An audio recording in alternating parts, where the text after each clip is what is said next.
welcome to 12 hours here from Spa-Francorchamps. It is the World Sim Series 12 hours of Spa to end off the 2023 campaign. We're back with quite a few GT3 cars and quite a few GT4 cars, and what a venue it is. One of those historic places in motorsport that create legends or destroy careers. First raced in 1922. This place is 7 kilometers of pure magic and history of motorsport. Up and down through the Ardennes forests they will go for 12 hours today, and well, rain always a possibility, and rain right now. The Radion El Rouge complex, one of the most famous corners in motorsport world as a whole. Here you can see on your screens the track map. What an incredible piece of tarmac it is. Super fast with also a few very technical and slow sections. This is a headache for teams to set up. Do you want to be quick in the turns, or do you want to be quick down the straights? And well, when rain comes into play as well, this place becomes a true lottery and a true test of driver skill. 10 minutes to go in this qualifying session, and I've got, as always, Lodinas next to me. Good afternoon, audience, and welcome to the 12 Hours of Spa special event on the World Sim Series platform. As you can already see on your screens, we are currently live with the qualifying session, which has 10 minutes to go, and the conditions on the racetrack are beautifully reflecting what's a common scenario in the real. On the real Spa circuit. It's raining. It was drizzling. I think the rain stopped now, and with 10 minutes of qualifying session to go, I think the track will start to dry out a little bit, so we might see some time improvements and position changes. Currently, Jan Nimtz holds the provisional pole position, driving for Sean Clark Racing. A usual sight. No one wonders seeing Jan Nimtz on top of the leaderboard, but the close chaser is currently Milan Radivojevic, who is racing for the Team Serbia by Rukanor team. They're only 2/10 down, but Milan Radivojevic just made a spin, and that's it with this particular qualifying lap time. But it's time to go back to the pit lane and maybe make some decisions. You can see some cars like the Dream to Drive LT team making some setup changes. You can see the car going up on the jacks. Maybe they are changing the tires. Not sure if it's not too early. I think the qualifying session will finish on wet weather tires. Well, a new set of wet tires will help out in this case. Definitely it will. You have to be a little bit strategic with the timing. If the track, if the rain stopped, that means the line will be drying out. So you have to choose the right and the perfect moment to head out on the racetrack to get the best conditions of the tarmac for your qualifying run. So maybe you have to sit now patiently, wait for those better conditions. Maybe, well, of course, it's a sim. It's a little bit easier than it would be in the real life. Oh, you see cars spinning in the background. Not sure how. That's Jan Nimtz actually making a mistake here. A very unexpected mistake as well from Jan Nimtz. This is him coming out of the pits to start another qualifying run, and getting caught. There's a big river at that point of the circuit. Right in that place, there's a very, very difficult river, and well, cars do get caught out on those places. And well, Jan Nimtz, another victim of that as well. This is him coming out again. This is not a replay. Now he knows that there's a big puddle and the car can aquaplane at that point. You can see the racing line getting drier, but Jan Nimtz taking to the wet line and making sure that the tires are still kept in a decent condition. Still 7 minutes to go in this qualifying session. there's still time to set a few more quick laps. Yep, and you have an advantage while you race in the virtual environment. You don't have to calculate the time of the in-lap. You simply can hop on the racetrack, see if you perform well, take a good look at the remaining time of the session, and if you have to, you can simply teleport to the pit lane and start it all over again. So, well, it's a little bit easier for the drivers. Of course, we have a huge grid of cars, 2 classes overall. We have GT3 cars and the GT4 cars on the racetrack. So, getting back to the pit lane for your final run, you have to be really cautious about the track position that you will head out into to have a clear track to, well, complete that fast lap of this qualifying session. So I think it's going to be a little bit of a lottery run on the final minutes of this session. You can see that there's no rain anymore. You have those puddles, but I think the track the water will slowly decrease from the surface, making it a little bit grippier for the cars. So we might see some surprises in this qualifying session with the final results. And as mentioned before, we have two classes this afternoon gathered for the 12 hours event.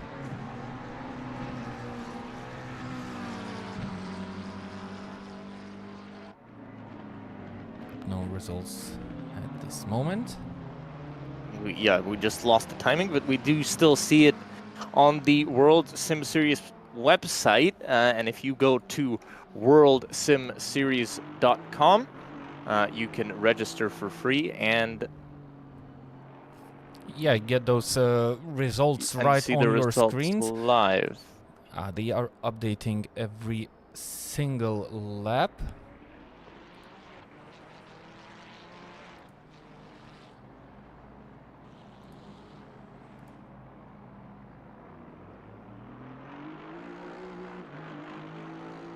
We are seeing a dry track on our screens.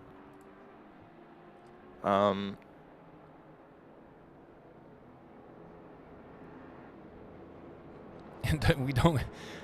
we are currently stuck with the McLaren driven by Jan Nimtz.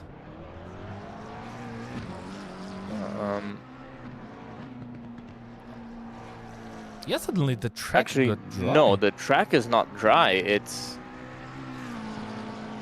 the circuit's not dry, but the pit lane looked pretty dry. That's a unique thing to see.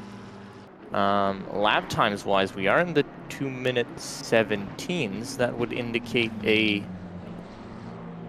close to dry racetrack around here. But no, it is still wet in parts. But is there anybody trying to take the risk on a slick tire in these conditions? Well, the track's going to dry up exponentially now with the sun coming out and beaming down onto the dark asphalt around this place. There's very good drainage here as well, so we might see a lot of improvements coming in just a few moments' time. Again, we are coming to the end of the qualifying session. We do not know how much time is actually remaining.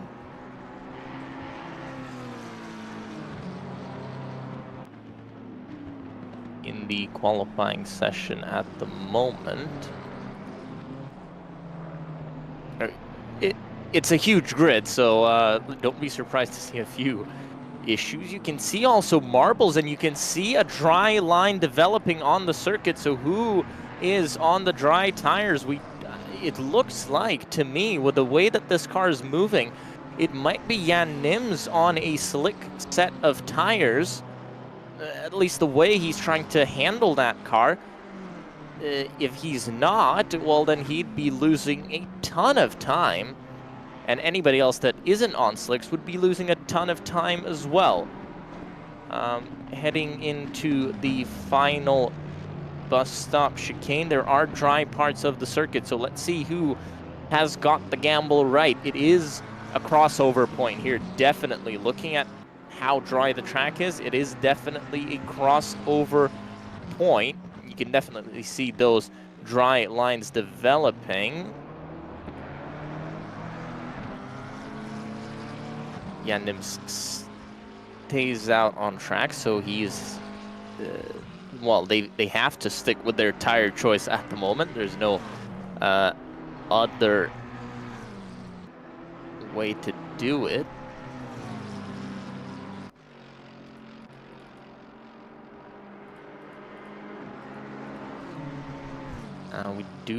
We have lost sector times as well, so we don't know who's improving, but I can still tell you Jan Nims is at the front of the field by 0.2 of a second ahead of Radivojevic. Kristolaitis in third, and he's on a 2-minute 18.3, so a second off the provisional pole time set by the Sean Clark Racing team. Dream to Drive, they're down in fourth. That's a 2-minute 18.4 on their end.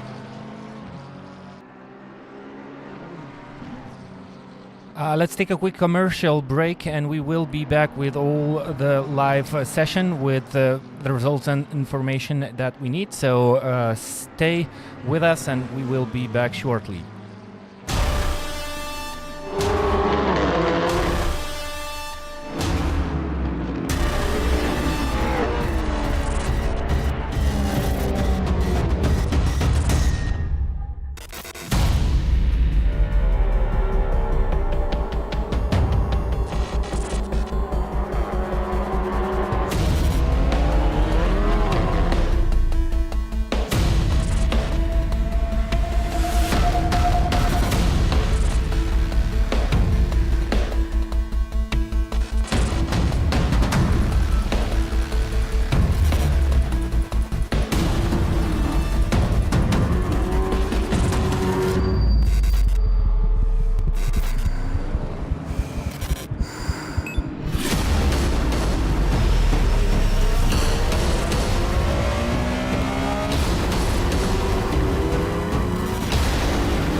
technical difficulties fixed, and we're back live on the circuit.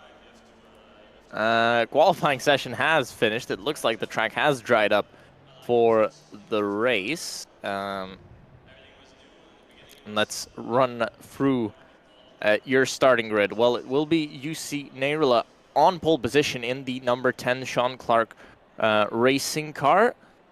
Milan, well, it isn't Milan Radivojevic, it is Uvelic in the Team Serbia car in P2. Then it's Beaver Grease Racing and Dream to Drive on row 2. Row 3 is Regas Motorsport Team and Dream to Drive Junior. Row 4, we've got RSW Steering Wheels and Apex Avoiders. Godin Motorsport and Evolution Racing Serbia NS line up in 9th and 10th. In 11th position, we've got the IRT Baklajani team, and in 12th, we've got the IRT VCG team. Workers and National Kingsmen in 13th, and 14th for the IRT N1 team. We've then got 15th for Kust Elte Racing, Evolution Racing B in 16th. Tugas Racing International 17th, 18th for GT3 Endurances, 19th for Manola Racing, 20th for Boats, and 21st for the IRT number 2 team. Pretty Ninja Racing in 22nd, 23rd for Golden Racing, Race Spot RKFL Racing in 24th, 25th for Deltalet Racing team. And then we've got for 26 positions the Q Racing team. And in 27th finish us 28th Gas 79 and 29 for Trackhawk. That's your top 30 done. In P30 we've got Haribo Golden Bears and Steer in 31st. Then it's JSRA Motorhome Team Racing Esports, That Sim Racing Team GT3, MJVL Racing Bobby Esports, Lap 76 Enjoyers, MT24 HS, and then Snail Racing Team in P40. Then we've got Scuderia Kinecrut, Team BLC 15 in 41st, British Motor Racing in 42nd, 43rd is the Intercompany Racing team, but that is not the last of the GT3s, but it is then the first of the GT4s. Attack Sim Racing take pole position in the GT4 class by just a 10th of a second ahead of Aperol Racing. International Racing Team, their GT4 lineup with the Alien ranked Adam Kishoni in 46th, 47th for Team 70, and that is a GT3 car. Benex Motorsport 48th in the GT4. Then two GT3s line up with 141 Racing Academy and MP Sim Racing. Then we're back to the GT4s with Pretty Ninja Endurance Team GT4 and Ad Infinitum. And then the last row of the grid is ESP Mokers and GC15. Round out the grid without the last two cars having not set a time during the qualifying session. So this is your starting grid. It looks like no one, well, at least at the front, no one has improved. So the times that have been set up at the beginning of the qualifying session, they are valid for the race start. A couple of minutes till we go live and racing. There is going to be a full warm-up lap for all the grid. For 54 cars starting the race. Really will be cheering that we could see as much cars at the finish line as possible. We have only 6 GT4 cars on the grid this afternoon. As I can see in my results, 6 GT4 cars and 48 GT3 cars. Well, it's going to be a multi-car class racing still, but it's not going to be that hard when you think about the overtakes that the drivers will have to do during this race. Well, this camera shows that it's raining. So interestingly, I thought it's dry, but you can see rain pouring down your screen, so it's going to be a difficult race start. And we've seen, well, during the few moments of the qualifying session that we were able to witness, that there were quite a few cars making mistakes on the wet surface.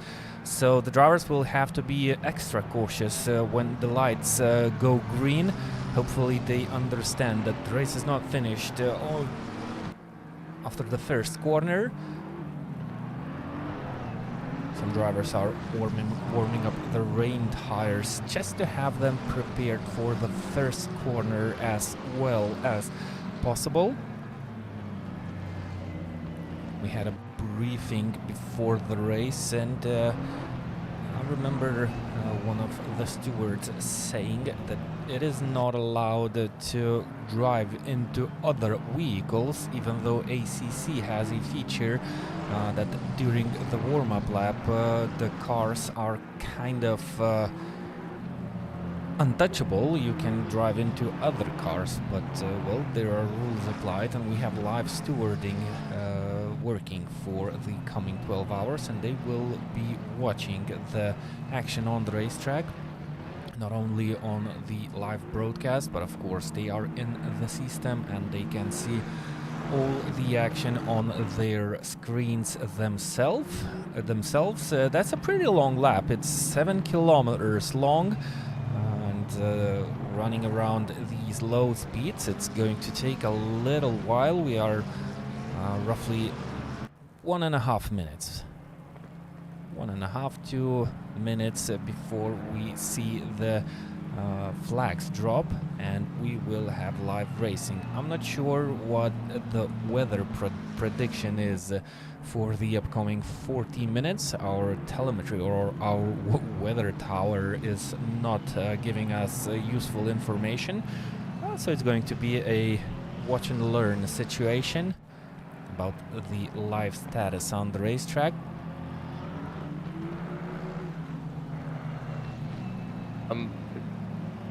It's very interesting. It looked like it was dry when we were gridding up. It's back to quite heavy rain on the circuit. It is wet. You can definitely see. Quite a bit of spray coming off the cars. It is interesting. Who has picked what tire? We obviously don't see that information, but it does look like it's going to be a difficult race with rain coming in and coming out all the time. So making the choice for the tires will not be that easy.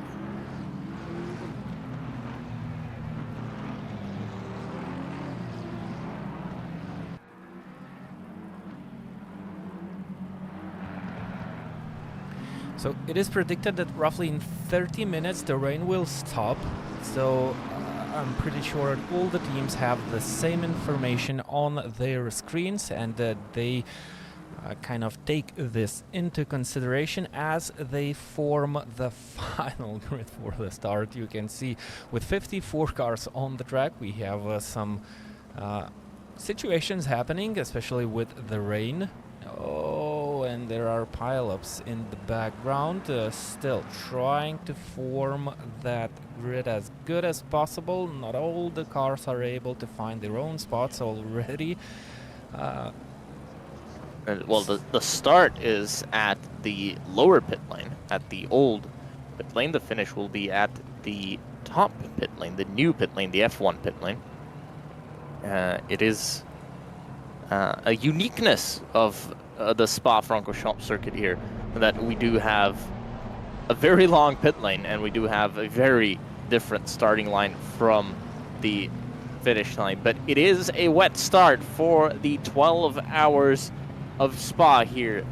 Jan Nims and Gediminas Krikstolaitis on the front row, waiting to get going. A big gap left by the car in the sixth position, I believe, and we're going. It's green for the 12 hours of Spa. Yeah, Nims gets away to a good start and keeps the lead, heading up Eau Rouge, and that's the crucial part. Now, heading up Eau Rouge, a lot of cars going off the circuit. I'm sure the stewards will turn a bit of a blind eye, considering it's the start of the race and it's wet. To the outside is the Aston Martin of the Dream to Drive racing team, and it looks like they're just about going to make the move. Dick, for third position they do, but it is a half spin. And we have a big crash in the background. We have a big crash in the background. And I'm afraid we are unable to look at it, so we are currently we are forced to stick up with the current leaders of this race. We've seen a move, but there is a crash, and I think there are a lot of penalties handed out to the drivers. We've seen how much trouble they had gridding up on the race start, and I think they received some penalties. Maybe they are being cleared by the referees.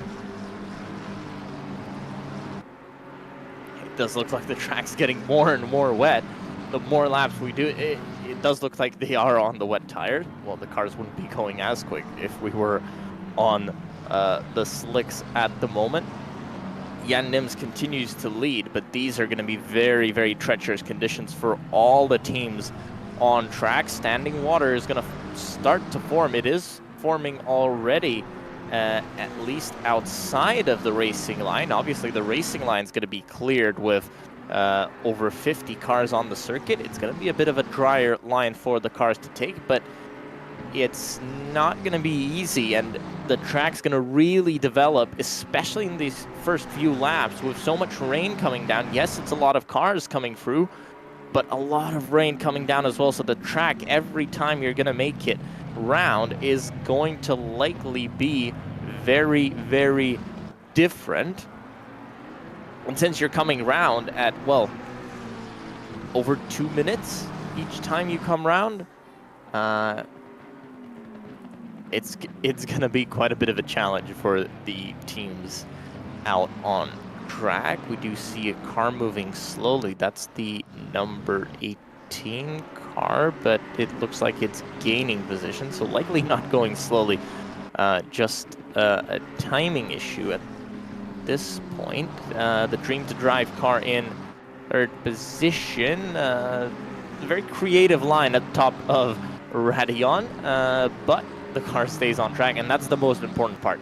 This is 12 hours of racing. Somebody's off, and that is the number 13 car, and it looks like it might be off at Radeon because it keeps losing and losing and losing positions. That is the number 13 car. Didn't look like it got going. We're going to replay now.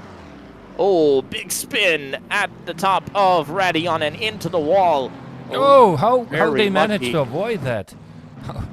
They're off the line, and that was the lucky part. The car got bounced off the line. So often you see at that part of the track, the car gets bounced off and straight back into the racing line. Here they got lucky, I would call it. To the outside, this is Guillermo Rivas in the 26 BMW, and to the outside still, and down into Speaker's Corner, Montage has to give that place up, and he's going to lose a few more spots heading down into Podium as well. 2 more places lost, so 3 positions in 2 corners. That's what happens around this place in the wet. It does get quite crazy.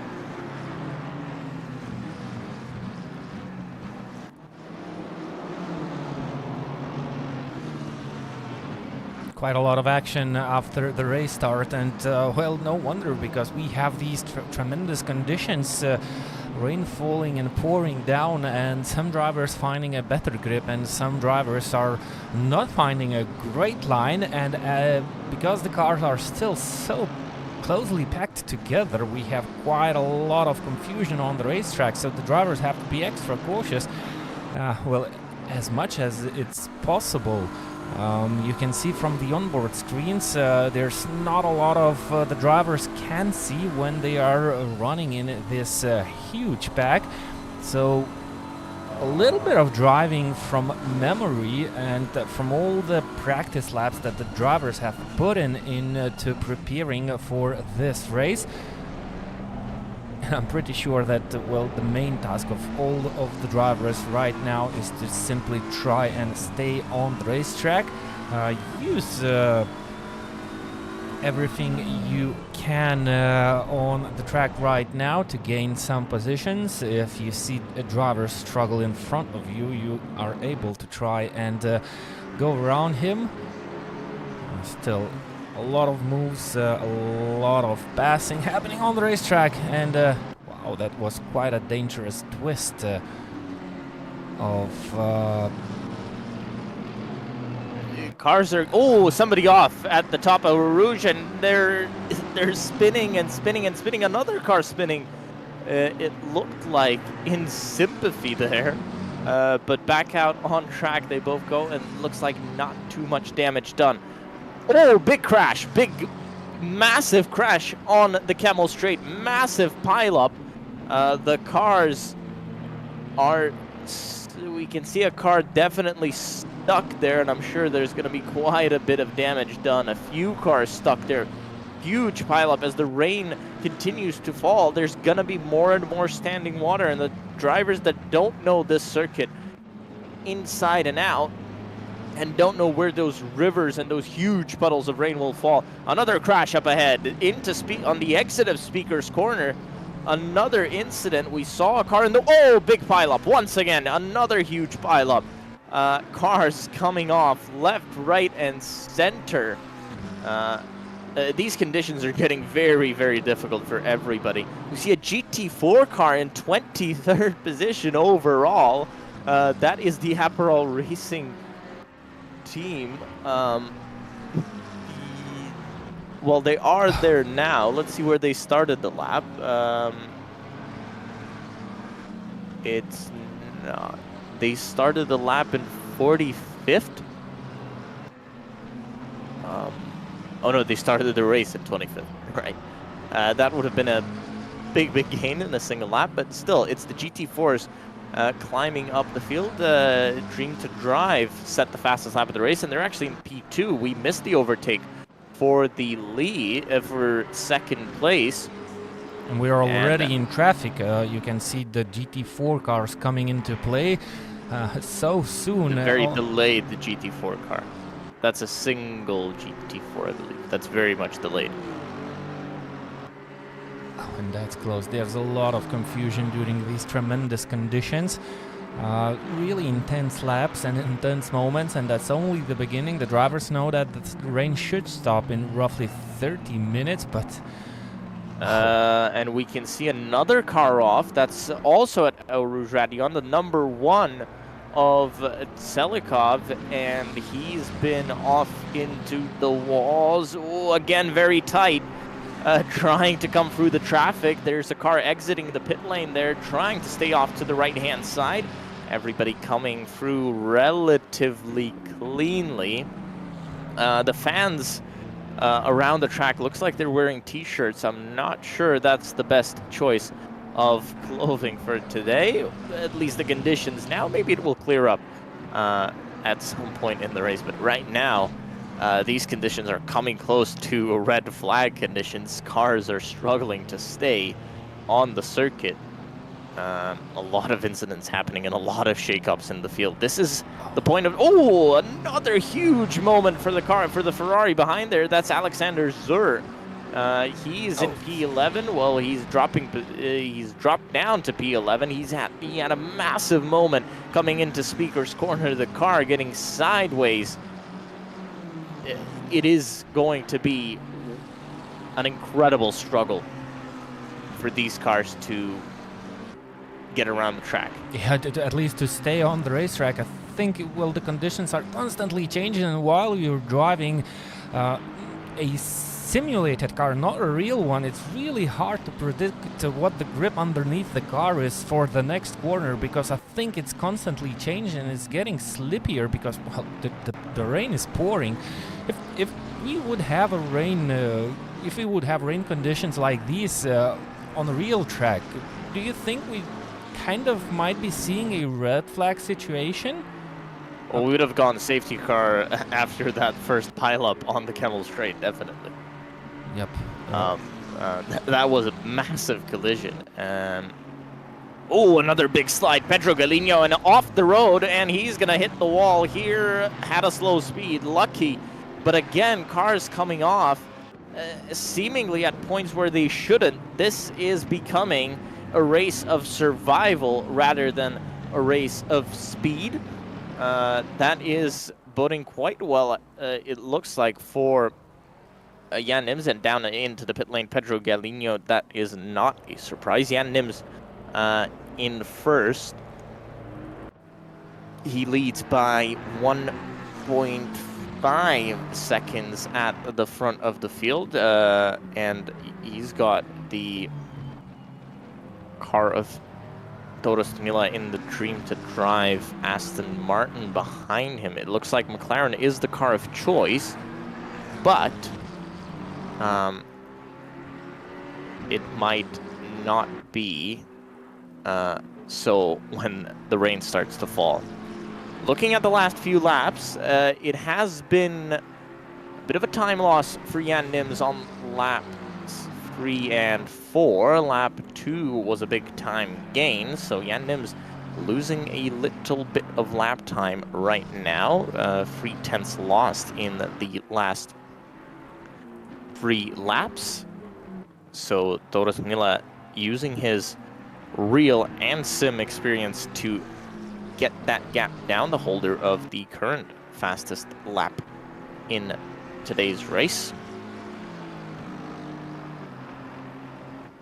It looks like Toros Tunila is just slightly bit braver in these conditions, but well, Jan Nims is able to respond to whatever Toros Tunila is trying right now, and it's nice to see guys having fun already at the beginning of the race. Well, everyone knows that it's really important right now to do as good as you can, and well, maybe later there will be no opportunities, so Toros Tunila tries to kind of stick with Jan Nims. Another free tenths gained by Tunila, so that gap coming well down. Well, now if you look at the last 3 laps, it's 2 seconds that have been gained. So Jan Nims definitely slower at this point in the race. 1.1 seconds, the gap between these 2 cars, but it's one thing to catch and another thing to overtake, especially in conditions like these.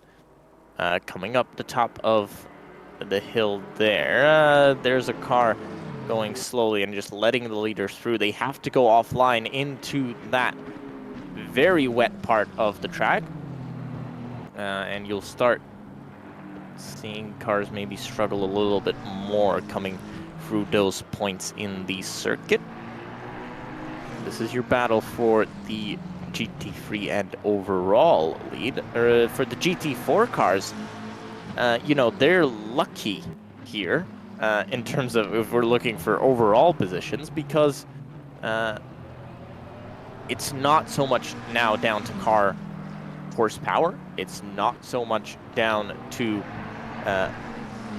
the overall grip or the aerodynamic grip, let's say, that the car has. It's more down to drivers and more down to the mechanical grip these cars have. This is a battle for third. Gediminas Krišlaitis destroying the gap to Milan Radivojevic. And we might see a move trying to be made. We'll see where that move can be made, and I'm sure both Jan Nims' teammates and Toros Tunila's teammates are watching this battle very closely, because this is incredible info where you can make those moves, where these cars make the moves. That's how you're going to know where the drier or wetter parts of the track are a little bit wide. And as soon as you go wide, as soon as you touch the curbs on the exits, they're so slippery. That painted, the painted lines, the painted white lines, the painted lines here on the entry into Blanchimont, they are so treacherous, but it looks like that McLaren's using them up quite well, taking quite a bit of risk. But maybe there's a big reward at the end. Toros Tunila gap down to 7 to nope, and the gap increases again, and I think it's the timing screen going a little bit mad once again, but the gap down to 0.7 of a second last time they crossed the line. So a huge gain of lap time, massive gain of 0.8 of a second when it looked like Todas had actually been held up a bit more. This is your battle for the lead, and this is so important for Dream to Drive. We know that the Aston Martin has not looked as quick when the track dries up. Oh, taking a lot of risk through the traffic. The traffic moving on to the side. They don't want to interfere in the battle for the lead, but it looks like the cars have finally been a bit more spread out. And we do have a bit of traffic in front. Cars have been spread out, so now we're going to head into the traffic, and it's not going to end until, well, it's not going to end for another 11 hours and 44 minutes. Moving to the side is that Aston Martin. Looks like everybody's being very, very careful, not trying to stay on the lead lap and not trying to fight it. Looks like they're just letting everybody through. Unique here at Spa, and unique in an endurance race to see cars actually lifting off and letting someone through. But they are doing that, and it's not really benefiting either one of them. Looks like it's keeping us status quo between these two. Look at the amount of time the Dream to Drive car can gain on the braking zones. This is very, very crucial. Oh, very late on the brakes and too late on the brakes. That's a big time loss. Oh, somebody off into the wall. A lot of confusion still happening on the racetrack. The drivers have to be really careful, and well, it looked like Todas Tonila just missed the braking point slightly, and now the gap is back to 1.6 seconds. We have Gustas Malakauskas, who's running 5th, setting the fastest lap of the race so far, so he's gaining on the two cars battling in front of him. Well, it was last gaining. Time round. Yeah, 2 seconds last time around. They're very tight in traffic, very tight in traffic. What's going to happen now into the bus stop chicane? Can the number 9 car make a move to the outside? They go. They try to take the drier line, but that's not going to amount to anything come the left-hander of the bus stop chicane. That is just time lost. More time lost. Let's see what Gustas Malakauskas can do. 2.2 seconds separating the two cars battling for 3rd and the 5th place runner Gustas Malakauskas. So another 2 seconds gain. So he's kind of there, and he's kind of searching for the limit, trying to join the battle for the final step on the podium. Of course, it's still too early to predict, and it's just a current battle happening on the racetrack. We will have condition Jan Nims actually changes. went purple.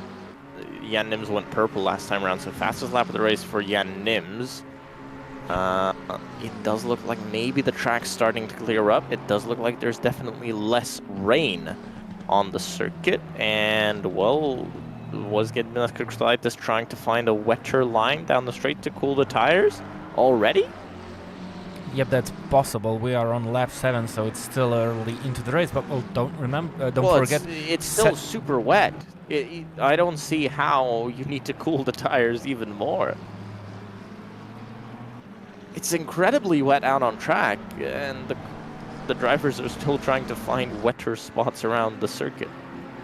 I'm wondering about the setup of these cars that the drivers have prepared for this race. They didn't have a lot of information about the overall weather forecast for this whole race, I believe, so they had to make decisions on what setup they have to start this race. Of course, it's the best way to start the race on a wet weather setup, but we might have a dry race later, so we might see some performance change on the racetrack. Maybe something similar is with the McLaren of the P1 and the Aston Martin of P2, still having to work with the traffic. That was close. I think that's a KTM. No, that's a McLaren of a GT4, yeah. car. And look at Gustas Malakauskas, only 1.2 seconds behind this battle, so Krikstaitis knows that he needs to make some moves, and he's trying and going for it and going a little bit wide of the racetrack, so he lost a little bit of time here, and there comes Gustas Malakauskas storming closer to both of these cars, and he's already on the tail of Krikštolaitis, so maybe Krikštolaitis already struggling with the tires. That is another purple lap time for Gustas Malkauskas, 29.3. Jan Nims extending the gap to Toras Daniela, so I think Toras realized that maybe he pushed a little too hard in that beginning part of the stint. Well, he tried, and that he did what he has to do. That's a really difficult corner on a wet Looks Spa. like this Aston Martin is very much hooked up very well for the wet conditions. We'll see what happens once it gets dry, but this is the fastest car around the circuit at the moment. And if we can have a comparison, this is against Jan Nims. 5/10 gained, actually 5/10 lost to Jan Nims because last time round Gustas Malkauskas had some issues. Looks like it was through traffic. Somebody going very wide into the right-hander. That's a lap car. That is a lap car, yes. It looked more to me like a car that's not lapped. It looked like Milan Radivojevic, both cars red. The Ferrari very much a changed look and going very wide. I wonder if that's a mistake there from another car slowing down, so people are just trying to stay on the road at this point. But at that speed, that's more dangerous for other cars around than actually helpful. I don't know if they're trying to help pass or they're just surviving. We'll see what happens with Gustas Malkauskas and Jan Nims at the end of this lap, but Gustas Malkauskas does not have a lot of time if indeed it is true, if indeed we are right and this car is on a weather setup. Well, he overtook Krikštolaitis, but it looks like Radivojevic has kind of used this situation to his own advantage, and he managed to pull out the gap a little bit bigger to Gustas. So Daniela purple last time round, 28.9, first car into the 28s, but just a 10th gained over Jan Nims. So now the conditions are getting a little bit better. This is coming back into Jan Nims's hands. Yep, and Gustas Malkauskas having to make those moves, losing a bit of time. So let's see. Track is getting drier, definitely. You can see a drier line forming. A GT4 in front. This is Luka Gigic live and going wide as well and getting passed by Leonard Hilgefort. Leonard was kind of gaining the past lap on Luka Gigic, and it looks like the move was not that difficult to achieve, so some position swaps happening on the racetrack constantly, and one of those being Leonard Hilgefort entering into the top 10 places of the current grid. We have number 3 car standing on the racetrack. I think there was the accident. Really hard to cycle through all of these results.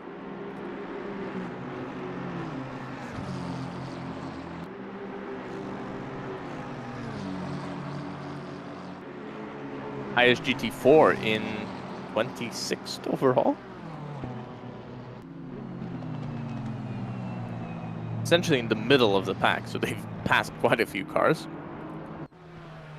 Whether those were overtakes on the circuit or those were overtakes by cars. And by the way, this is the team that is, well, the car is driven by 2 girls. This is a 2 girls team, and they are currently leading the GT4 class. So what a start for the ladies. Aušra Jesulionytė is currently behind the wheel of this Porsche GT4 car, and 26th overall, so that's not bad. It's a little bit further up the grid than being in the middle.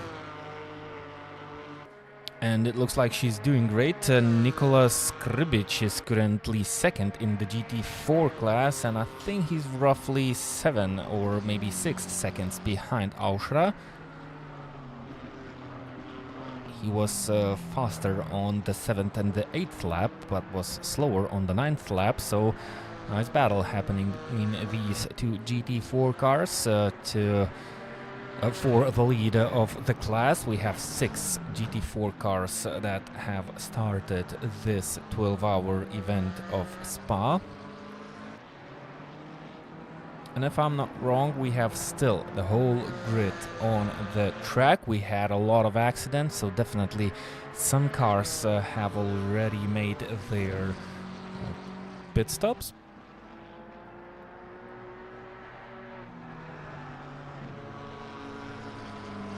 Yep, several cars have already went into the pit lane, and some of them a few times already. So quite a lot of drama on the racetrack at the start of the 12 hours event. It was a wet start, and I think it's the weather conditions are calming down a little bit. The track is wet, but we don't see raindrops anymore on our screens, and that might be some good news for Toros Tonila of the Dream to Drive team. He's currently still second, but the gap is down to 0.6 of a second again. Well, there were a couple of laps where Jan Nims was able to pull out that gap against Toros Tonila.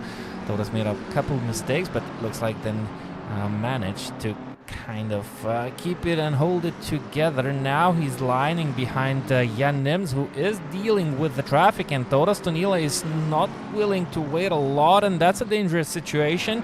Oh, he's gonna make it around the outside. He does, and now into the lead of the race. Let's see how long he can keep it there. I think there are track limits. I think there's track limits for Toros Tonila. He might have made that move. I'm sure the stewards will not look at that too harshly. This is a very difficult condition still. Jan Nims might not like it. The track definitely improving. 27.1 was the lap time set by Toros Tonila. That would have been the fastest lap if that was within track limits. It clearly wasn't. That's why Gustas Malakauskas holds 27.6. That's your fastest lap of the race.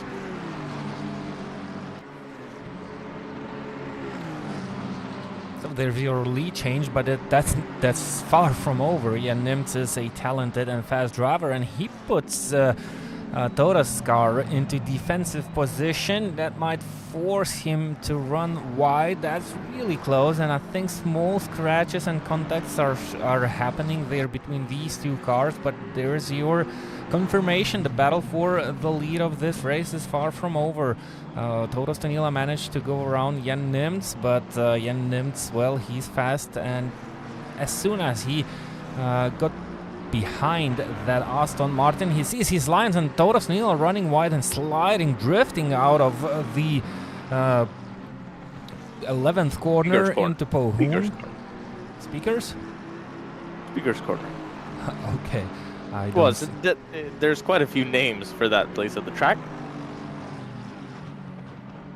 There's been a recent change to quite a few of the corner names around this place. We don't technically have Puan anymore. It's double gauche, which just means double left. A nice long double gauche.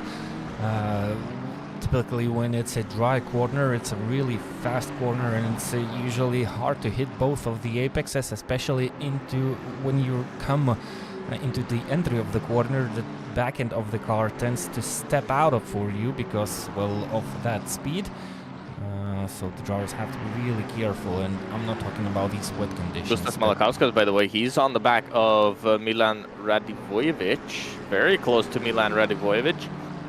This car looks very much alive in this part of the race. Let's see what happens into the bus stop chicane. we've seen massive gains from Toros Tunila in the braking zones. Will we see the exact same thing here?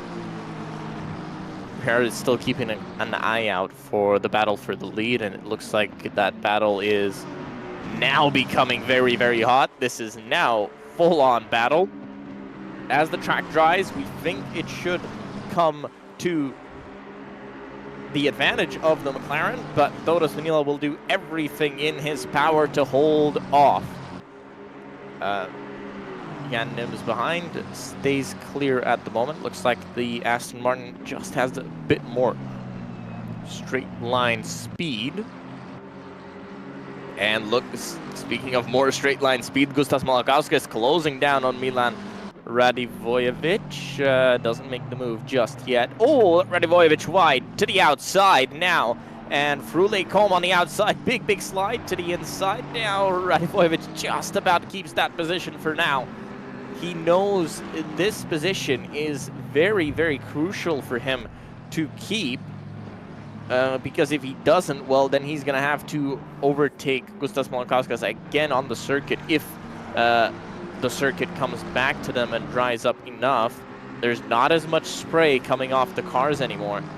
This track is becoming very much dry, and, well, there's no more rain.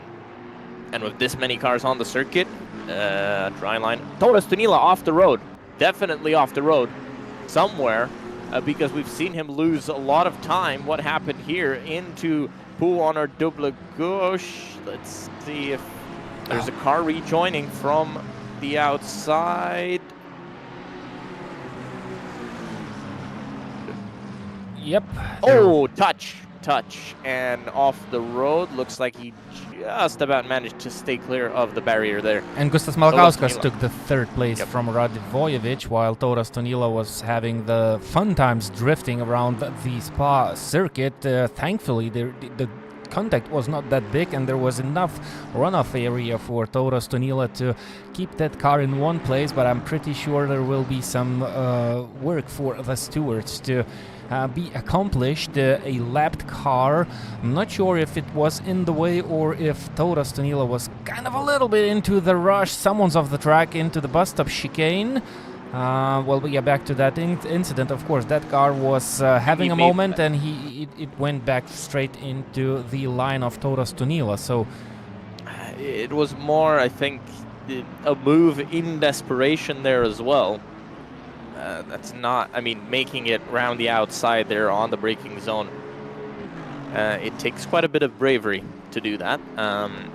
And I just think Toros rushed it there. He made the mistake of... Oh, someone's off the track, off and the there's... road. Oh, and that's Gustas Malakauskas, who is involved in that accident, and there's huge damage for that Aston Martin. Gustas Malakauskas was having a really good time around this circuit, and that came to an end right now.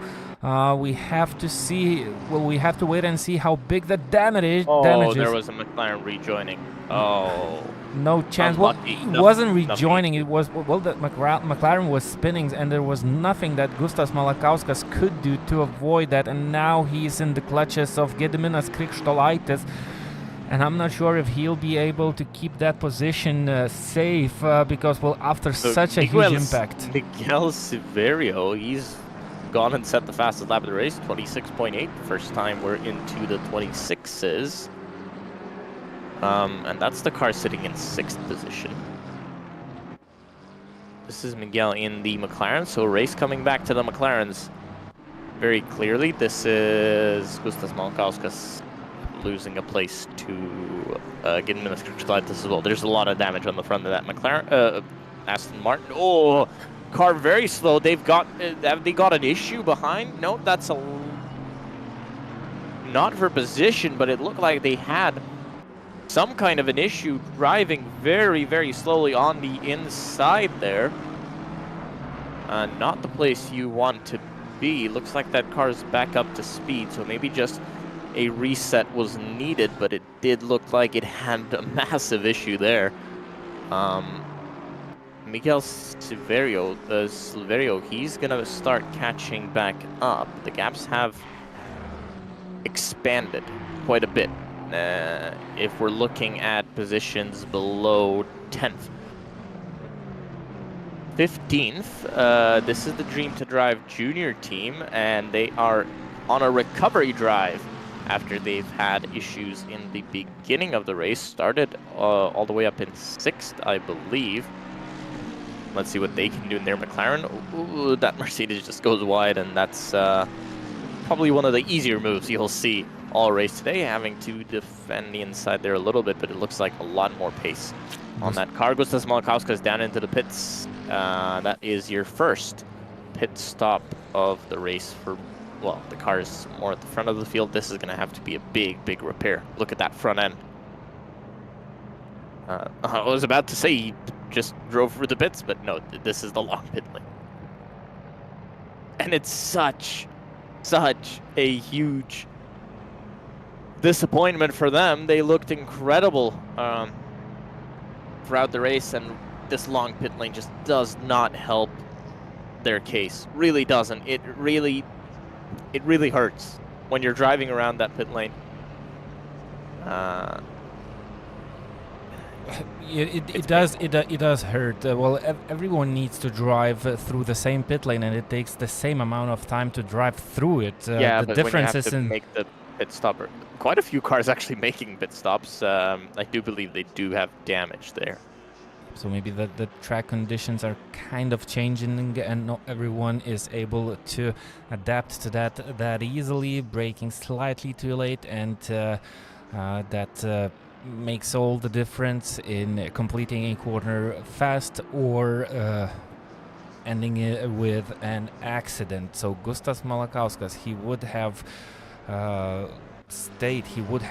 want to stay in the position that he was at, but he was forced to go into the pit lane, and that ruins their strategy. I'm pretty sure the strategy is going to be chaotic for most of the teams this afternoon, and no matter how much careful you're trying to be on that racetrack, there are a lot of cars around you, and not all the cars are kind of capable to stay on the tarmac, at least. And well, it ended how it ended, and we've all seen what happened to Gustas Malakauskas. It's still not the end. Fastest lap of the race. He's recovering. 2.6 seconds is the gap for P1. It ended a little bit better for Tauras Tunila than it ended for Gustas Malakauskas, so only one position lost, no damage, and Tauras Tunila can be really aggressive here. Jan Nims in a dangerous situation down the Camel Straight with the traffic. Dealt with it nicely, but lost a little bit of time in that situation. Again, Tauras on the charge, so he's adapting better to those developing conditions as the track is now drying up quickly. Who's going to be the first to take the risk here? It's a 1 hour and 5 minute stint timer. Who's going to take the risk of, well, extending their stints here? Because you've still got a lot of fuel in the car, remember. You're running in the rain, there's a lot less fuel usage. You would normally be able to run over that 1 hour and 5 minute mark. But you have to keep up with the rules that say that there's... Let's see if anybody actually tries to do an interesting strategy that you can do with races that do have stint timers. Sometimes cars decide to just do a drive-through without taking service, but that is more likely to happen if we had full course yellows or safety cars. No safety cars here. We would have gladly used some safety car conditions at the beginning of the race, but we have to stay green and keep racing all the time, no matter how hard it is for the drivers. It's up to them to stay as safe as possible. There's a car off the racetrack. Yep. Lap car? It was a lap car, and Tauras Tunila was kind of dealing with those cars right now. He's trying to go around them. They managed to somehow stay off the wall. Somehow. I don't know how, but somehow. Gediminas Krištolaitis in some racing action with the traffic, including GT3 and GT4 cars. Oh, touch and off the road. If they try to share the track, it didn't work out. And the GT4 is staying on its racing line, making By the the way, life... Dream to Drive Junior up to 12 now, so they're on the charge. 28-0 last time around, not incredible lap times. Toros Danila lost 4/10 last time round. Well, he had that moment with the traffic, and I think he lost out there all the time that he has lost on the previous lap time. But the gap is still really close at this stage of the race, and Toros Danila is still trying to charge back to the first position, but conditions on the track are changing, and as we know, the McLaren should be slightly faster on the dry track, which starts to slowly look like it. You can clearly see the line. Here we have a 3-car battle for P10. Julius Adomavicius is currently 10th. Kai Schnell is right behind. He just took the spot from Luka Gigic. And we have 3 cars, 2 manufacturers battling for the final spot in the top 10 of this race. Julius Adomavicius with a beautiful livery. Trying to hold off the Dream to Drive Junior car behind, which looks to be really on a charge in this situation at this stage of the race. And he might be going for a move into the Lecombe section of the track, taking the outside line. Julius Adomavicius, well, he knows. He just lifted off a little bit there. Doesn't want to fight the battles that he's not a part of. And that's a good decision. That is a wise decision, especially in these conditions. You see a faster car approach you. Well, if you fight it, you might save the position. Dry line appearing. You can see the dry line appearing. This is gonna be decisions, and who's gonna make the right call? This Toros Danila losing time. That does not look good. I think he's off the track. He might have been on the track now. See here, he was involved in something. I think he went wide into outside the La Source. Traffic again. This is what happens when you try to let faster cars through. Stay on your line. That should be the motto of endurance racing. Stay on your line, be predictable.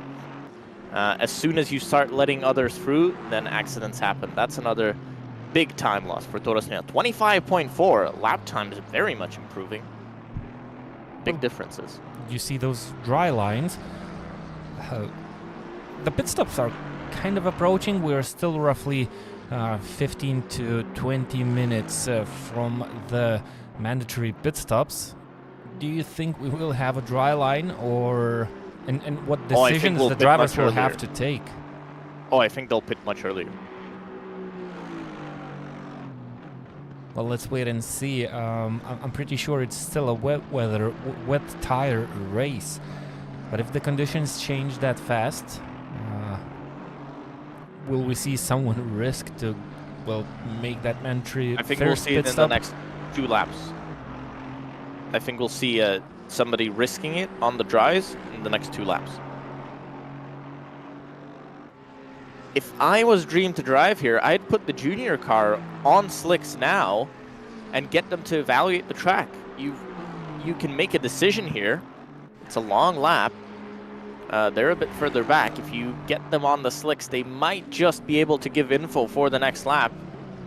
The track is drying up at an incredible pace. Let's see if anybody takes the risk. No. But let's see if one of the teams sacrifices another one of their cars to see what the situation here on track is. This is Gustas Malakauskas, likely on the wet tire as well. Yep, trying to recover. His car seems to be fixed and okay right now. Battling with Jason Skyring. side by side into the Lacombe section, but I think Skyring is just being a gentleman driver. He knows that this is not his battle. Gustas is really flying around the racetrack in this event, especially in these conditions. So no problems, no troubles here for Gustas Malakauskas. There's definitely a dry line.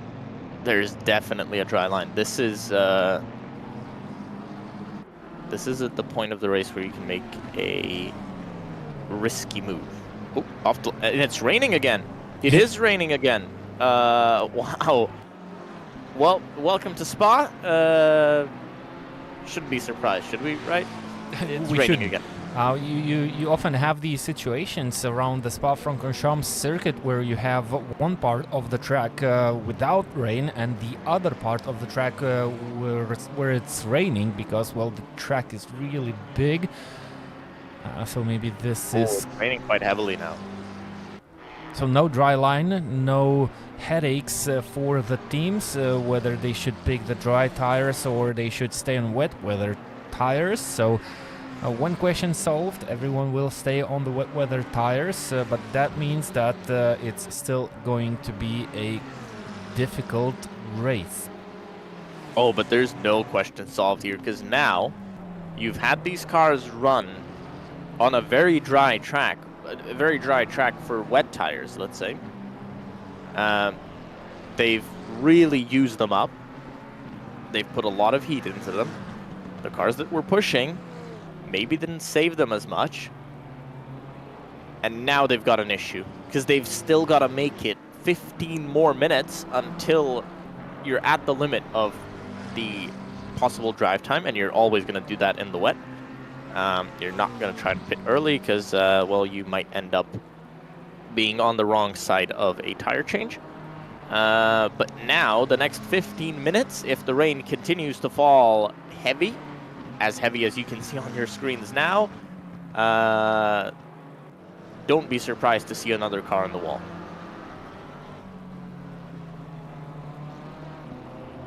This is, by the way, advantage Malakauskas.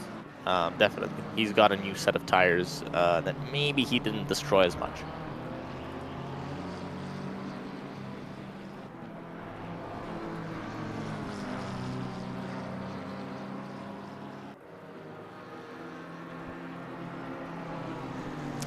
So Taurus Nila, well, he's chasing down Jan Nims, and he just set the fastest lap of the race, 2 minutes 25.4. I think Nims has destroyed his tires.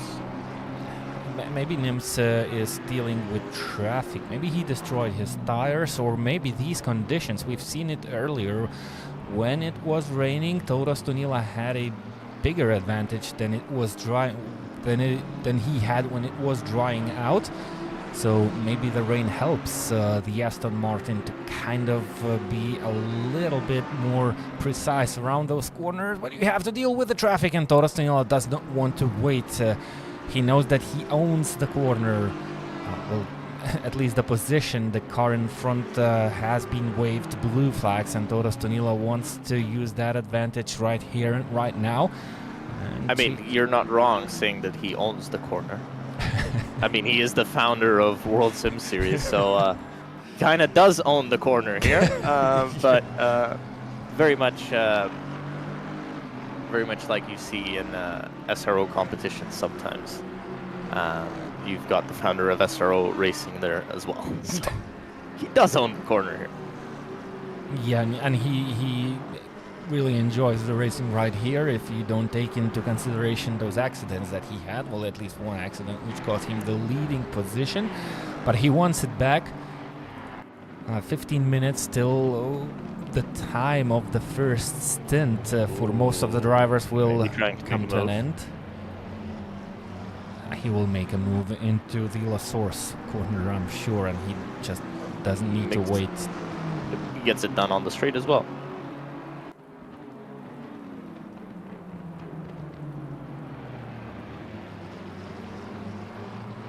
Well, it's slippery on the Spa, on the virtual Spa circuit right now in this 12 hours event. We are using the Assetto Corsa Competizione simulation. How is it with those lines? Looking at the cars, it looks like they are, well, usually picking those ideal lines on this wet weather track. Shouldn't they kind of search for more grippier parts of the track, or the ideal line? Limitation of the Assetto Corsa Competizione wet weather system. This is definitely a track where you wouldn't take the dry line here. You'd definitely be trying to find other alternatives to make it around the track. Yep. So these rainy conditions just make the track much slippier. The grip changes if you get more or less rain, which is simulated quite nicely.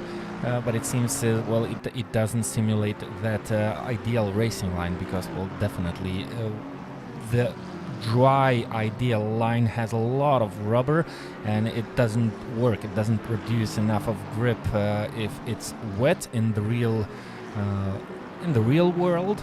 But the drivers of the Assetto Corsa Competizione title, well, they can use that line. They just have to be more careful.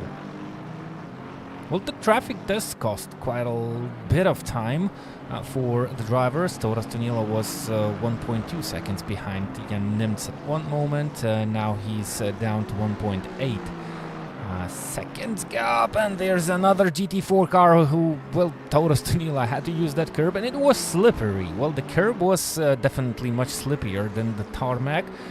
And I'm pretty sure Tauras Tunila had to lift off the throttle, but looking at the gap, it's down to 1.5, so maybe he didn't lift, so he drifted around the outside of the corner, and we've already seen the drift skills of Tauras Tunila earlier when he was off the racetrack. So looking at the weather radar now, where it looks like rain might stop in 10 minutes time, but we've seen different things happen, so... We've seen the rain come, and we've seen the rain go, so it is looking likely to change quite often.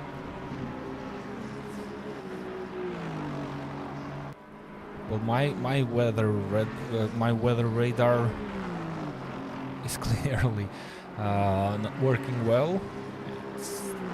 It says that it's clear. Well, yes, our timing screen shows clear, so I'm not quite sure that's correct, but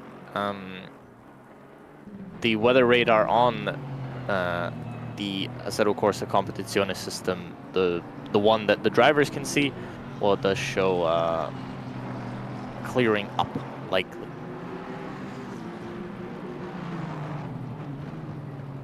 Yeah, Nimtz in slight trouble. Tauras Tunila running wide. Maybe that's because he's seen Jan Nimtz kind of getting stuck a little bit behind that BMW, so he couldn't gain time. He actually lost time. It's now up to 2.2 seconds between the two leaders.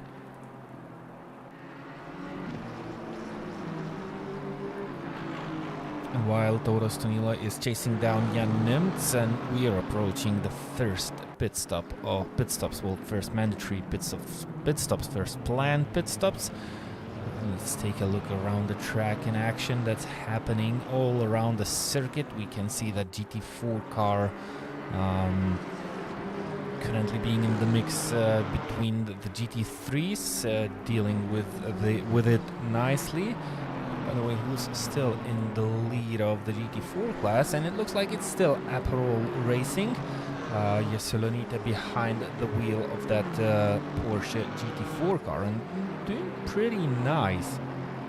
ATAC Sim Racing is currently second in the GT4 class, running a Ginetta G55 GT4 car. Skribic is still behind the wheel, and all 6 GT4 cars are still racing around the Spa-Francorchamps circuit this afternoon, but the gaps are quite big. I think the first and the 6th place of the GT4 class is separated by 3 laps. It's much calmer down that GT4 class. We have a position change. I believe this is for P8. Lennart Hilgefort going around Eric Engel. gets past quite easily. And he was gaining a lot of time in the last few laps. Jan Nims going slowly? Is that true? No. He's not losing time, is he? No. Probably traffic. Traffic. Okay. The white color means that there are cars quite close.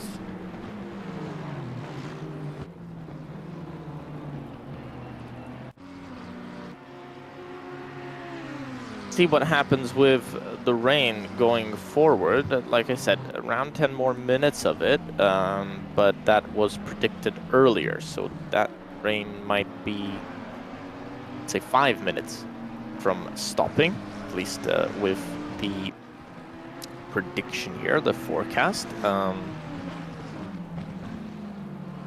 It's gonna be difficult for the teams to decide. They're gonna run up to the end of this stint timer.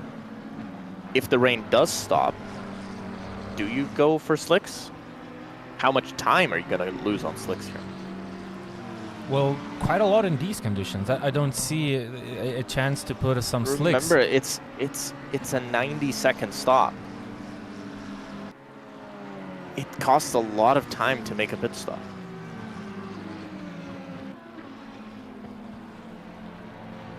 Will you lose 90 seconds in the time that the track dries up? We've seen how quickly it does dry up.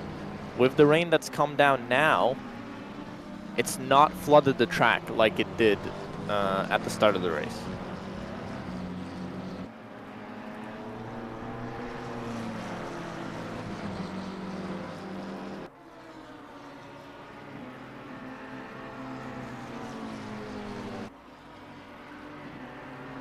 .3 for the lead. That gap coming back down.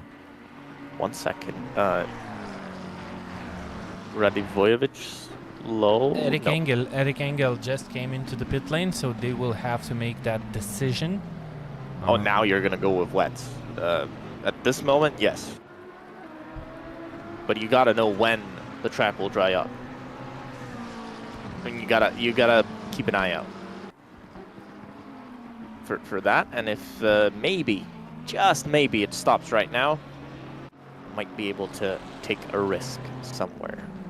Toros Tunila, well, his goal is to get past Jan Nims before they come down into pit lane.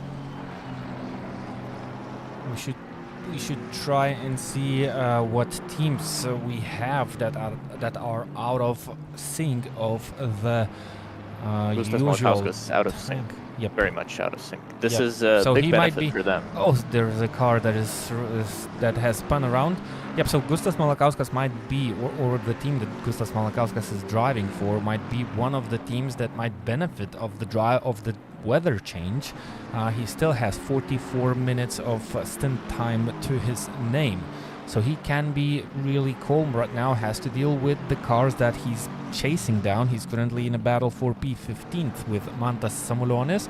Gustas Malakauskas has much higher pace. He needs to look after those tires, but he might be in that lucky window to make that planned pit stop due to the stint time, and maybe he will be the first one to have the chance to put on some slicks. Well, he'll definitely, well, not definitely, but he's on course to gain back some of the time he lost. That's all he can do at this point. He can gain back the time he lost. But well, maybe this time maybe this time it will the luck will be on his side, because well, that crash didn't happen nicely. Marcin Nowatzki going into the pit lane, so the pit stops are starting.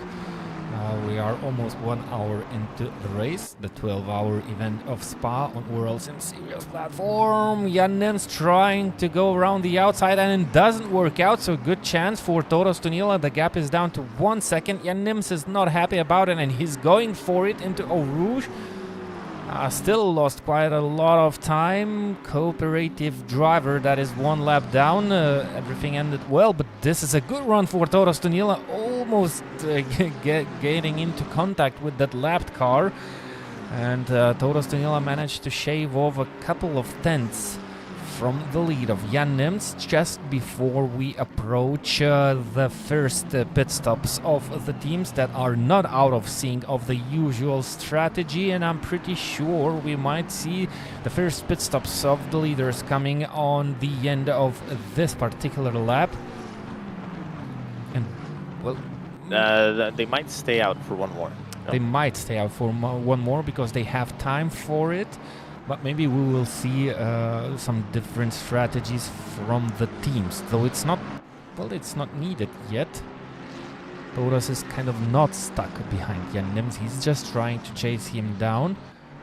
So, should you, if you'd be Toro Stonila, should you do the opposite of what the car in front of you does, or just stick to your strategy? I'd keep going. There's, you're not going to gain that much time by going off opposite here. You might get the place, but then you might run into a risk of being short on drive time. Yeah, by the end of the whole event. So you have to think the long way here, and you have to calculate your stint times carefully. Rain has stopped. Let's see if anybody can take a risk. If anybody's brave enough to take that risk. If the front two don't, then it's, let's say, advantage Malakauskas. We're still talking about him. He's up into 14th at the moment. It's advantage for him. They do take it. Let's see what into the pits. Tunila into the pits, not Jan Nims. Yep, Tunila into the pits. Stays out and Tunila goes into the pit lane, so we already see different strategies. Well, maybe he goes opposite, maybe that's their strategy, just to stick with that 1 hour mark to take those pit stops. So that's slow. After being on the racetrack to get into the pit lane, that's really slow for the driver. So he will lose a couple of places. Most of the cars are staying out on the racetrack. Radivojevic going up to P3 after Toro Stonila pits. There's not a lot of spray. I don't see spray on the track. Yeah, I think it was a little bit more clever decision to stay out and try to evaluate the track conditions and maybe go for the dry tire, because, well, most of the drivers will pit by the end of this lap for sure. Well, they have to. There's no other choice. There's no other choice here for Jan Nims. He has to pit at the end of this one. Would you then try to do opposite if you were Jan Nims in terms of tires? I wouldn't do opposite if I was Jan Nims. I'd go opposite if I was Toro Stonila, but he doesn't have that choice. He doesn't have the freedom, because whatever he chooses, well, he doesn't know if it's opposite or not. Oh, this is a pretty harsh moment right now for the drivers. A lot of them should go safe, I believe, and stay on the wet weather tire. Not sure if that's the correct decision. It's getting pretty dry. It definitely is. It's getting very, very dry, and there's not a lot of spray coming off the cars. How quickly will this dry? Time loss of 1 minute. Let's give it the benefit of the doubt. Let's say time loss of 1 minute. Toro Stonila coming out of the pits right now with Jan Nims coming to the end of the lap. He has to pit at the end of this one, or he'll run out of stint time. This is Toro Stonila on track. Coming into the... It's not Toro Stonila, it's the Lurinas Razas now behind the wheel of the number 2 Aston Martin. And it does look like a wet tire fitted onto that car. Well, they went into the pit lane by the end of the previous lap. Rain predicted in half an hour once again. So no dry tire choice. So everyone who pits now should go for I'm the sure wet somebody's tire. going to try that risk. I'm sure somebody's going to take that risk. If you can get the track to dry up, because you're not going to run a wet tire on the dry track, because once it starts raining again, you're going to be in big trouble. This should be, if Lorinas Razas can get an outlap done in very quick fashion, he should get out in front of Jan Nims, who had to run around on those very worn wet tires. We do have some info that it might be wets for the Dream to Drive car. I'm sure it's wet. It doesn't look right at this moment. It might not look right at this moment, though the track is still damp. But if it's going to rain in 30 minutes... Well, yeah, if it's going to rain only in 30 minutes, how about those tires? If the track dries out, well, how will they hold up? And how will they perform? They'll disintegrate. They'll disintegrate. That's it. A wet tire will not hold... Look, there's a dry line. There's a dry line on the circuit. Very clearly, there's a dry line on the circuit. Let's see what the other teams decide to do. Jan Nims on the exit of the pit lane at the moment. Will Lorinas Razas get in front? Nope. No, too far away. Wow, very far away. What happened there? Yep, there's a huge gap. It's roughly 7 seconds, and Simon Speth is behind the wheel. So, will they change both of the drivers at the leading teams? So both of the drivers have to adapt really quickly to these conditions on the racetrack. They had a little bit of practice before, maybe during the qualifying session. Radivojevic. Oh, okay. The names being flashed in yellow when the drivers go back on the circuit. Well, let's watch for lap times. Who's going quicker? Who's going slower? Silverio off the road. Likely, yes. Looks like he's lost some time. Let's see who's going to start losing time here, because that's going to be a good indication of who's actually gone to slicks. Let's take a quick look what happened to Silverio. It looks like it happened on the exit. Well, that's maybe not. Lasse Albrecht.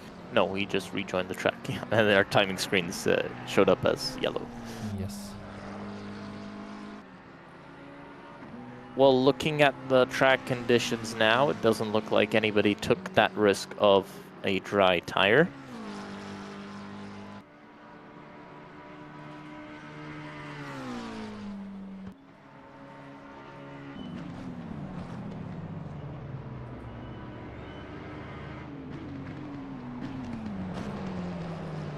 You know, I don't agree with not taking that risk.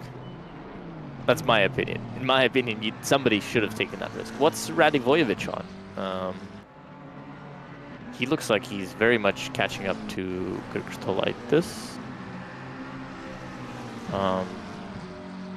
Pace found from somewhere? When did Radivojevic pit? When did he come down pit road? Gotta have a look at it. Do have that. Ooh, wide from Kristolaitis. Somebody off the road there as well. And Radivojevic goes up into third position. Radivojevic, yeah, stopped at the same time as Kristolaitis. So gaining time. Wonder what tire he's on.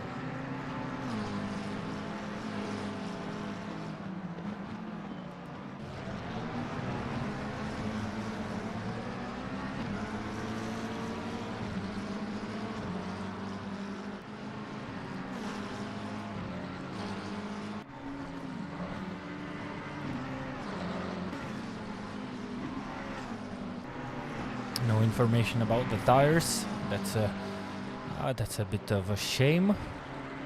So we have to kind of do our usual guesswork about the situation on the racetrack. Lorinas Razas. A guesstimation. Yeah, he is catching up. Trying to have a look at the sector times now. Let's see. Lasse Albrecht in the number 4 car. Purple in sector 3. Ooh, big touch. That's Milan Radivojevic touching with someone, and has the sun come out?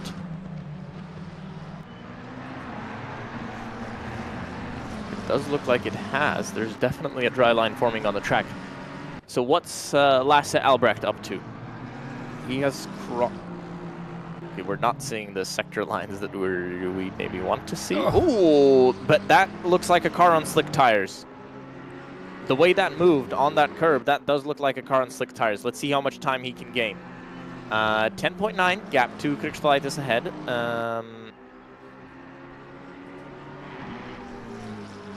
Well, that slide definitely didn't help his pace, but as soon as if he's maybe that helped his tire temperature.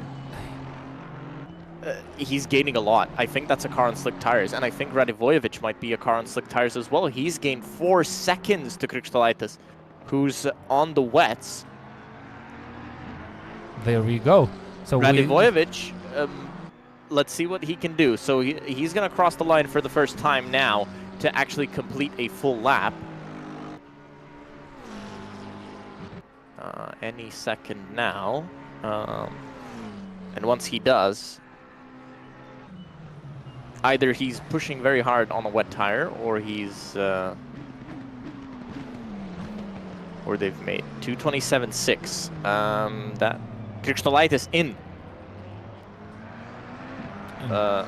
Did he have an accident?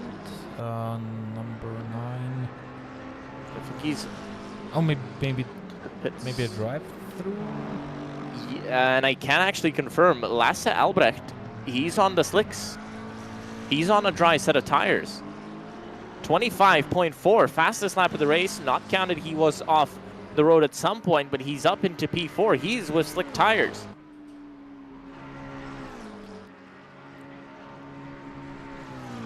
Yep, he is on slick tires. That's yep, he's right. Yep, I think so. I think I'm right. I think he's on the slick tires. Well, let's wait for the next lap to be completed by Lasse Albrecht and see if he can go even faster, because, well, the track, especially the line, is definitely dry. And if you're on slicks right now, well, he's kind of brave on those curbs. If he would, well, I'm not sure if those slicks hold up that well, but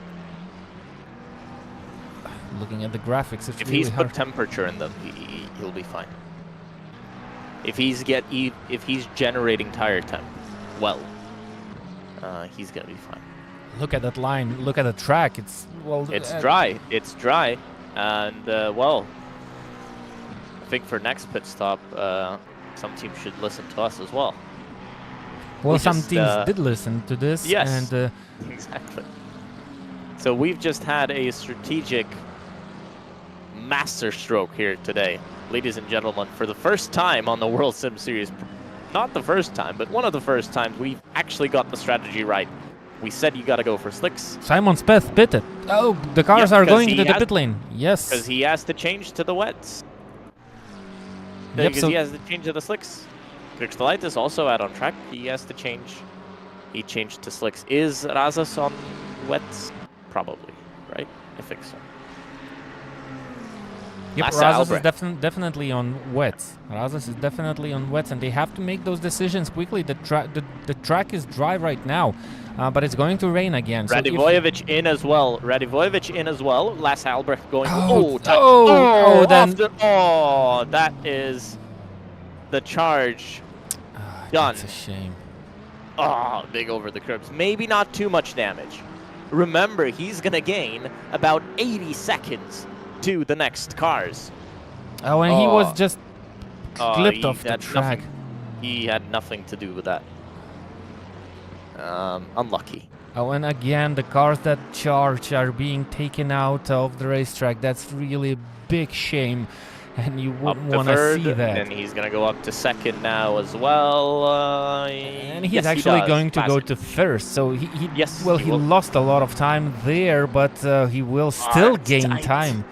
I'm pretty sure Laurinas Razas will be forced to get into the pit lane due to the changed conditions. He has nothing to do. He cannot stay on the racetrack, so that means Lasse Albrecht should definitely take that lead of this race. So what a good decision right there at the very right moment. But well, it works now. It's still a long way to go, and the conditions will be kind of similar through the whole race if we have rain predicted in roughly, well, what now, 20 minutes? So the race will be chaotic. One good decision made here, a little bit of drift.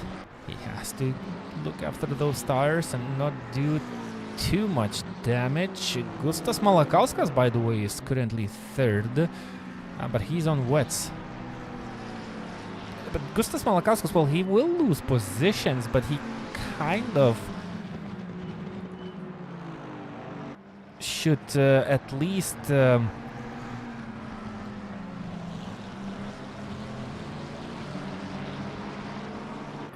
he's gonna gain time. Well, I mean, he's gonna gain time as a whole. If you want to get Laurinas Razas into the pit. Paul Gutowski's fastest lap of the race, 2 minutes 24.855. I think that's the Kustal Tech car. Where is that car running at the moment? That car is down in 50th position overall. They've just set the fastest lap of the race. Now you're going to see lap times plummet. Lasse Albrecht going wide. Look, the track is completely dry. It is, and Gustas Malakauskas has to go into the pit lane, but well, he will regain that lost time, well, not fully, but... Unless he stays out on the wets for another half hour? No. Well, he has 20 minutes to his stint time, maybe? Well, he has to make a decision. Actually, yeah, now. He's got 20... Wow, but the... Yep, and into the lead, Lasse Albrecht. And a strategic masterclass by the boys and girls at IRT number 2. Beautiful.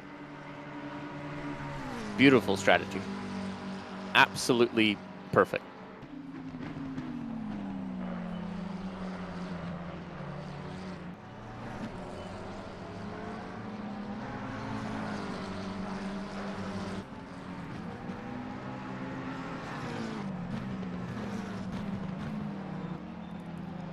Laurinas Razas still in the pit lane. They will... I think he's rolling off now. I hope. Yep, he is. So out of the pits he comes. He was 4 or 5 Somebody seconds. Lawn mowing there on the Camel Straight. Laurinas Razas was 4 or 5 seconds behind Simon Speth before he pitted. Now he's roughly That's Simon 10 seconds. Speth acting as a lawnmower. No, that was another Ferrari up ahead. McLaren. They look the same. Well, at least similar. Very too similar.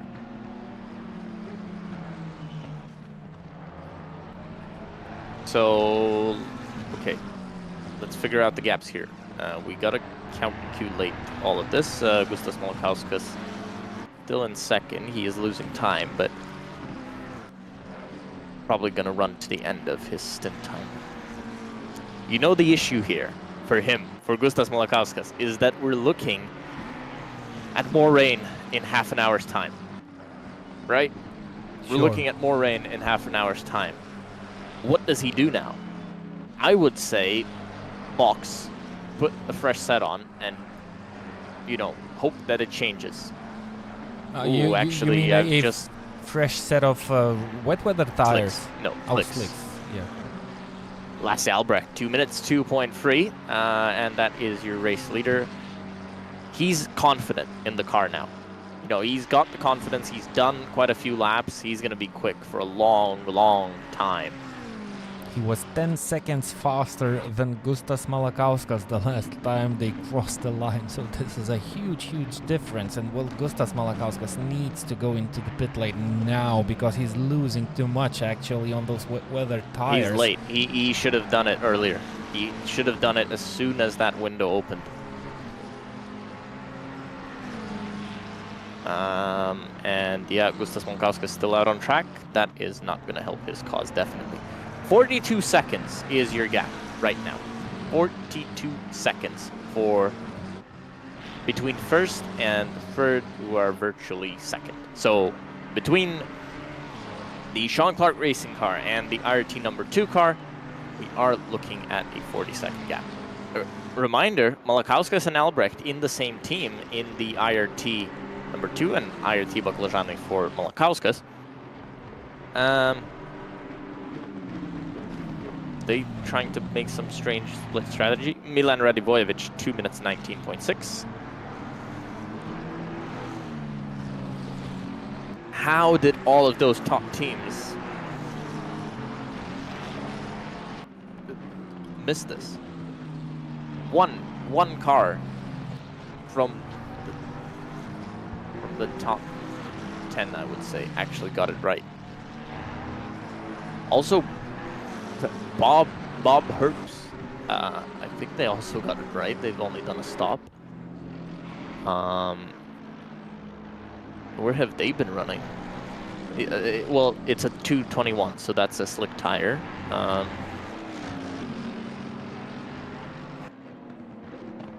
They started down in 38th position. Vlasis Galunis started in 12th. That's another of the IRT cars. Maybe they have a much better weather radar than everybody else. Well, they had a chance to think differently. Well, they also had a chance to think differently. Well, they weren't battling for the highest positions, so they definitely had to do something different. Yes, because Malakauskas was forced to come in, but you usually see those bigger gainers from the midfield because they have the chance to take a risk. They don't risk much, and they need to take a risk. So maybe it looked like a risk at that moment when they stopped, but it worked out pretty well.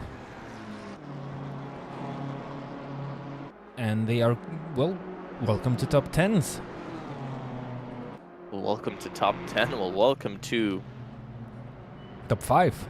A very, let's say, calm top 10. Bob Herbst, I think he's off the road somewhere. Yep, and he's hugely off the road.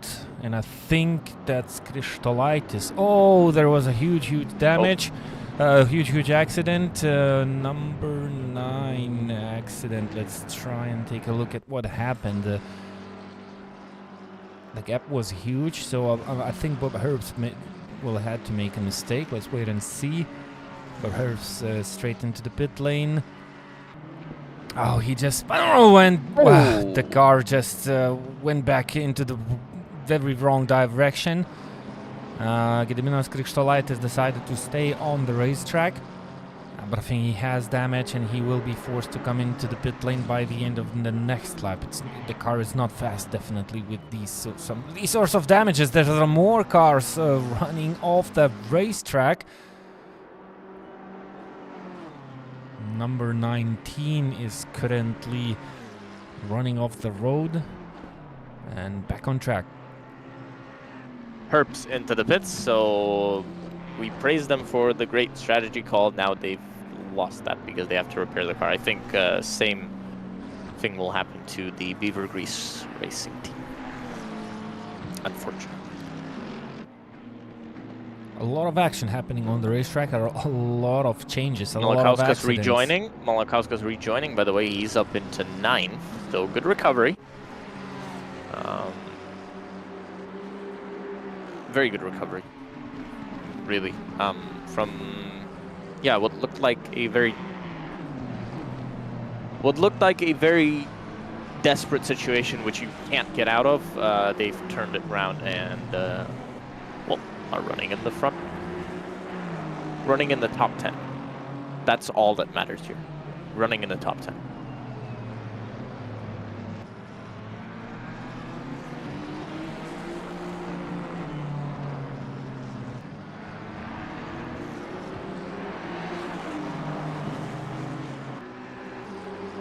What about the situation in the GT4 class? It looks like The ladies have lost the lead in these changing conditions. Aram Karsoni currently first, Nikola Skribic second, and Aušra Josiulionytė is down to third position.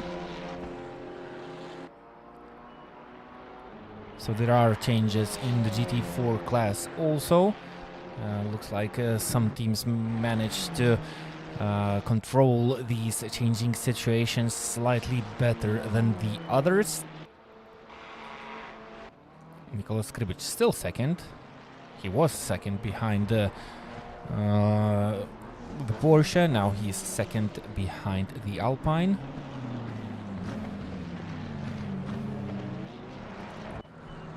Aperol Racing currently third, still on the same lap though, so it's still a good race so far for the ladies. Fastest lap time goes to Milan Radivojevic. He's fourth, enjoying those slicks now, 2 minutes 18.5.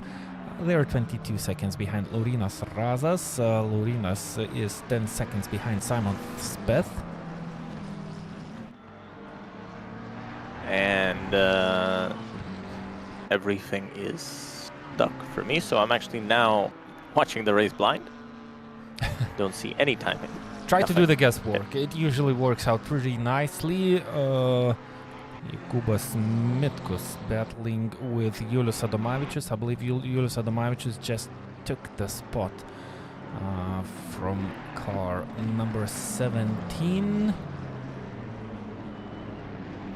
But I think Jokūbas Mitkus, did he just come out of the pit lane? Or did he have an accident? No, he's running on the track without stopping for an additional pit stop.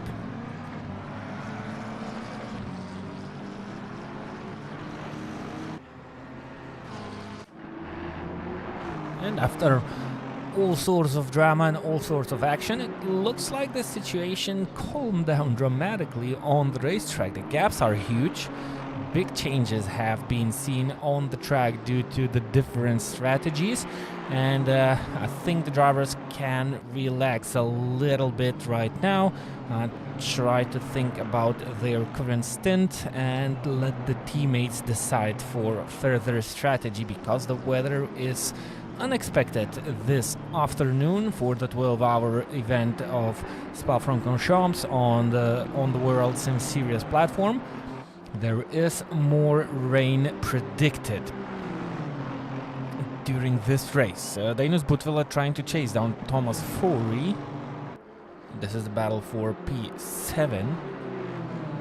Car number 8, IRT Baklajani. This is the same Aston Martin that was driven by Gustas Malakauskas, and they are still on a recovery run, and I think this is for position. Thomas Fourie just ran out of space and went off the racetrack. Dainius Butvila is being chased by a BMW, but I think this is a car that's a lap down. That should be Diego Martinez, I believe, and he thinks that he's faster than the car in front. Mitkus losing another position there. And to the teams, to everybody watching, we do have 82 people. Rain!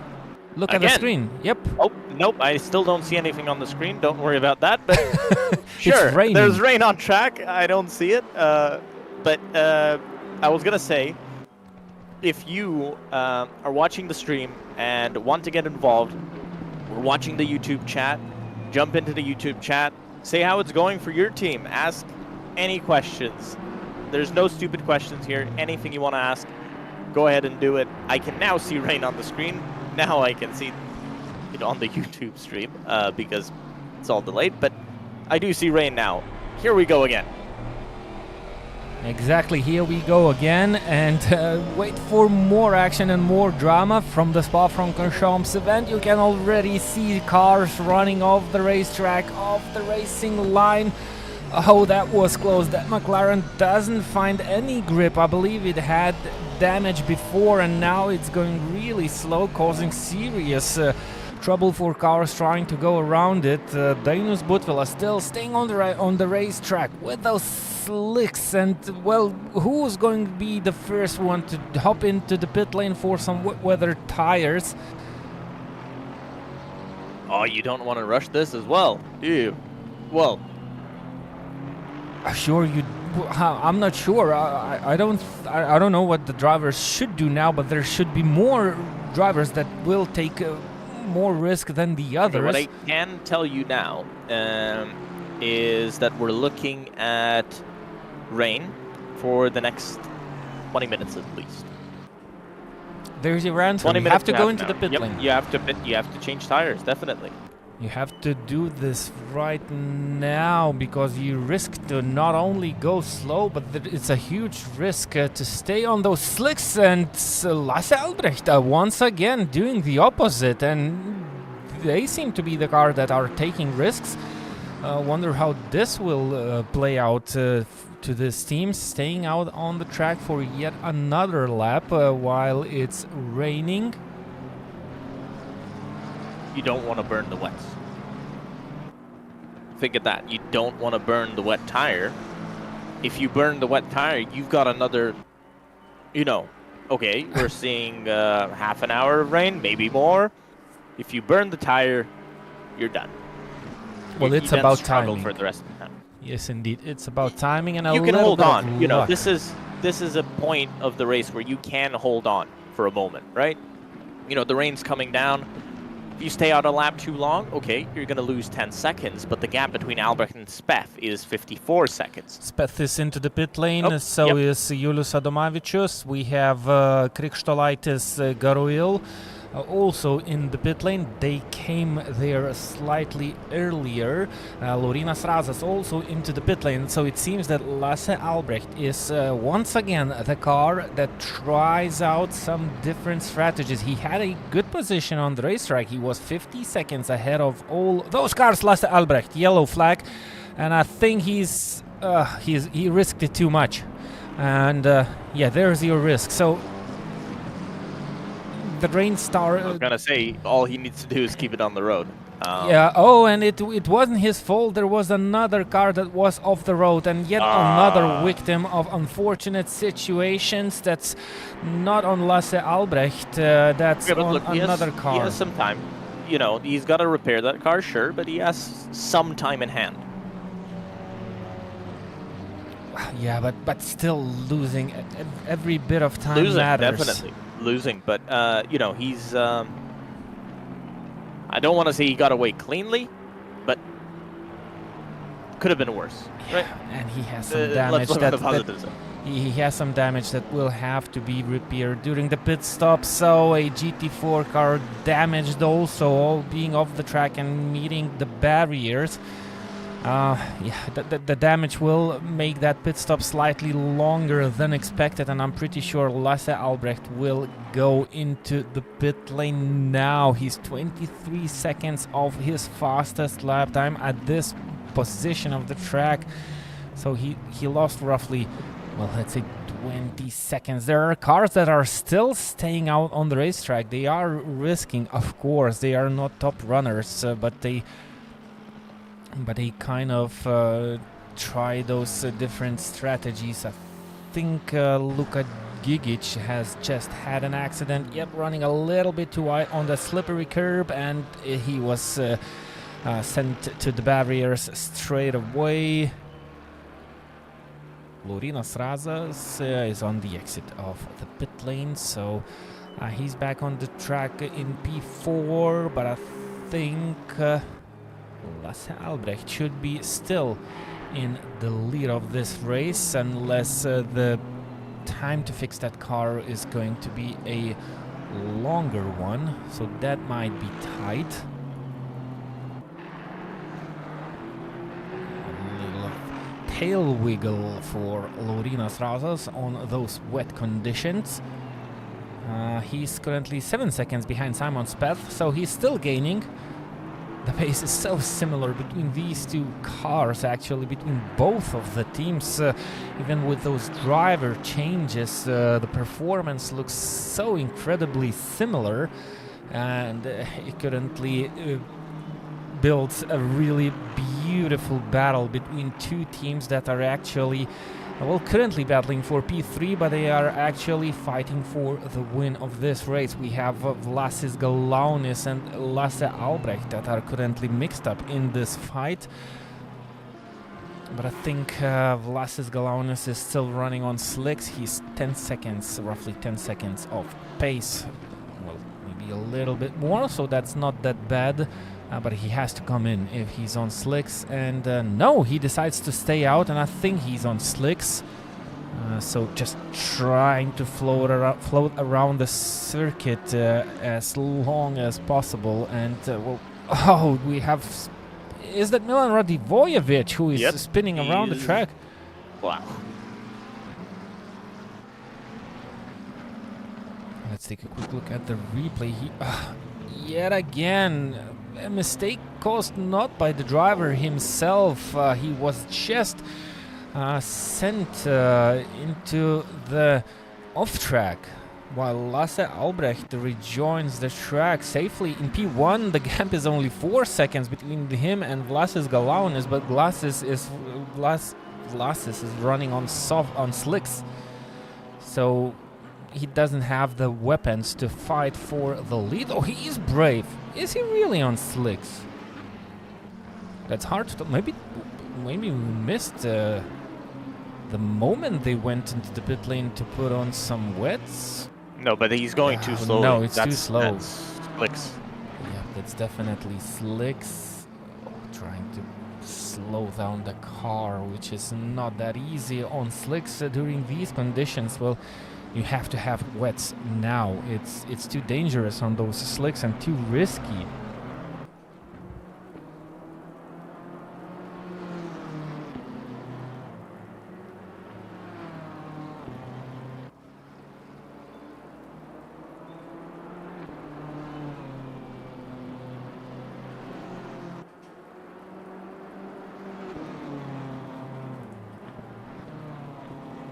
Still staying in second though.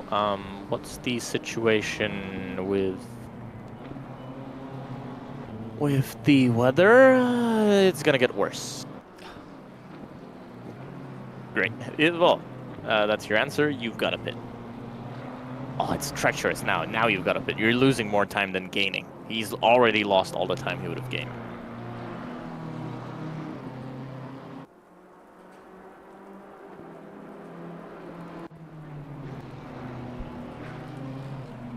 Car number 11, Julius Adomavic has just had a moment. No, they just re-entered the track, so yet another stop for yet another team during these conditions.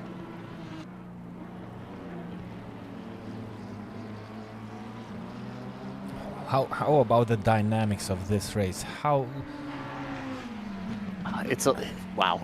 There's a huge crash right in front of Simon Speth. A couple of cars being on the racetrack. Lorinas Razas coming to that every... Oh, close. Tight. Very tight. Nice. Well controlled by Lorinas Razas. He was aware that something's happening right in front of him, so he managed to avoid that. We have a little battle between Enrique Polonio and Selikovic. And this is a battle for P13, side by side, both of the McLarens battling for position on the racetrack. Radivojevic, I think, has just had another moment. Fori.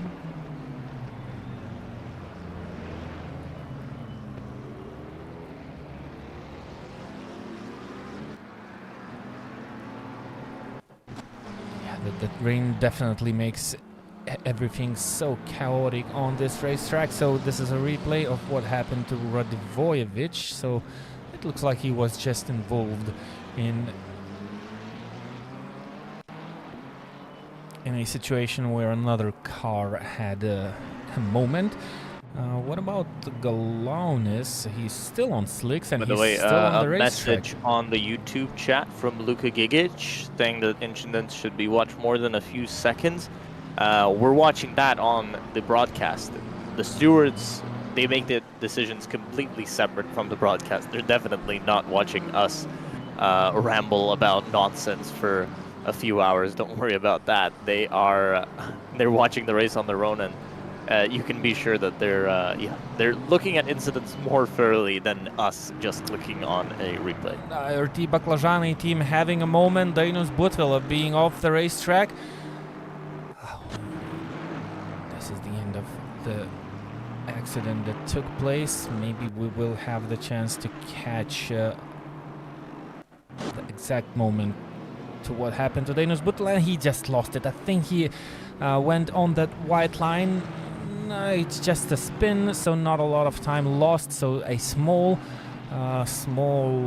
accident or incident for Dainus Butvila. In the meantime, Simon Speth taking the second position away from the car that's still on slicks out on the wet track, drifting around. Oh, and there's a car off the racetrack into the barriers. Who was that? Oh, we can't see. What about Vlasis? Is he going to enter the pit lane now? No, he's enjoying the slicks on the completely soaked Spa-Francorchamps track, and he's actually not... Well, he's doing bad. He was 25 seconds off pace. So I'm not sure what the decision or what's behind this decision. Why on earth are they keeping that car on the racetrack, which is completely wet on those slicks? He's losing quite a lot of time. Maybe they are waiting for their stint time to end. They have 28 minutes for that, so it's not the... Well, it doesn't look like the best decision at this moment, but who knows?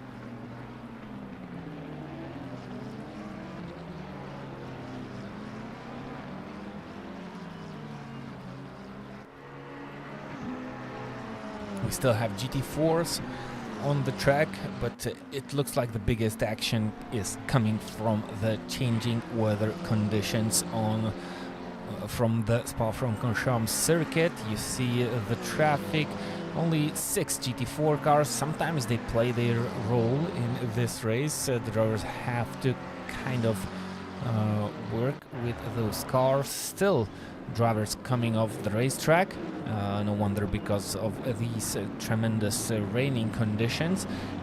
It was wet, it was dry, it's now wet again.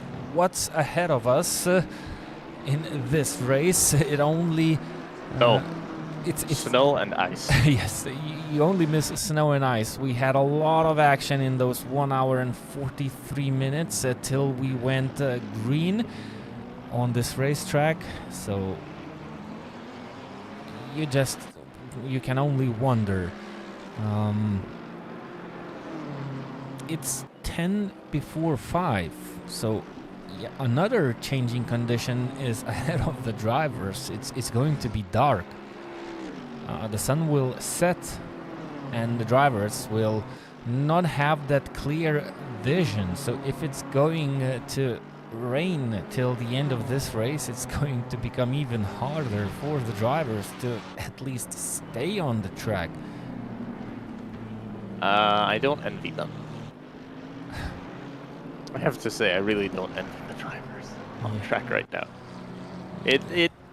It doesn't sound like a super fun. It is fun, but it's so difficult. And you know, you've got the whole team on your shoulders. When you're on track, you've got the whole team on your shoulders. And, well, difficult. Very difficult, yeah. I can't even imagine what some of these drivers are going through. And especially for Vlasis Galunis, who is continuing on the slick tire charge. Down in 6th now, but those lap times are too slow. I don't think that's...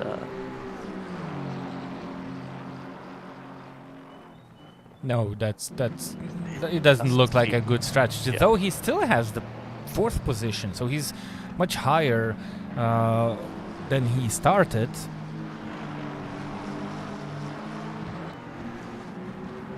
They started 12th. They're running 4th now. So 8 positions gained. But how much how much they risk to lose while staying on those slicks? They lose roughly 10 to 15 seconds per lap. Oh, Radivojevic spinning very again. Slow. Yep. Oh, that wasn't Radivojevic. Yeah. But this is now Radivojevic. Yes. Spinning. Track is getting very wet. Remember, this is what it looked like at the start.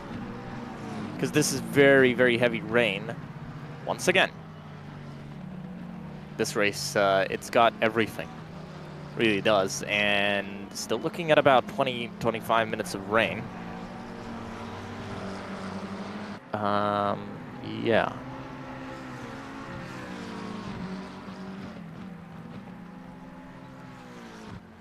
So at least no condition changes in the next 25 minutes. The drivers can adapt. They do adapt. When it stays the same, Simon Speth, is he up for something? He's in traffic. Remember, this is the car that started from pole, and it was staying in the lead with, until Miguel Silverio and his teammate made that clever decision with those slicks. They were first. Now they are battling for P2, and Laurinas Razas is slowly gaining on Simon Speth during this race. So the pace is pretty similar, but it looks like Laurinas Razas is dealing with the traffic slightly better. That's why he's gaining, and it's becoming a situation where we might see the battle for P2. Radivojevic had just had another incident, and more trouble on the racetrack. Jokūbas Mitkus was off the track, and he tries to go back on the racing line, and it was close. It was a small contact with the cars. He holds that 10th position, but he lost quite a lot of track time, number 17. So let's take a quick look at what happened to that McLaren. Oh, he was just tapped out of the race. This was down the Bruxelles corner. And beautiful synchronized spinning. Yeah, so it's really dangerous to get so close together, so tight on this wet track. So a small mistake, a small twitch of the car leads to a contact which might send the next or your car off the racetrack. Back to the battle for P2. That's what happens in endurance racing. Galoon is 50 seconds off the lead now.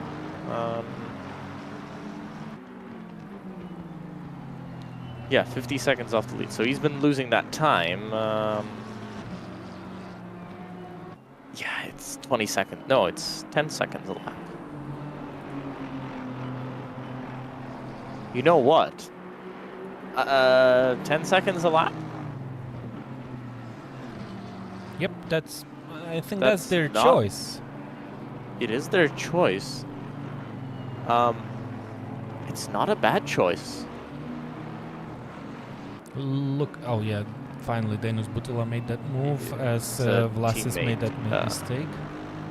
These two are teammates, by the way, so I think that was more of a lift than a mistake. Yeah, so this isn't... They're losing time, but depends when it dries back up. They're simply waiting for their pit stop, actually. I think they don't want to... Well, they are going for that safe of the pit stop. Vlasis was just off the racetrack. They have 20 minutes of stint time remaining, so I think they're just trying to extend that stint to the maximum. And we have... Oh, and there's a crash. Nicholas was standing on the racetrack, and someone was just... Was that Radivojevic? Well, at least the car looked like it, but I think Radivojevic is still on the racetrack, so it was a similar car. Number 26, let's try and get that replay. Not sure if we can. He just lost it on his own, planted the car, and I think there was another car that... The other car that hit him, that looked like Radivojevic, didn't it? Well, it looked like Radivojevic, but I think Where is he on the circuit? Radivojevic is currently 5th, and he's 4.5 seconds behind Galusis, so it was definitely not Radivojevic. Oh, no, yeah, the gaps are different. Selikov, yellow flags for him. He may have been off. At least looked like losing time, and there's a contact board next to him. So Gurf and Roop as well, yellows for them. Oh, the track, there's so much spray. There is a line sort of forming, but it does not look. It's still raining, yeah, but it's and the still lap raining. times. This is the slowest they've gone all race. This is absolutely the slowest we've seen everybody go. And actually, Miguel Silverio, who's currently in the lead, he has 20 seconds gap, but he was 5 seconds slower on the previous lap time than Simon Speth. And Simon Speth is being under pressure by Laurinas Razas on the racetrack, so this is a battle for P2. Both of these cars are trying to chase down Miguel, so good battle still happening on the racetrack for actually the lead of this race, even though it's not the actual battle. Radivojevic taking that 5th spot from Galunis. And this well, is it is how a battle for the lead. It is a battle for second. For second now. Battle for second. Yeah, it is. Yeah, it's a battle. But both of the cars are kind of trying to chase down Silverio, who is also struggling in these conditions. Oh, a lot of traffic. He's on the wets. I mean, he's. Laurinas Razas being held up. Traffic giveth, traffic taketh away. Yeah. 10 more hours to go. Yeah, still a little bit more than 10 hours to go, so this is only the beginning and still already plenty of action. Look, Laurinas Razas lost roughly 1.5 seconds in that moment, and well, there's nothing wrong that anyone has done. It's just traffic met on a wrong part of the circuit for the leaders. There's a slow McLaren. Well, this one also looks like the car of Radivojevic. So we have a couple of McLarens that look identical. They don't have those custom liveries presented in this race, so we don't have the opportunity to separate all of them from the crowd. By the way, the fastest lap time belongs to Milan Radivojevic, who is currently 5th, 6.7 seconds behind Dainus Butvila, so yet another battle on the racetrack. Oh, look how dangerous that is. A car standing across the track and a lot of yellow flags down the... Oh, well, even more cars around the... Oh, that's Adrian Sanchez, also off. Marco Giacovelli also off. Yeah, that's Daniels Berzins, who was standing sideways across the racetrack, and he's back on the track heading the right direction. Hopefully he didn't take anyone out. Let's get back to the battle for P2. Laurinas Razas still being slightly faster than Simon Speth, and actually much more faster. Now the gap is down to 0.7 seconds. And still more traffic ahead. So quite a difficult situation for Simon Speth, and the teammate of Jan Nimtz. He has to not only look into his rear view mirrors, he has to work with that traffic. He needs to risk, but he cannot take too much risk while working with the traffic, and he needs to hope that he'll find himself in a better situation. Look at the move. Laurinas Razas diving into the La Source corner. It's like both of the drivers driving carts right now. It was a late move, but he managed to stop the car, and well, he didn't complete the move, but he's right all over the tail of Simon Speth McLaren. It looks like that Aston Martin is definitely slightly better around the track in these wet conditions. Everyone was going for the McLaren because it felt the best on the dry surface. But what about the wet? It looks like the Aston Martin is doing really, really well here. It does. It looks like as soon as we get into that wet condition, we can see that it changes quite a lot. The dynamic between the cars changes quite a lot, and that is a lot of traffic. With that Aperol racing team involved between these old GT3s, and remember the ladies are behind the wheel of that pink Porsche. Is it pink or is it purple? I cannot separate those colors.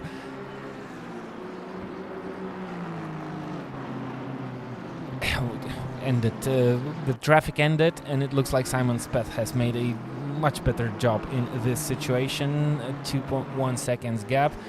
He's clear.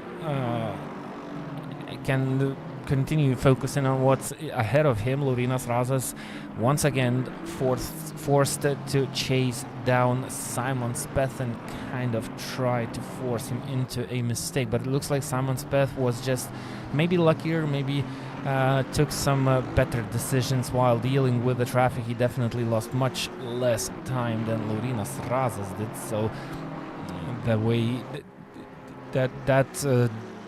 way that he drives lets him keep that position safe for the moment. Vlasis Galunis running 6th, still on those slicks during these conditions. Can you believe that it's even possible? You know, the conditions are so difficult that, well, it kind of becomes difficult for everyone. And because everybody's driving so slowly, he's not really losing that much time. He's losing a lot of time, but not that much. It's hard to explain, but yeah. Yeah, the GT4 decided to go into the pit lane. A small contact between Jokubas Mitkus and Alexander Selikovic, and Jokubas Mitkus didn't have the traction coming out of the bus stop chicane, and look at the speed of the other cars. Can it be that Jokubas Mitkus is on slicks, kind of struggling with the grip? He's down to be 13th, and the lapped cars seem to be slightly faster. Inter Rouge gets that gap. And continues racing. Sven Gerdes on Alejandro Nicolas. This is a battle for P12. Oh, actually, this is a battle for P10. There we go. Sven Gerdes and Alejandro Nicolas. BMW versus the Aston Martin Vantage GT3. Once again, the Aston Martin looks much more stable on those wet lines, and it wasn't a difficult move for Gerdes. Nicolas just went off the racing line and opened the door for the 10th place to be collected.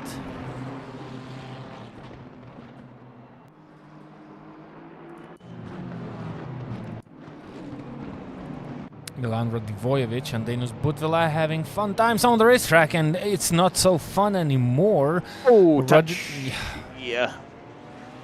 Radivojevic just clipped the back end of Denis Butvila, spun him around. Both of the cars continue racing. They lost a little bit of time there. Radivojevic, by knocking out his rival, decides to stay ahead of him.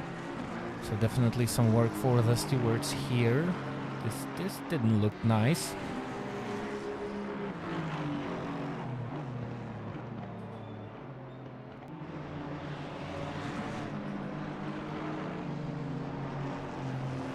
Silverio found the pace finally. He was actually 4 seconds. Well, a lap before he was 4 seconds faster than Laurinas Razas.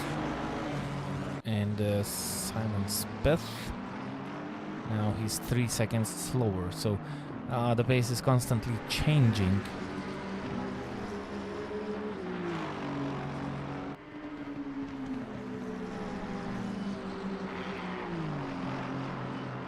Looking at the track conditions, we can see... Oh, tight! That was tight for Simon Speth. I'm watching him ahead. It was very tight with that traffic up in front. what is interesting is that we're drying out again. We are looking at a dry track. At a no rain, at least for the foreseeable half hour. Again, very tight. It looks like he doesn't have the confidence that maybe Lorinas Razas does. Because all of these moves from Simon Speff, I've been watching him for a bit now, it does look like they're very tight. They're very on edge, and I would call them not super brave. And sometimes you do need that bravery.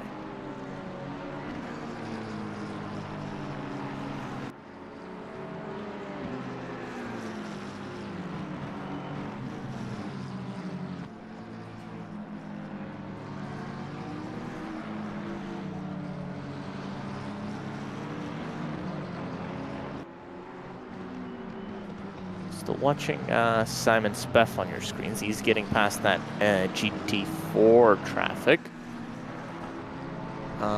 Looking better as the rain subsides around this place. And not only the rain subsides, but also we get less and less water on track. And that's the crucial part for them.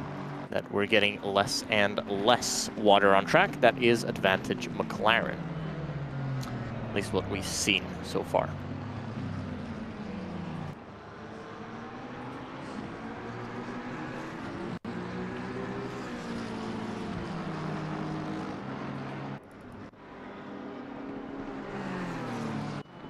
Oh, Galone is off the racetrack. Still on those slicks. He has 8 minutes of stint time remaining, and they're trying to extend it as long as possible. Now they come to a moment where they have to decide when they will pit. What tire they have to choose.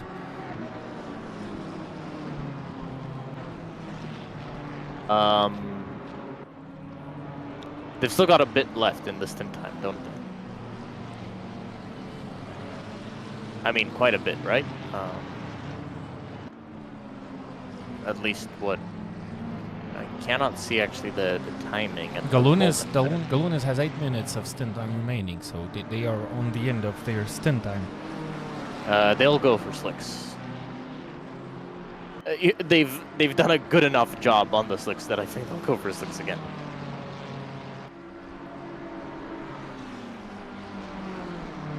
What are the predictions of the weather for the next 30 minutes? It looks like the sun's coming out, and you can see that on your screens as well, but the sun is now out, and it looks like for the next half hour we're supposed to stay relatively sunny. Yep, so the answer is going to be, the question is going to be answered shortly, so as soon as Galonis will enter the pit lane, definitely they will stay on slicks, but just new slicks, and if the track dries out, they should gain yet another advantage against their rivals. So this is the BMW to be watched for the next coming, well, at least 20 minutes, if Velocis will have the chance to keep that car on the racetrack. Wide again. Yep, this is your track limits, definitely. Struggling, going slower, not the easiest stint of the life for Velocis, but he's doing a good job there, just keeping the car on track, not looking at others, looking at the race of their own, trying to kind of keep it on the track. Oh, that McLaren off the racetrack into the barriers, huge damage. They will be back. Close in front of Velocis. I think he's that's the main thing he's concerned about. He's seeing that car pretty close, and I don't think he wants it to be that close.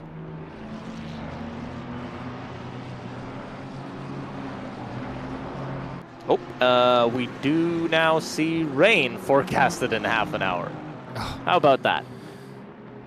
Can you get a race more chaotic than this? drying out, well, raining, drying out completely, then raining again. All those choices, all those decisions that the teams have to take, not counting the job that the drivers are doing to just try and keep the car on the racetrack. This is a difficult one. How much can you enjoy it? Well, at least while it's happening.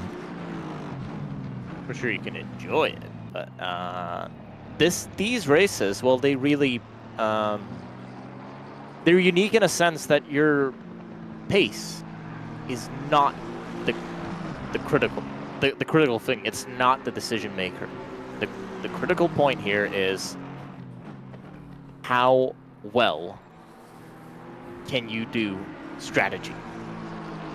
That's the critical point here today, and that's often a critical point of endurance racing. You know, when you have a race dry all the way, most likely it's nothing special. It's special, but it's not as special. When you've got rain coming in, coming out the whole time, that really makes a race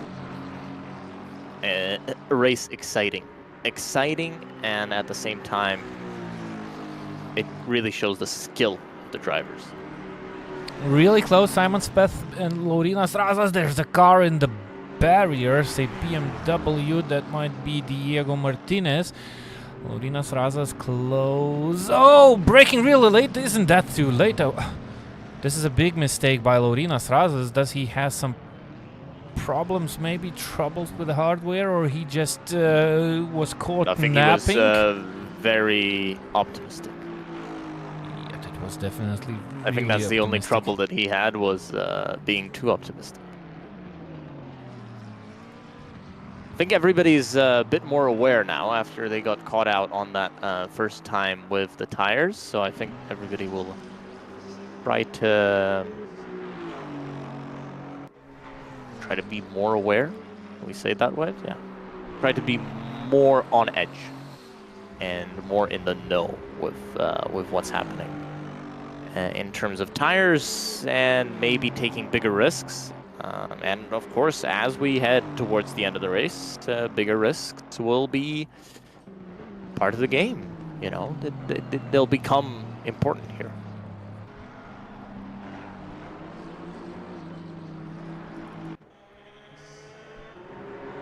Too wide into Eau Rouge, following a GT4. Oh. Will we have a 3 wide? No. Well, that's Alexander Selikovic. He definitely had to back out. The GT4 not making it around the corner on the racetrack. Had to go offline. Simon Speth is in trouble, in huge trouble. Big trouble. Massive trouble. Laurinas Razas, well, now he gets the place. Oh my. Wow. And he lost it on his own. Just almost had it. Well, good thing, good news is that Simon Speth didn't hit anything, so the car is safe. They just lost the position in roughly 12 seconds of lap time. These mistakes matter, especially when you're running in front. These mistakes might hurt your final result of this race. Of course, it's far from over. We still wait for the changing conditions. You can see that the rain has stopped. The sun is out. The racetrack is drying. Galunis into the pits. Let's see what they do. I hope I've finally managed to set up to see tires from other cars. Eagerly waiting for your decision. Same corner, different car. Dainius Butvila, another spin. Is it the same corner? Yes, indeed it is. So maybe the drivers are a little bit too risky here. So what happened to Dainius Butvila? So again, running a little bit too fast into the corner, then slightly clipping the curb, and that sent the car spinning. I think the contacts were avoided. But also, well, he didn't lose a position, but he lost quite a lot of time here.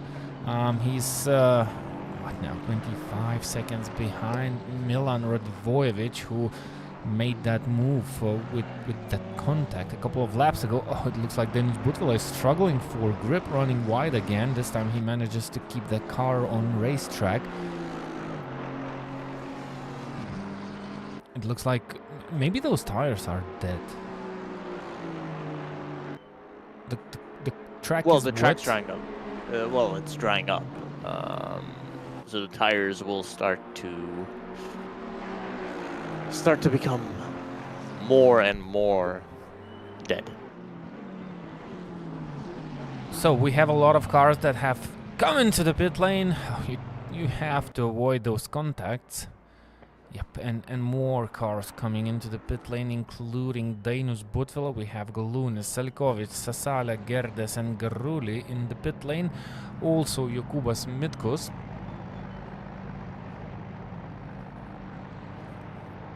So we will have driver changes. These are early pit stops actually. Most of the cars had more than 15 minutes on the clock for the stint time, so I think they take those decisions to change the game of the strategy. Try to use the conditions of the track. Well, not don't play similar games as Galusis has played. They stayed on the slicks for a lot of time on the wet track. These guys are just going with the track, going with the conditions. As soon as they see the track kind of suitable for slicks, they just go for it. Okay, so I think, well, now it's Marko Antonakis behind the wheel. If my data is correct, they're now on the wets.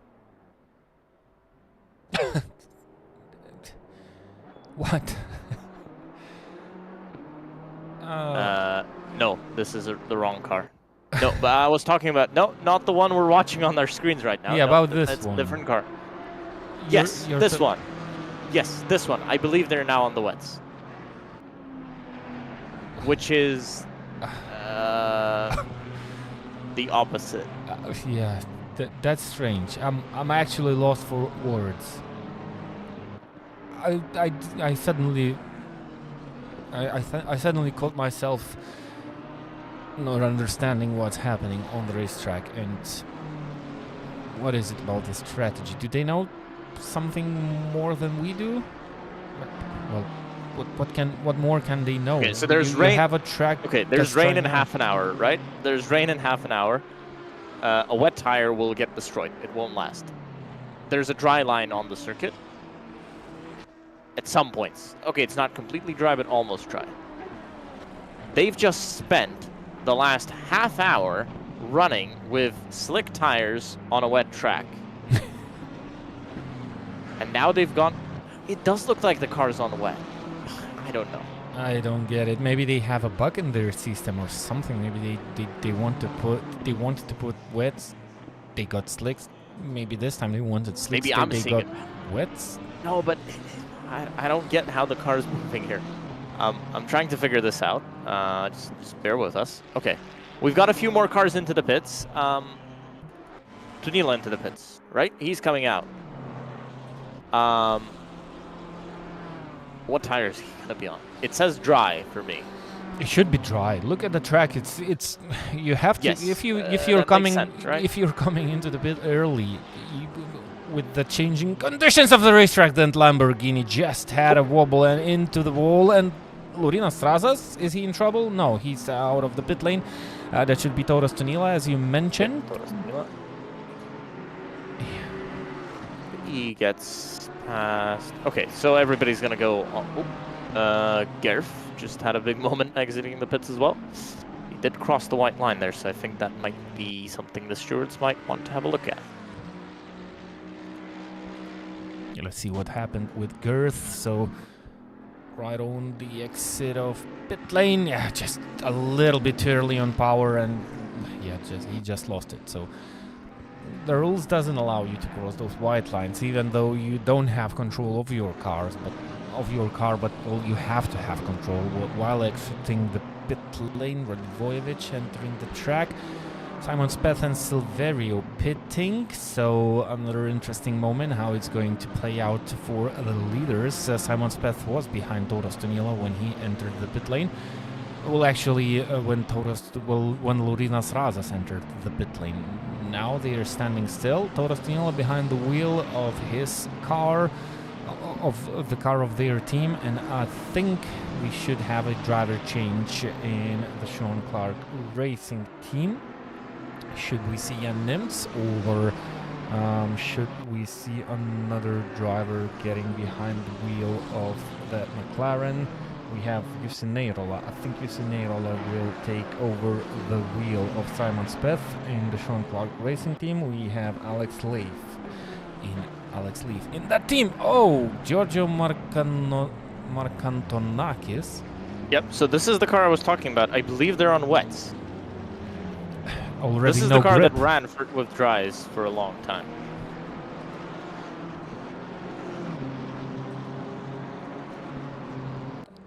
I think the team loves challenges, don't you?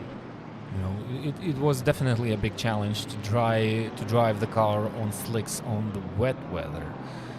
Well, they're what's a bigger challenge?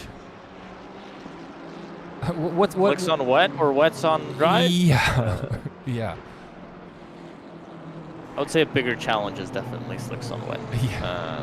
Wets on dry, it's just not fun. Still slippery outside the ideal line. It looks like they don't have even top speed. Look how fast that Go BMW gained on these cars, and that's Julius Adomavicius, and it is actually a battle for P7 between Julius Adomavicius and Georgios, both in the BMWs, both on the same track, but both on different tires, if our data is correct. And if what Gustas is seeing on his whatever reference he has, this is a wet weather tire versus slick tire on a drying track. It's not completely dry yet, but it's going to be soon. That's really an interesting situation. Try and look at least. Yeah, look, no grip for Georgios. Still staying to being able to stay in front of Julius Adomavicius, but the biggest question is for how long those wet tires are going to burn. But I think Julius is on wet, so no? Is he? I don't know. You have the data. It's not. I don't think it's showing up correctly. I need to wait for all cars to make pit stops. I think only then we can actually see it properly.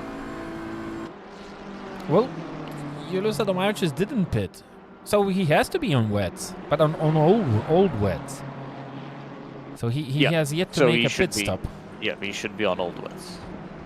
And an old wet is actually better in these conditions than a new wet, because a new wet you have a lot of tread on the car. He's gotten past. But you've got a lot of tread, and it moves. You've got a lot of, let's say, meat on the tire, and all of that starts moving, and that generates a lot of temperature, and it's really unpleasant to drive. So in the case of a more used wet tire, what you've got then is a tire that actually kind of works. Not exactly, but it's more close to an intermediate tire than just running a new wet. So that's the advantage of the tire in this case. And he's already 2.4 seconds ahead of Georgios, just running a little bit wide, well, a little bit too deep into the first part of the Lecombe corner section, but he's still doing good. He has to pit for what tires? Well, if he would be Julius Adomavicius, yeah, he should pit for slicks, but what if he decides to stay out on the racetrack? Well, pretty He's got similar about to 20. what... He's got 23 minutes left on his stint timer. And So what about the prediction? What about the weather prediction? I think it's pretty... but it's not. It's not. I wouldn't have it concrete enough. I feel like if this would be the other way around, where you might be staying out on a slick, on a wet track, we've seen cars do that, and it looks like it's not the end of the world in that case. It looks much worse to be on a. It looks much worse to be on a dry track with a wet tire. What's with these two cars? Taurus Tunilo doesn't seem to be really fast, and it looks like Simon Speth is just gaining hugely on Taurus Tunilo during this run. Both of the cars went into the pit lane. On slicks. They should be both on slicks. Yep, because both of them made a pit stop recently. Simon Speth is the car that has just come out of the pit lane, but it looks like Simon Speth feels slightly better than Taurus Tunilo in these conditions. By the way, there was no change for the Sean Clark Racing team. Simon Speth still behind the wheel of that McLaren. There was one car off, and it teleported to the pit lane. That might have been Martinas Kuchauskas, maybe. He's been flashing yellow. Albrecht is in the pit lane. So, Lasse Albrecht entering the pit lane, losing the first place, leaving out those cars to battle it for the lead again. Taurus Tunilo staying in front. What happened with number 4? I don't see any contact, any damage. Did he put wets during the pit stop? Do you have the information? No, I don't have the information for that, but I don't think they could have done it. Is it the drive-through, maybe? Do we have information about it? Why did suddenly the previous leaders of this race enter the pit lane? Well, what we can do is just stick... Yeah, but it looks like it was a drive-through. It looks like Lasse Albrecht has just completed a drive-through penalty. For what decisions on the track did they receive a penalty? They were in the lead of this race, so what did they do wrong? Maybe they crossed the line on the exit?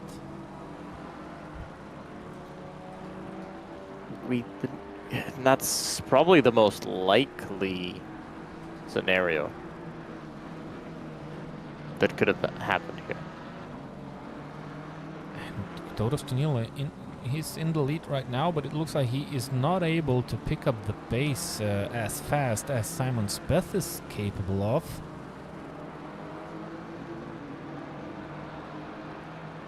of. Maybe saving fuel a little bit. Would you save fuel if you would have your rival right on your tail? I don't believe it's the case. It's still 9.5 hours to go. You know, if you've got a strategy here, you run to that strategy. You don't.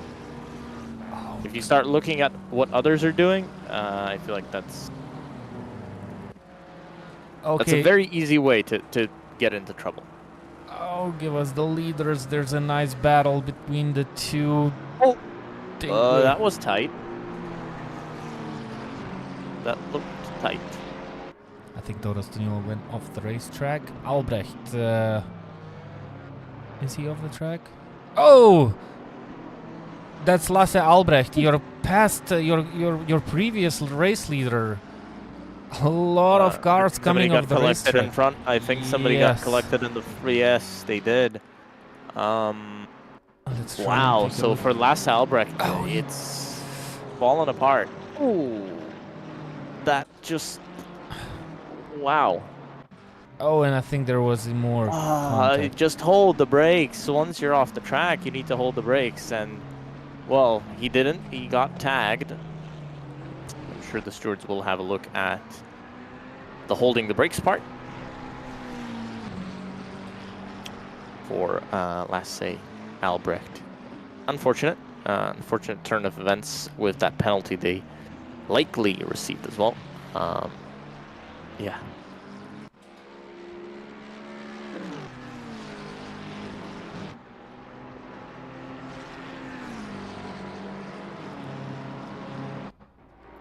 Something happened with these two drivers. Oh, a big contact.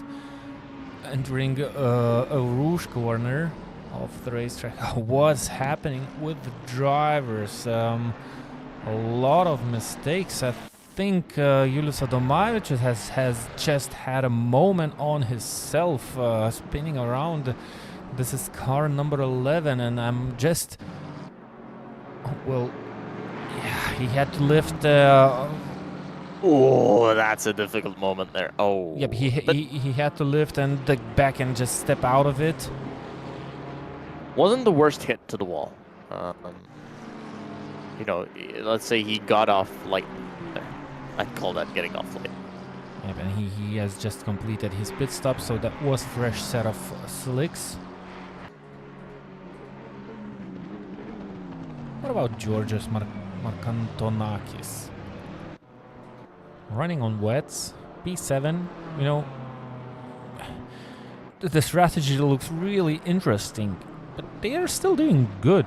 They're running in top 10, having trouble to slow down the car into the bus stop chicane on those wet weather tires on dry conditions.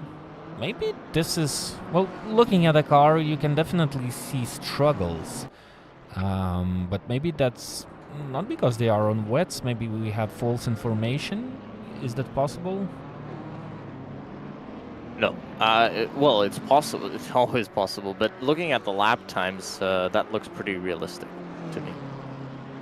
You have 2 minutes 31 on a dry track, while Toro Stonilo doing a 2:22. So a huge difference.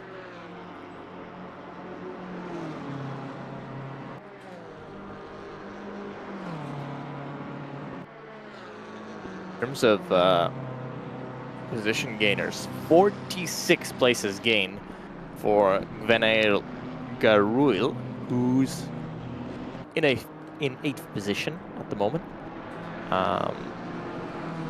22 places for Dan Johnson, 20 places for Lucas Drunglas, 21 for Julius Gerf, 27 for Jose Angel Vasquez. Yeah, quite a few big gainers.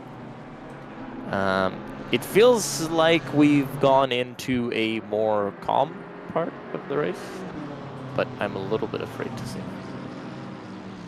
Just for a short moment of time, you know, remember those I feel like every predictions. time we go into a more calm moment of the race, all hell breaks loose and everything gets turned on its head. That first pit stop, you know, those first pit stops, that was very intense. I feel like now everybody's more understanding of how the track's going to develop, and it's a bit easier for everybody to understand, you know, what's happening.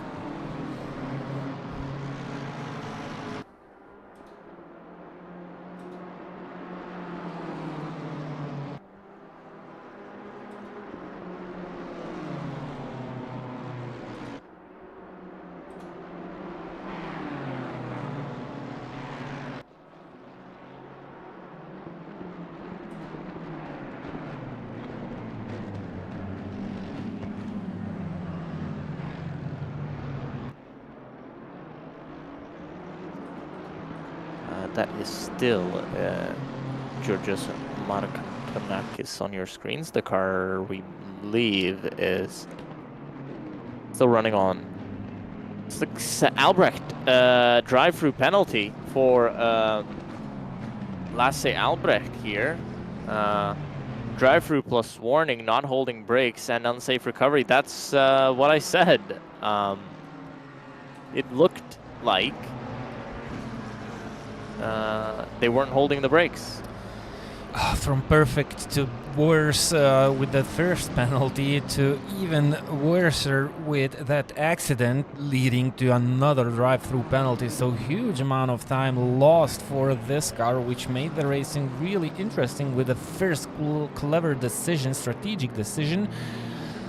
They're just losing places down to P4. They might lose another position to Dainus Butvilla, I believe, because, well, the pit stop is really, really long. You spend 90 seconds or maybe not 90, you spend roughly 72 seconds in the pit lane while just running through it, and that's roughly half the distance of one lap. So 2 drive-throughs loses you more than 1 lap.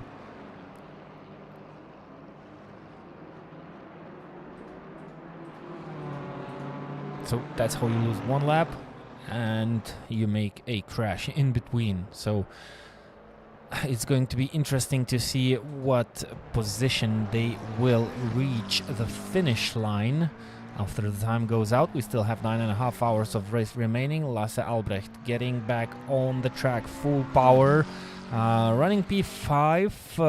Andrei Timofeev is roughly 3 seconds behind Lasse Albrecht, maybe a little bit more. No, it's a little bit more due to the timing screens. Andrei Timofeev, car number 9. This is the Beaver Grease car. Oh, Markanontakis having difficult moment. Who's not had a difficult moment? He was. Oh, and that's a lot of work for the stewards. It was a difficult situation. A lot of cars involved. You can see it was between a couple of cars. It didn't happen on. They didn't do it on their own. I think they were pushed off the racetrack while being in traffic and still having difficulties to slow that down, that BMW. What tires would you choose now coming into the pit lane with the weather predictions approaching the time frame where it's supposed to start raining? How many minutes? Well, this is very interesting. Now looking at the weather prediction, we've got rain in 10 minutes. Okay, whether it's 10 or it could be 5, and then it's dry in half an hour. The question is, what happens between the 10-minute mark and the half an hour mark? When does it dry up? Yeah. Number 5, drive-through for Radivojevic. And that is for free warnings, reaching free warnings. And Milan Radivojevic now coming down. He's gonna have to come down pit road soon.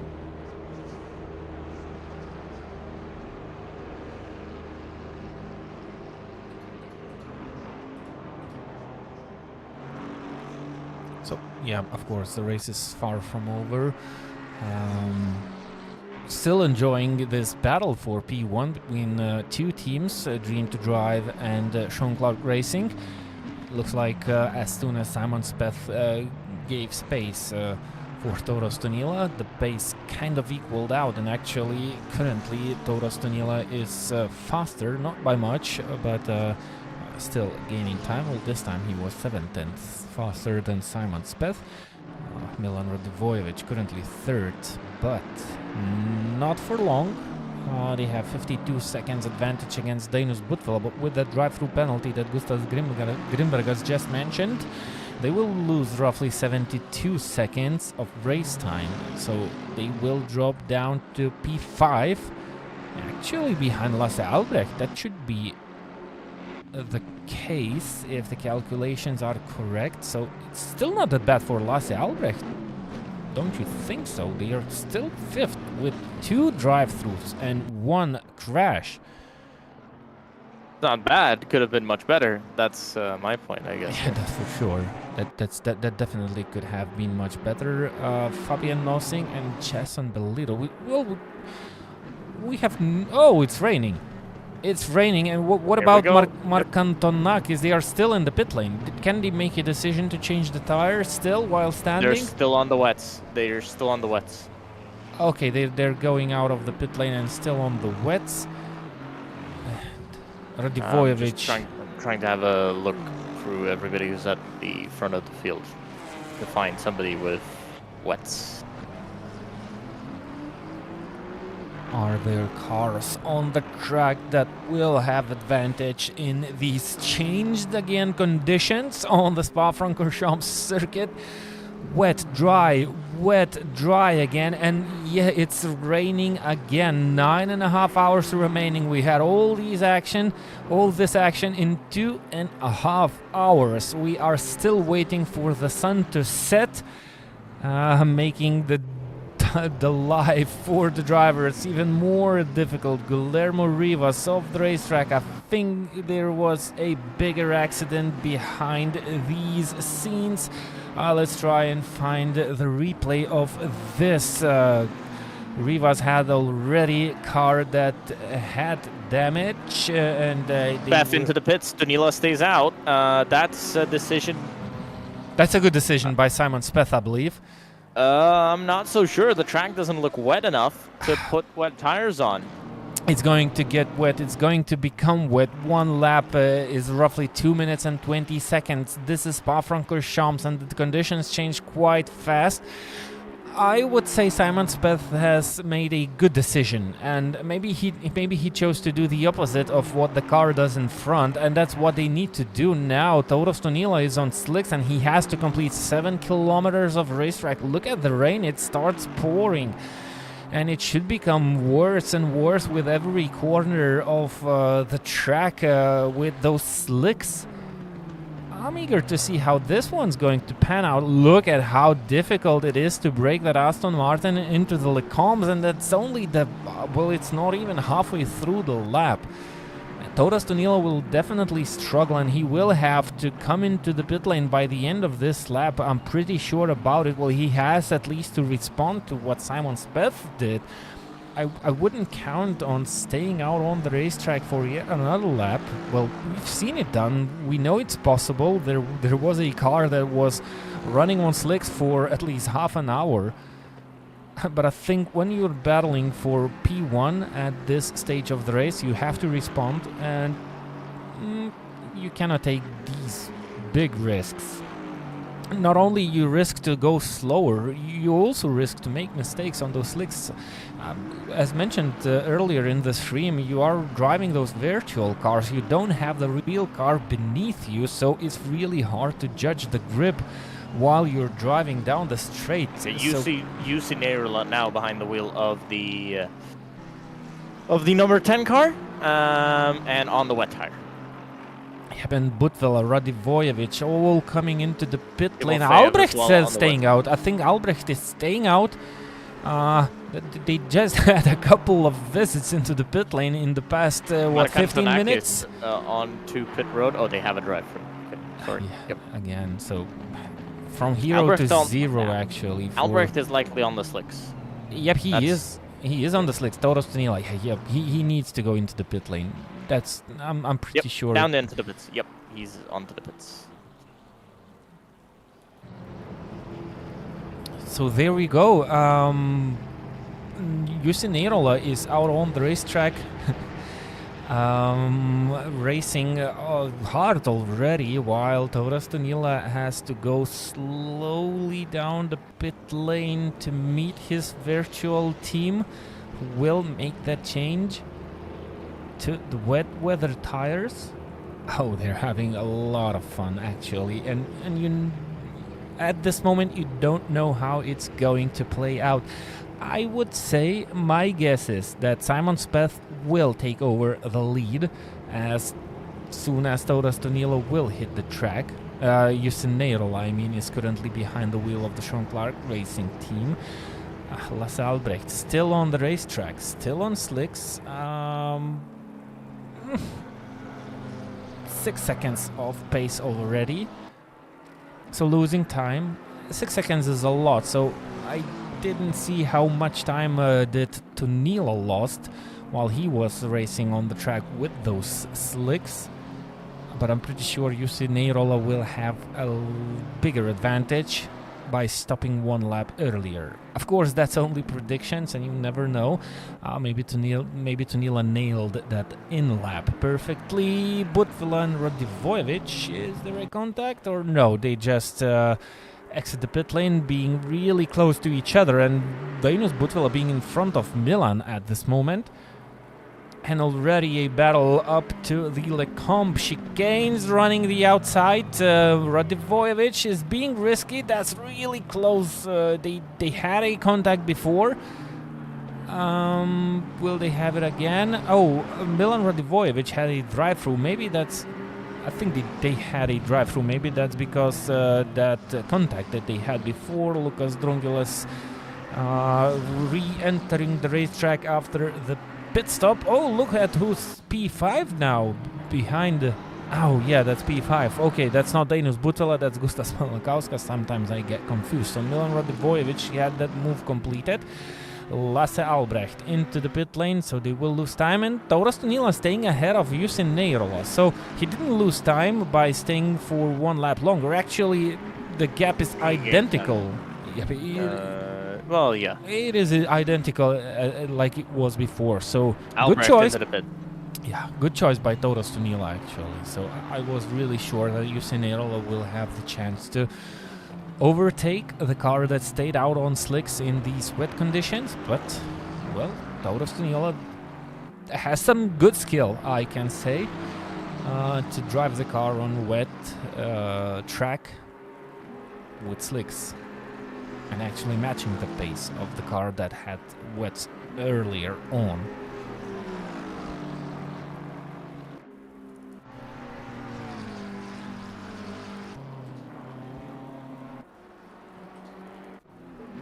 So Gustas Malakauskas was overtaken by Milan Radivojevic, but he has to... Oh, he still has the pace.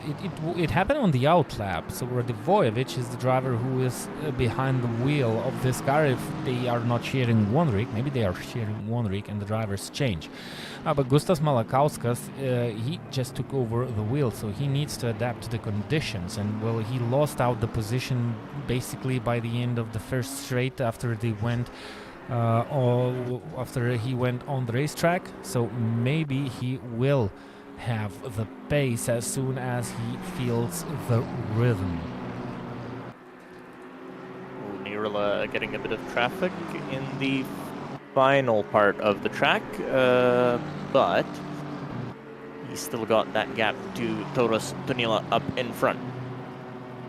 3.7 seconds. Salikov, he looks to have had some kind of issue. Oh, Gustas Malakauskas trying to go side by side with Milan Radivojevic. That is for a podium spot here. Gustas Malakauskas right behind Radivojevic at the moment.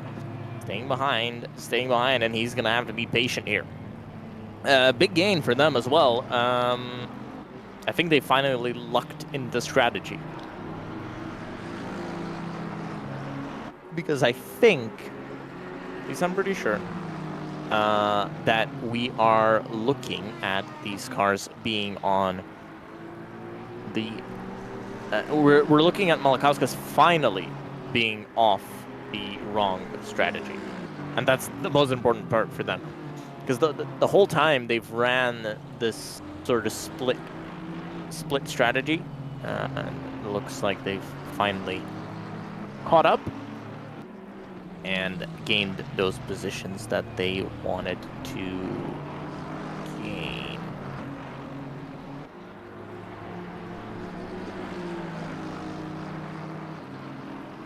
Yep, they've finally lucked into it. They're now on the same strategy with everyone. All other cars are on the same strategy. Except for Tselikov here. I believe he is still on... He's not pitted in half an hour. I believe he's still on slicks. Back to the battle here of Malakauskas and Radivojevic. They've seen each other on track a few times.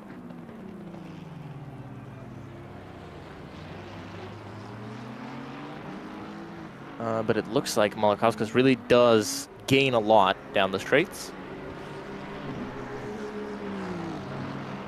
And then loses quite a bit of time once they get into the cornering sections. Oh, that car very much being put on edge on through Radion. can hear some puddles forming around the track. Another 10 minutes of rain at least. To the inside goes Radivojevic of that lap traffic. Lap traffic doesn't give up and then misses the turn. But Malakauskas has to be careful. Oh, that looked scary. We've seen incidents like that happen. That looks scary. Oh, another big slide. Malakauskas really pushing that car. It looks like Radivojevic, maybe his McLaren is just a bit better going over the curbs. It looks like Malakauskas is a bit better in the braking zones and maybe a little bit better in terms of traction overall, but he can't use as much of the curbs. So at the end, he might sometimes become slower.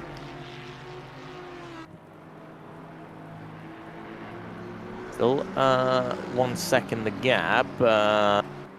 Jason Belindo, he's up into 8th at this point.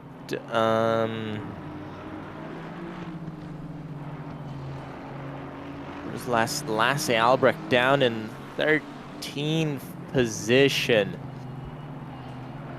You gotta feel for Lasse.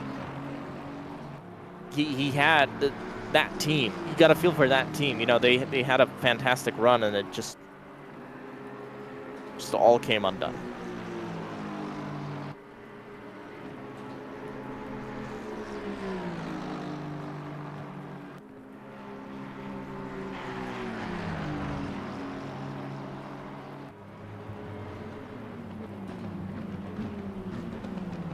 Gustas Malakauskas keeping up with Milan Radivojevic. Beautiful battle.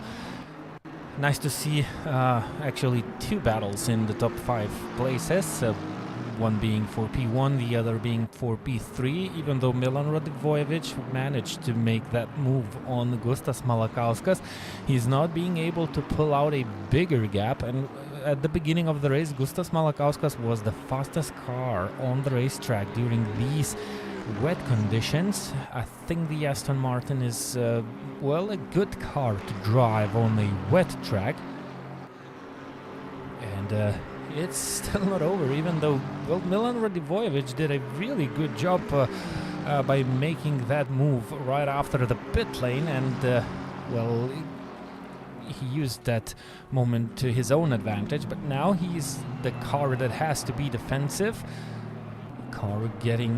The track is getting wetter and wetter. All that traffic also involved both cars getting wide on the exit of the Lacombe section. They will meet some cars on their road. In the battle, oh, that's a GT4, and Milan Radivojevic had to change directions. That's Aperol Racing, the ladies team, getting past. But they nicely stayed. Oh, Radivojevic, he had a wiggle there on the entry. This is going to be a chance for Malakauskas to make the move, especially coming into the bus stop chicane. Rain subsiding in 10 minutes. No more rain. Wow. Can you ask for more? Can you ask for more action on a race? We are only not full 3 hours into the race. We had a lot of condition changes already and still quite a lot to come.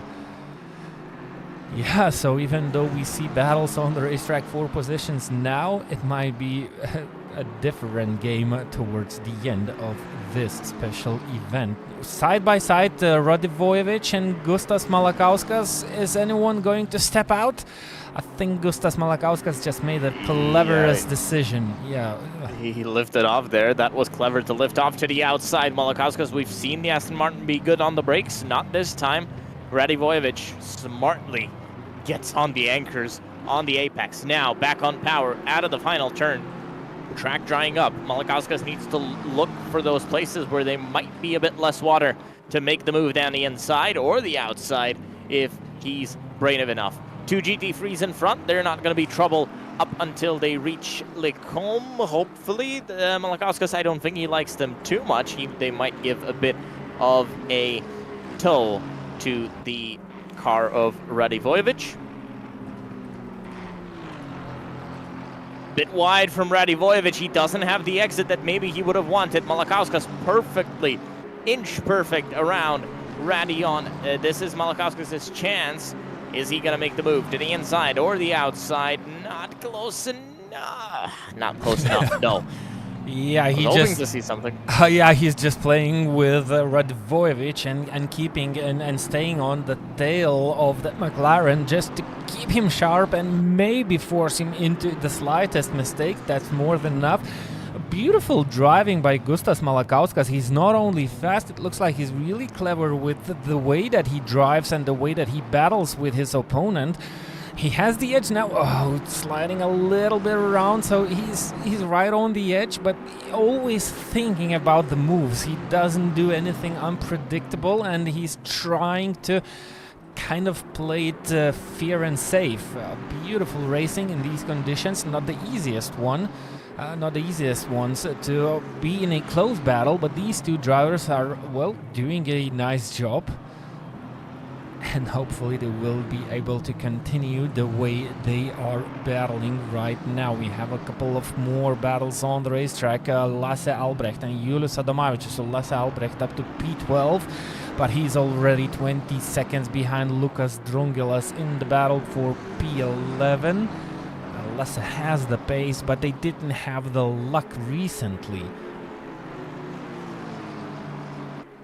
0.2 of a second, one lapped car ahead of these two drivers. Gustas Malakauskas close on the back end of that McLaren. They have the edge during the braking zones. Radivojevic covering the inside line. This is, well, the bus stop chicane is one of the most beautiful corners around the racetracks. You have a couple of lines to think of when you are going defensive. And sometimes you can leave the inside line into the bus stop chicane if you think that you are faster around the outside into the final part of the bus stop chicane. So, yeah, it looks like Gustas Malakauskas is not on rush. Radivojevic will be stuck again, likely, or at least he's not going to have the front grip that maybe he wants. Malakauskas looks so much better for the high speed. It looks like that car is much better suited to the wet conditions, but it just looks like they're lacking a bit of that straight line speed. Look, he's not closing up at all. Yep, even in slipstream.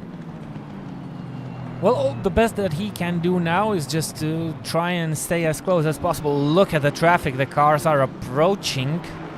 They have to... 4 cars, one of them being a GT4. This is a chance for Malakauskas. Also a chance for Radivojevic to make better moves and extend that gap. He's getting stuck.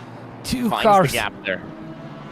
That was 2 GT4s battling each other. Yep, yes. They are 2 GT4s battling each other. Not battling. They're quite a bit fighting off in terms of. Well, they're a lap down.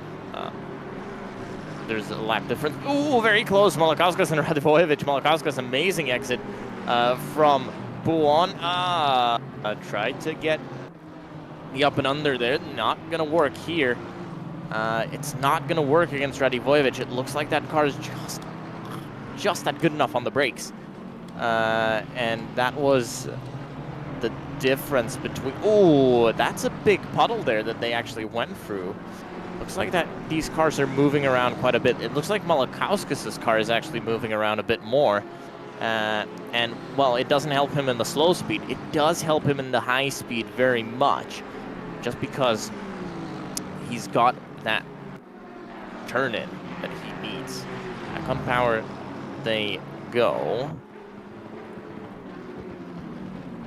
Yeah, that deficit of straight line speed, it's not helping Malakauskas here. This is a good battle for position. Toras Tonila, by the way, 9.3 seconds ahead of UC Neyrila. Yeah, but he has quite a nice pace advantage, actually. He just gained 1.4 seconds in the previous lap time against the second-placed driver. So once again, the Aston Martin looks to be the car of the choice in these conditions.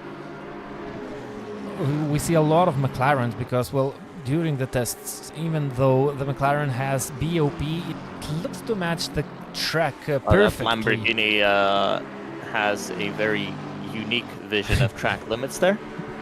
I'm not sure the stewards would agree with that one. Oh, but that's now close. is the battle. Here we go. Malakauskas to the outside. Can Radivojevic hold the inside? Malakauskas on the drier line around the outside. Is he going to make it into Lake Combe? He does. What a move from that. Now he's going to have to hold on.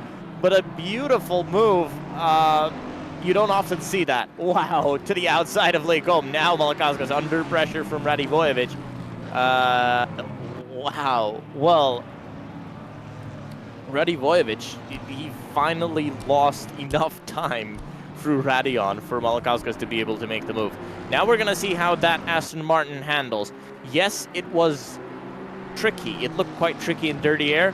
Let's see what he can do in clean air now that he's in front. Up to third position, and third position, not because they're off strategy. Now they're back on strategy. Remember, this car, through no fault of their own, got involved into an incident. They had to repair the car. They were so far off. Now, back into a podium position. Gustav Malakauskas takes third place in the Aston Martin, and now it's an Aston Martin 1-3. Yep, Gustav Malakauskas is almost one lap behind Jussi Neirola, but we've seen that... 115 seconds. Oh, so that's 1.5 lap.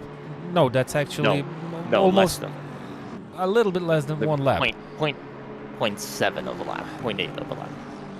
Yes, something like that. So it looks to be a big gap, but we've seen recovery drives, especially from Gustav Malakauskas.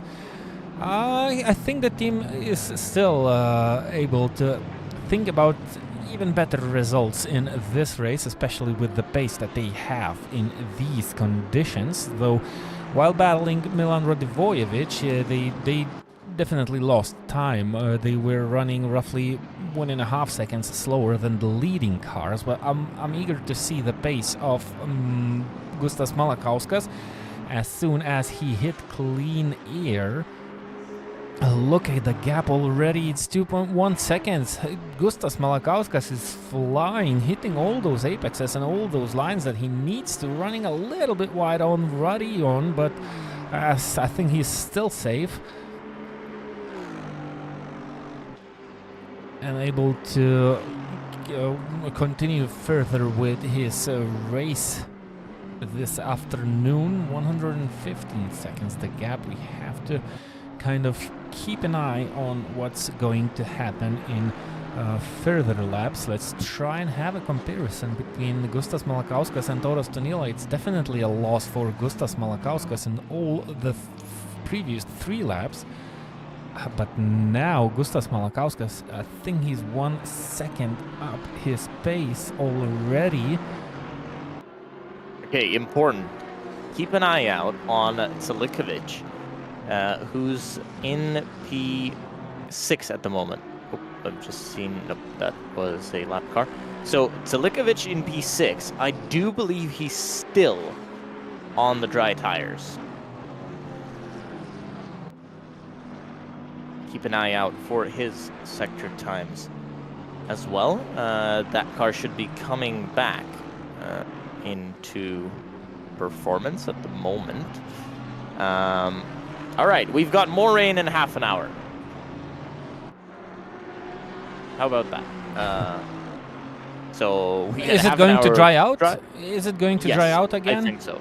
I think so, yes. How many Should be a very tight window. I think it will be a very tight window where we've got a dry track and then back to a wet circuit. Decisions. That's the perfect moment for the teams to make decisions if they want to maybe gain something in this race, especially for the ones that are currently further down the grid. That's a situation that a leading car doesn't want to get involved. Finally, everything worked out pretty well. Yeah, Gustav Malakauskas should get that position. I think he lost a little bit of time in that final corner. 2 minutes 28.2 was the previous lap time. That's still 1.1 seconds slower than the lap time of Tauras Tonila.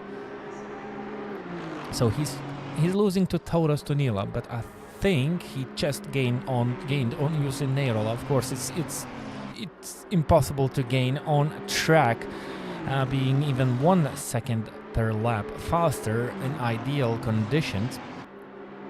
But you have to keep up with that pace to keep those, well, at least to keep the motivation up to maybe do something more in this race and achieve better results.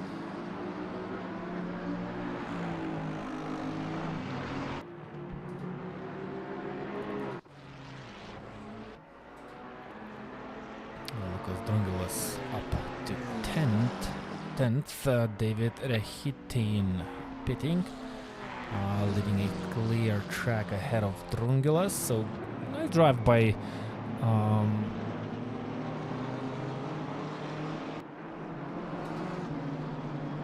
MGVL Racing Team. They gained 2 spots on the previous lap time, so I think one of the teams has, 2 teams have pitted. So quite a lot of position changes in the midfield also. Some teams are making pit stops. That's Jason Bellito. He's currently 9th, trying to chase down Fabian Nosing, while Selikovic is still running 7th. If we believe what Gustas said, they are running on dry tires. Still on dry tires, while the rain has stopped and the track is once again starting to dry out. And what about the stint times of the teams? Well, still quite a lot of time for the leading teams to stay on the racetrack. Selikovic has 16 minutes of stint time remaining. We have confusion on the racetrack in the bus stop chicane, a spot where drivers can easily miss the braking point, and we have cars that are coming into the pit lane earlier, and I think this is a game of strategy that's coming into the play. As soon as the rain stops, I think we already see teams making those decisions to try and stop early to use that dry track to their advantage as early as possible, to maybe make some onto the dries. So Garul onto the dries in that BMW we just saw. That's one of the first cars to actually make the switch back to the dry tires.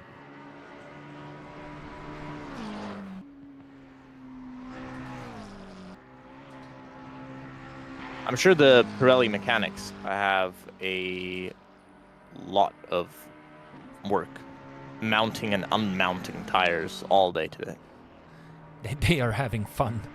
They don't want to be left out, and they are doing a phenomenal job of making all those changes in the correct time. Looking through the cars, I just saw Timofeyev in number 9 McLaren almost lose control over the top of Radeon. It does look like it's a transition back onto the dry tires. At the moment, Neyrula and Tanila on wets, and that's your battle for the lead. This is going to be a chance for Malakauskas and for Radivojevic to make changes to their race. To have him... that was tight. To have a chance to get in front. And to decrease that gap. But for me and Lurinas, this will be the end of part 1. Our first stint in the commentary booth. We'll be back in about an hour's time, where we should come back to a wet track. Should. So keep up with the action from the racetrack with our commentary television director. So live views from the racetrack with no commentary for approximately 1 hour.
Welcome back to the 24 Hours of Spa, the special event on the World Sim Series platform.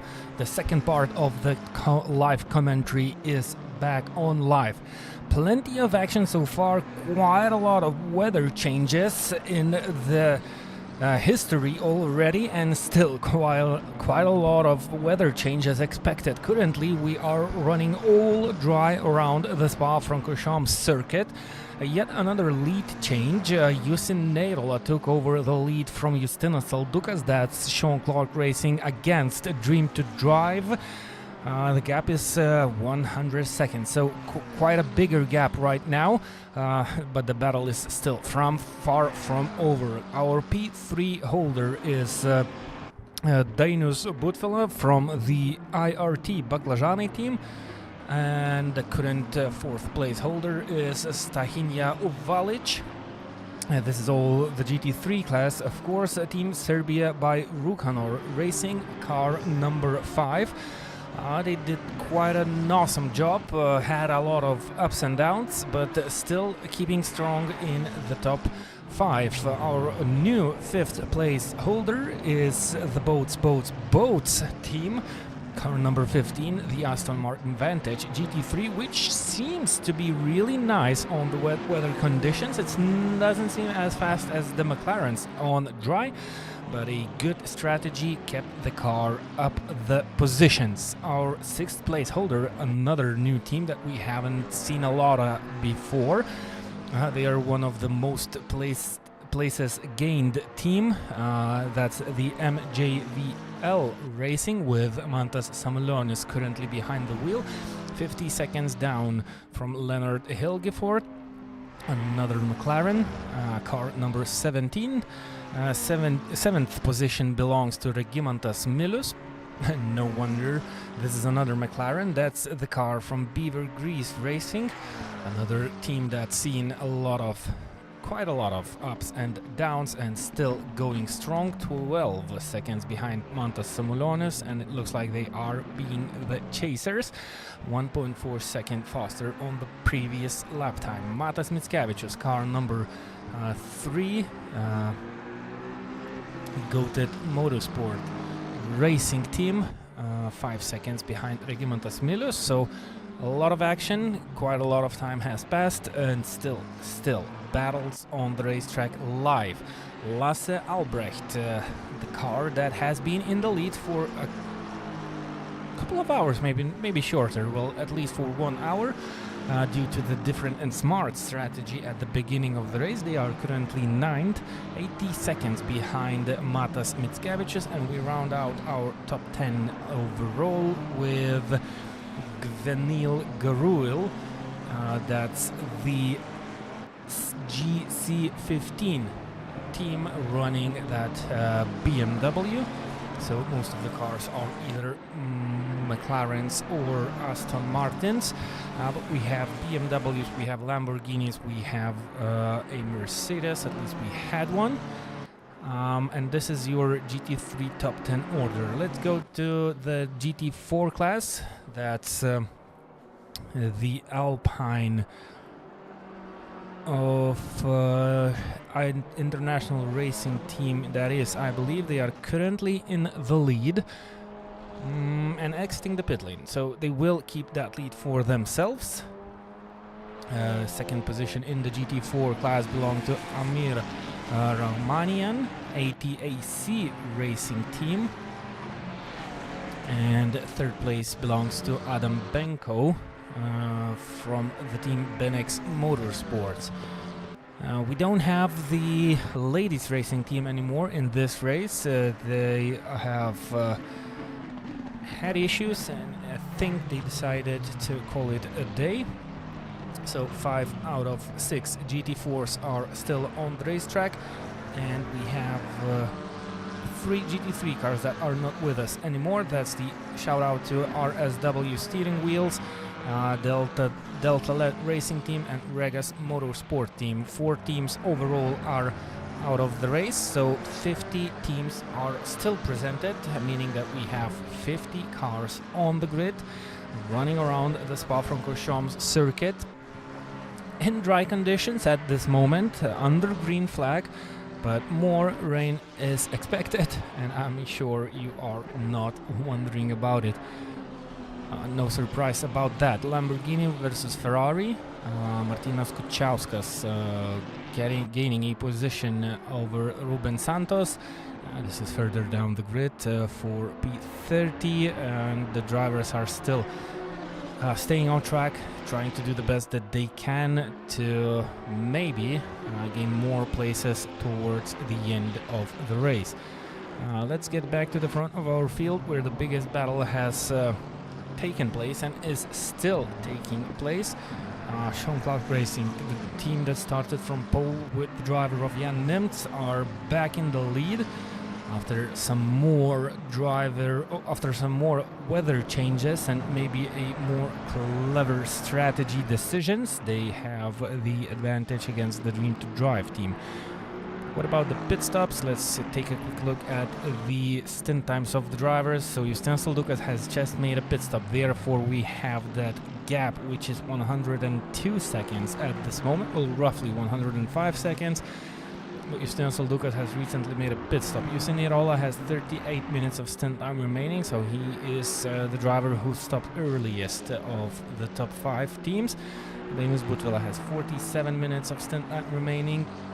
And Matas Mickiewicz, who is running 7th, will be stopping this McLaren in the pit lane by the end of this lap. He has only 1 minute and 40 seconds remaining. We have Luka Gigic, who is running 12th, also looking for a stop by probably the end of this particular lap. Only 2.5 minutes of stint time remaining. So a lot of action, and it's still far from over. Sometimes you could already feel that it happened. It did happen quite a lot. Quite a lot of incidents, quite a lot of lead changes, and it's still only well, 2/3 of the race completed. So you one third of the race completed. So you have 2/3 of the race remaining. And you can expect no less action and no less drama. It is currently 7:30 p.m. local virtual time on the Spa-Francorchamps circuit. It's basically matching the GMT +2 time. And kind of starting to wonder when the sun is going to set in this virtual Spa-Francorchamps circuit, because it's going to change the conditions even further.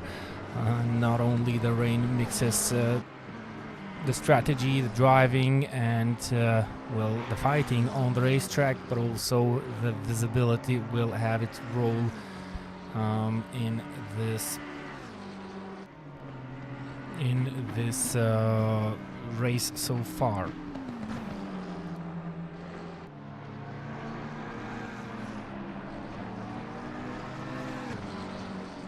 At just 10 minutes until our next projected rain shower, the drivers had a chance to do a bit of running in the dry conditions, and as the sun continues to set over this picturesque and beautiful racetrack, we are heading into another of the difficult strategic decision zone.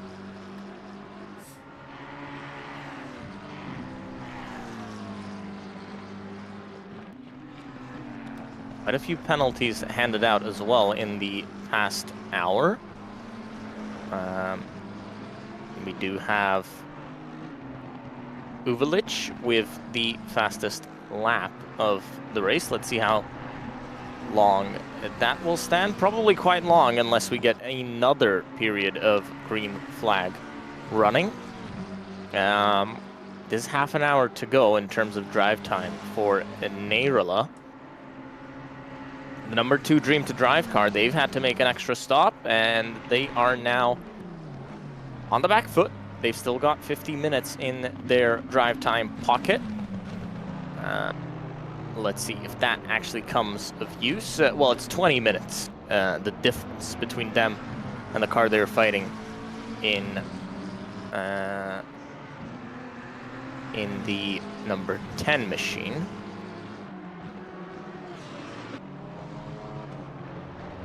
Did Uvelic have a contact, or am I dreaming?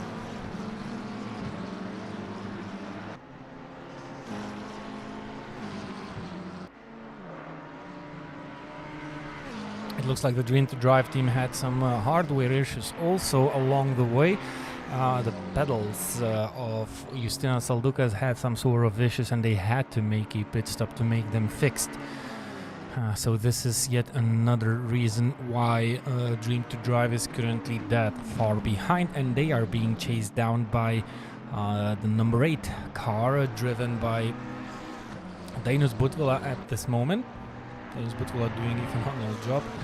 We had issues with the team in the past also, but they are still back, they are still strong, and making it a 3-car battle for P2 at this moment. The gaps are slightly bigger to have it live on the racetrack, door to door or bumper to bumper, but it's getting tighter. The pace is similar of all the 3 cars, except Justina Saldukas was, well, he was the slowest car on the previous lap. Maybe he had some issues. He's not on a really clean lap now. Also, 2 minutes 23 was the 99th lap, so the pace is kind of different from lap to lap. But Justina Saldukas is still trying his best. Quite a long way to go with this stint for the driver. So it's highly possible that we will see the Dream to Drive car dropping even more positions until they reach the pit lane. 3 drivers in total make the whole of this team. That's Justina Saldukas, Toros Danila and Laurinas Razas. So even though it does look like the team is going backwards or is on the back foot at this stage of the race, that doesn't mean that they are not fighting for the win. The sky is getting darker. Yeah, the predictions are, of course, for the rain to come back. Like actually, in half an hour, it's saying very, very heavy rain incoming. That might be another shake-up for the teams. It will be. Although they should be quite used to those changing conditions already. They should know what to do. They know how the car handles during wet conditions and, of course, on the dry. They know their weaknesses. They know their strengths. It's very crucial now that the cars, once they do start switching over to the wets, once the rain does come, and it looks like it will come, it's very, very crucial that the drivers do not forget that they have to really brave it out on the slicks as long as they can.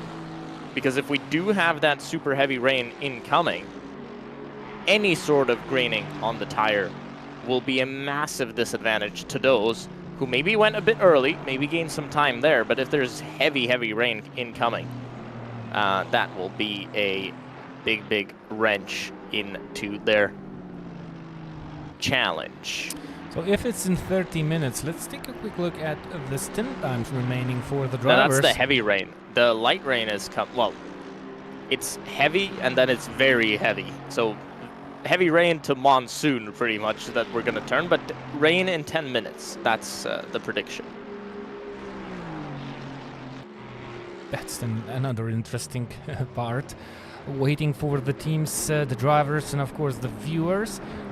Another dynamic change for the race, and it's really interesting who will gain in such conditions and who will lose. Gimantas Milius, it looks like he was chasing down Mantas Samulonis. Now he's facing backwards, the wrong direction. That's Radilion, if I'm not mistaken. That's a strange camera angle.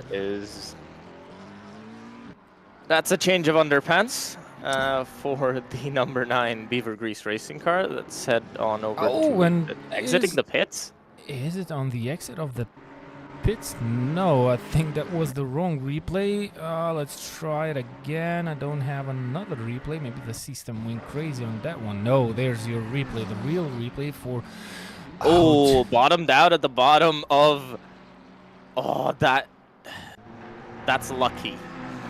We haven't said this often today, that somebody got lucky, but they got lucky. They were chasing down the 5th position, number 17 car, and they were kind of gaining quite drastically on the vehicle, but maybe they just pushed it a little bit too hard, and now they have to start it all over again. The gap is up to 20 seconds, so they lost roughly 16 seconds in that in that situation. So sometimes, well, you have to think how much risk do you want to get into that stint of yourself while pushing, to not make it too much. That's the Dream to Drive team overtaking the Dream to Drive junior team. At least the colors seem like so.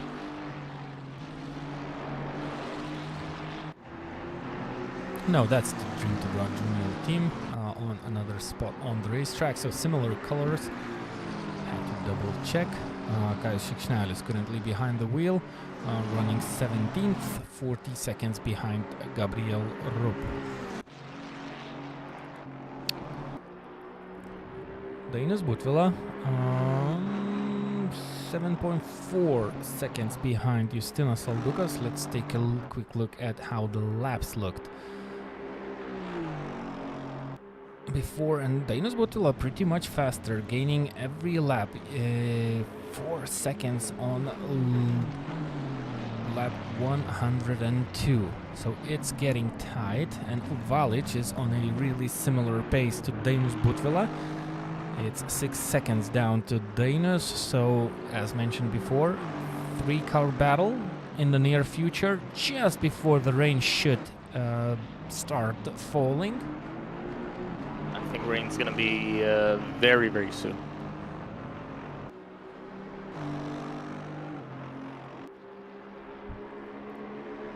Everyone, well, the interesting part about virtual racing and Assetto Corsa Competizione, it has rain and it has its prediction system. And I think it's much more accurate than it is in real life. So if you see that rain is incoming in, well, 10 or 5 minutes, you can totally prepare for that and be ready.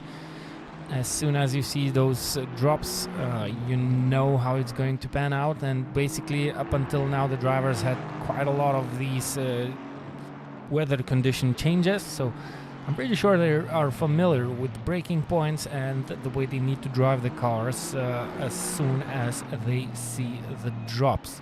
You know, this is going to be a bit unique. We've never had such a long time under green.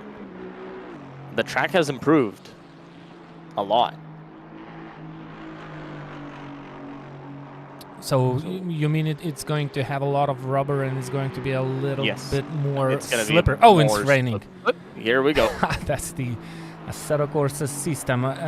It's not raining, and then bam, and you see a lot of drops dropping on the ground, and the water on the tarmac will be building up pretty fast. So there we go, 6.2 seconds between Justinas Saldukas and Dainus Butvila, 7.1 seconds between Butvila and Uvalic, and of course 111 seconds the difference between P1 and P2.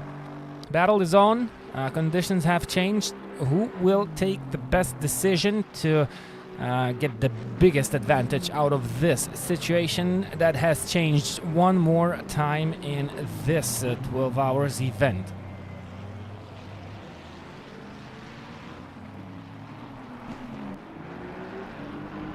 Here we go. Into the pit lane comes the Dream to Drive car. That's early.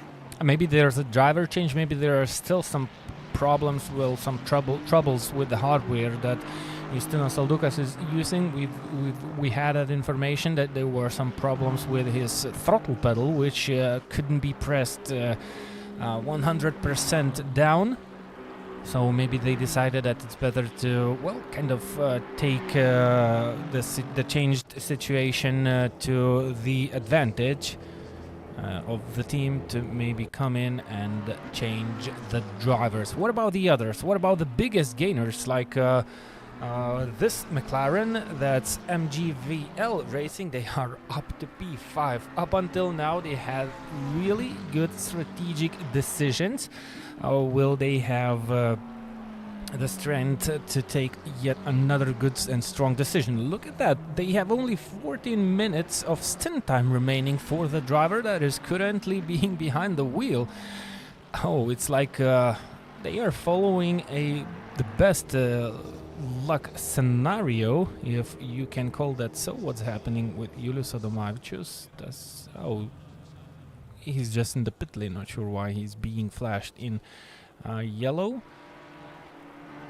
But it's looking pretty good for this McLaren. They travel a lot of... They gained a lot of positions after the start. Look at that. They gained 30 positions from the race start up until now. And they are not willing to wait any longer. Heading into the pit lane, maybe for some driver change. Well, everybody's gonna be switching tires now, I guess, but it is early. By my calculations, this would be early. Well, they if will we have are to expecting nurse that the very top. heavy rain. Yeah, if we are expecting that very heavy rain, this would be burning the tires. But, well, let's see if this is a good choice. It is obviously wets for the Dream to Drive car. It looks like the car is not perfect, maybe, at the moment. Maybe, but it looks like it's the most popular decision by most of the teams because we see a lot of pit stops. So and someone has to stand out. Someone has to be the team that wants to stand out and maybe extend the stint to a little bit longer. No. So no surprises there. It looks like everyone knows their lesson and everyone has their lesson learned because, well, we don't see a lot of different strategies right now. Well, maybe the biggest change and the biggest difference was, well, maybe 1 lap difference in the time when the teams took that pit stop.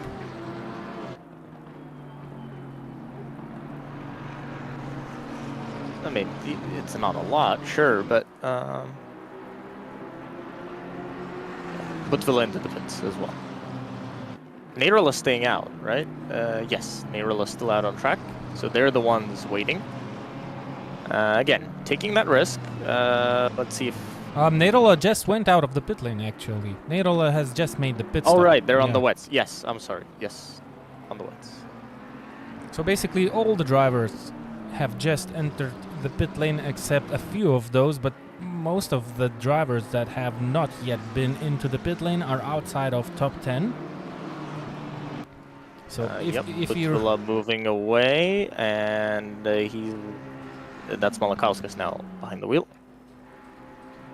They are going to lose that position, I think, just about. They should lose to Laurinas Razas because it's close. It's very tight. They do lose the position, but it is tight. More tight than I expected, maybe. Look at that. Right in the background of your shot. Yeah. Yep, it is much tighter. 2.5. 2.5. Okay, it's going to be about 3 seconds by the end of the straight. It was roughly 7 seconds, or maybe 5 seconds. So it's really similar. Well, the track was quite dry then. Yep, it was. Justinas Saldukas was the first guy to get into the pit lane. Now it's Malakauskas versus Laurinas Razas. Don't forget that Gustas Malakauskas was one of the fastest drivers in similar conditions at the beginning of the race. Maybe it's a little bit more slippery, as Gustas mentioned. We've had quite a long time under dry conditions. That made the track a little bit grippier under the dry conditions, but it should make the track a little bit more slippier when it's raining due to the rubber, due to the amount of rubber that has been laid down in these conditions. So it's going to be interesting watch, and well, it's going to be interesting to follow the drivers and how they handle the situation. Laurynas Razas doing good, but it looks like Gustas Malakauskas is doing slightly better. He's gaining, and it's already 2.7 seconds the gap between Gustas and Laurynas. This is your GT4 race leader at the moment. This is Adam Kashoni. He's still on the dry tires.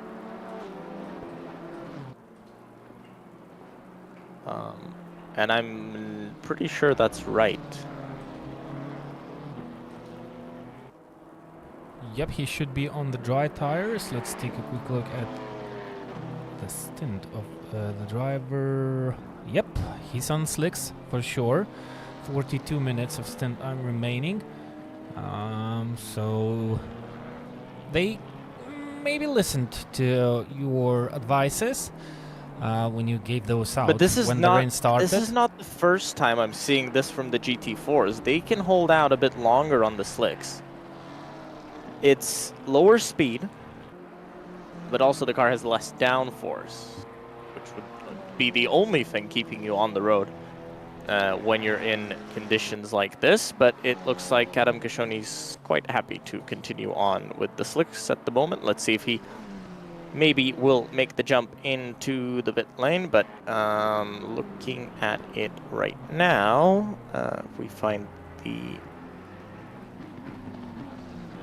car closest to them, they're a lap down.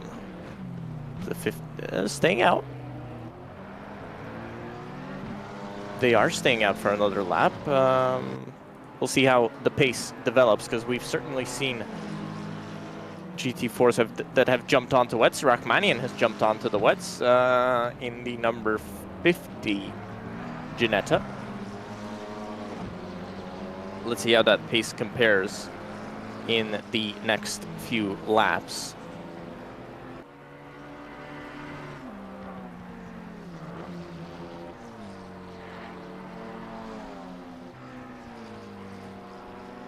We have 48 cars remaining in the race. You know who we're missing? We're missing the Aperol racing team and the all-girls team. Maybe they had too much of Aperol while racing and decided it's undoable already. Well, I think for some it might even be undoable without any Aperol, because, well, the challenge that this race has provided, well, I mean, the teams have worked overtime. Their engineers deserve a pay raise because, well, this has been... We're not even 6 hours. We're not even 5 hours in. Feels like... imagine if this was happening for 24 hours. I'd park the car. You wouldn't even start the race, you know. You would say, guys, come on. If I saw the...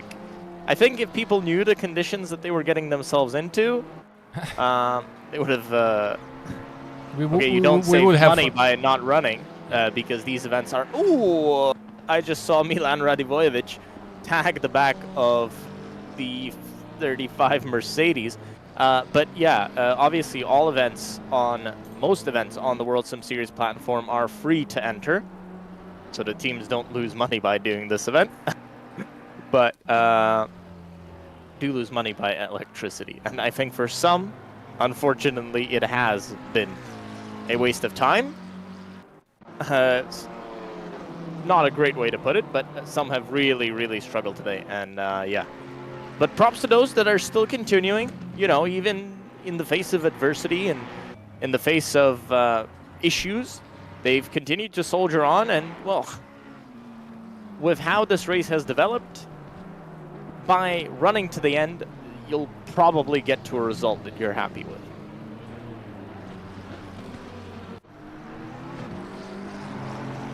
saw yellows for Krikštolaitis. I think he had a moment. Let's take a quick look at the replay. He did. Oh, big slide and keeps it off the wall. Who hasn't had a big slide today? I don't know. Maybe someone we haven't seen. The safety car has not had a big slide. It's not been out on track. We haven't seen a lot of safety car recently. Not a lot of pacing behind the safety car. So yeah, this is Gustas Malakauskas. They're on that mega recovery drive, and they've actually been very quick. Past few laps, they held out on that. They held out on changing tires for a long time, and now are in with a shot of second place. Yep, they are. And what about MJVL team? Look at this. They are fourth. How did they come up into fourth? Well, they managed to pick up the places and go up to fifth position. After the pit stops, they are running fourth. Are we missing someone from the lead group? Or they just made a better... Wow, sliding around Lukas Drungilas. Yeah, they've kept it clean. That's a very big part of the race. They've kept it clean. Well, as clean as they can. It looks like the car has seen some small contacts. It's not ideally lining up, but it looks like it's doing the job perfectly. They are currently in the battle with Gediminas Krikštolaitis for P4 in this race. They recently had a pit stop, as most of the teams did. Still trying to figure out who is the car that they managed to overtake after the pit stops. Was it the Beaver Grease Racing team, maybe? I think so, yes. The Beaver Grease car had that spin. Yeah, they had that moment. Maybe that was enough for that position change. So maybe we missed it. Now they have 8 seconds gap. I think, yeah, they roughly lost 10 seconds with that spin. Beaver Grease Racing team. So that was it. Let's keep an eye on these two cars battling. These two McLarens. 42.3, so about 8 to 9 seconds. Maybe even Malakauskas closing down. 1 second is the gap for position there. They do have another Aston Martin in between them. And the Dream to Drive car. That's Laurinas Razas behind the wheel of that one. Look at the rain coming down. It's getting heavier and heavier. In 10 minutes time, it's actually gonna subside a bit. So we're not gonna get that super heavy rain, because in half an hour, it's gonna dry up again. Oh my god, what a surprise. I didn't expect that. I definitely didn't expect a drying track after it's been soaked fully wet. Well, it's I'd like to see a counter of how many times this has happened today. We should So have wet, one. back to dry, back to wet, back to dry. So Laurinas Razas managed to put in a 2 minutes 31 one lap behind. Now he did a 2 minutes 33.0, while Gustas Malakauskas did a 2 minutes 32.2, and he's gaining heavily on Laurinas. No car advantage, no manufacturer advantage. Oh, clipping the wall down the straight is Gustas Malakauskas. That's how hard he's pushing now. So using all the bits of the track, all the width, and a little bit more of the racetrack. Go, Laurinas Razas having a moment in that, well, you could say a pit on that kink. But it looks like Gustas Malakauskas had to lift even more, because the gap went up to 1.3. Gediminas Krikštolaitis, another moment.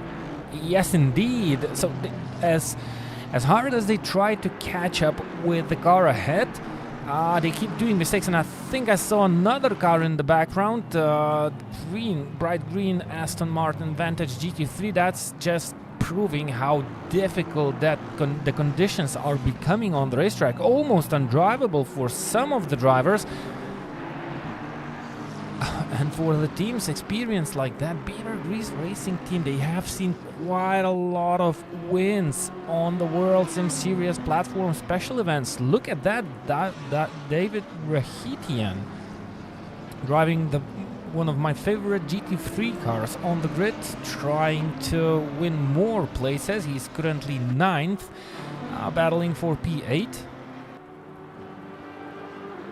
Audi versus BMW, an old fight between two manufacturers. Who's going to take who? Looks like the BMW is performing a little bit more better down the main straight, the Camel Straight.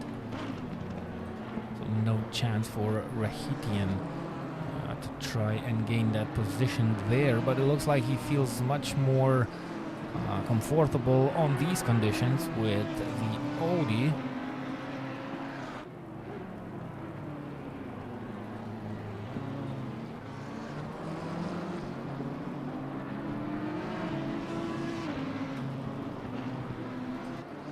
Drivers have to adapt. The conditions are changing. It's getting slippier.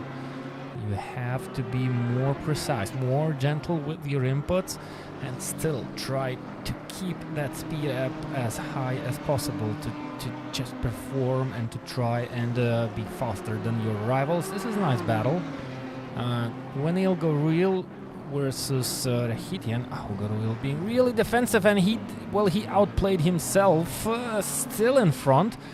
So he took that inside line to cover up any overtake attempts, but it looks like he didn't find enough grip there, side by side.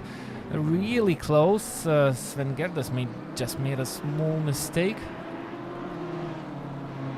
But still, Garuil manages to stay in front of his rival. Dominikas Graudin is 5 seconds behind this battle. Both of the cars are now on much lower pace while they are battling each other.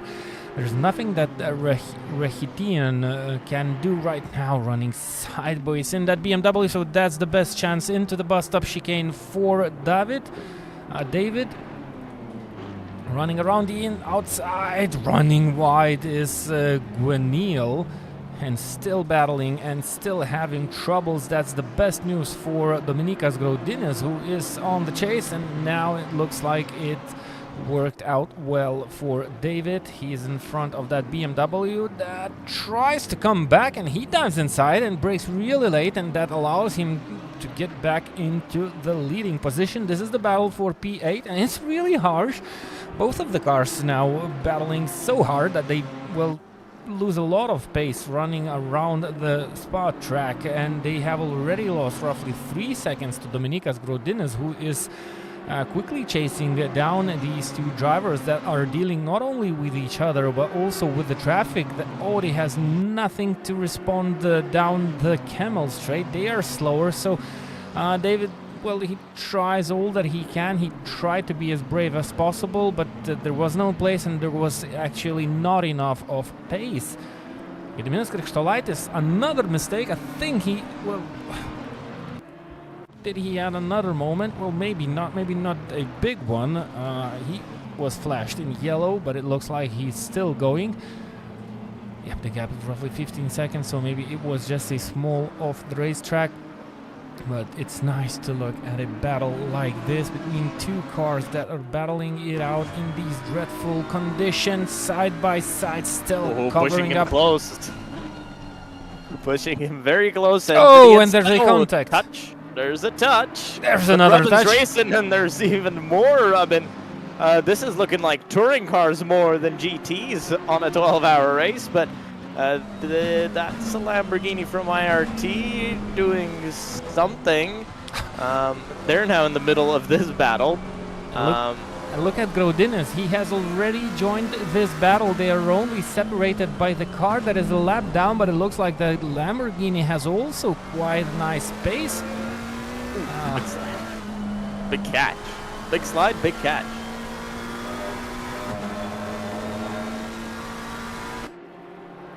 Yep, so that Lamborghini went into the way of Dominykas Graudinis. He's still left slightly further behind, but this battle is not over. It looks like David has, well, lost all the patience. Look how hard Gwenil is defending, and, well, he went back. To push them into a mistake here. Yeah, but both drivers made the same mistake. I can see the girl's car back out on track. Just saw them. I'm watching the battle for second, and I just saw them get past. Yeah, they want to dance in the rain, I believe. They love rain, and they didn't want to race down. That's a beautiful switchback. Here we go, and now he might just about get the move done. Gets the move done coming out of last source. Let's see what can Garuil respond with coming up the Camel straight, and if he can respond with anything at all here. This is Dominykas Graudinis. He's gonna want to have a run on the BMW.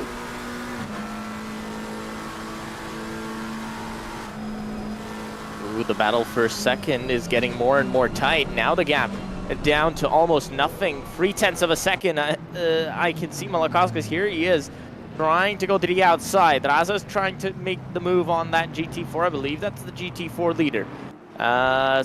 Safe for now, but Malakauskas getting closer and closer. That was another half a second gained last time round. And just looks like that Aston Martin of Malakauskas is a little bit more pointy. They are allowed to set up the cars the way they want, so maybe the car of Gustas Malakauskas has a slightly better setup for conditions like these. It does look like it. It does look like it's more suited to the wet.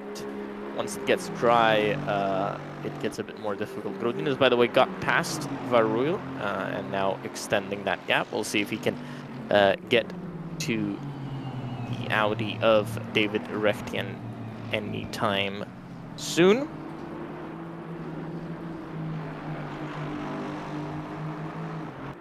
Malakauskas getting closer and closer. And they gotta make the move while the track is wet. Now we're into a zone of very, very wet. At the moment, lap times in the 2 minutes 32s. So it's the monsoon already? Is it a heavy rain, or we're still waiting that for actually disappeared. Oh, that had disappeared. That because now I'm looking at a reduction in rain later on. Still heavy, but a bit of a reduction. So this is probably the heaviest that we'll get. At least at this stage of the race, and yes, as far as we can see. But it's still plenty of time on the clock. 7 hours still to go. Yeah, so we have still quite a lot of opportunities for different kinds of weathers.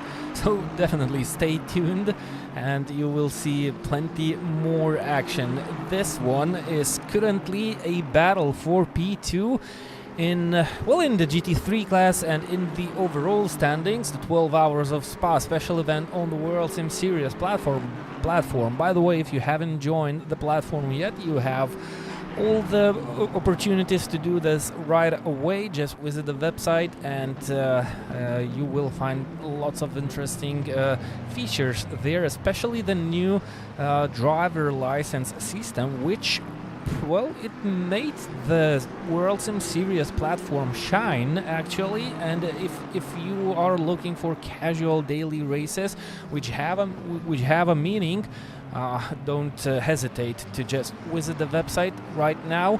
You can find live races. Maybe a lot of the racers are currently in this special event, so you can follow up with the live results on the event page. But don't hesitate to do that, and you will have your sim racing time enjoyed to yourself. So Urinas Razas gained a little bit of time in the final sector and the first sector of the racetrack, dealing with traffic. He's the first to pass that McLaren, which is at least one lap down, gaining on another. So Jussi Neirola will get stuck for a little bit.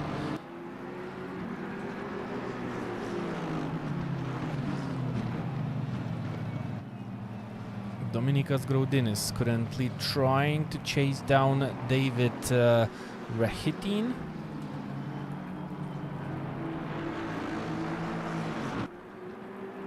.5, 1.3 seconds, so 2 battles in the top 10 places. Dominikas Graudinis is doing pretty good in these wet conditions.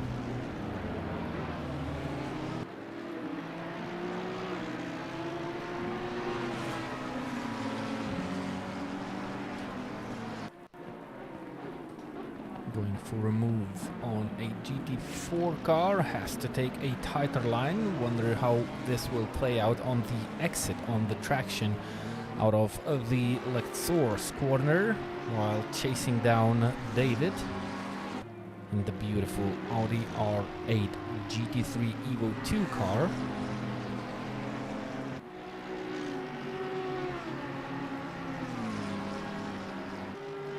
Down the Camel Straight.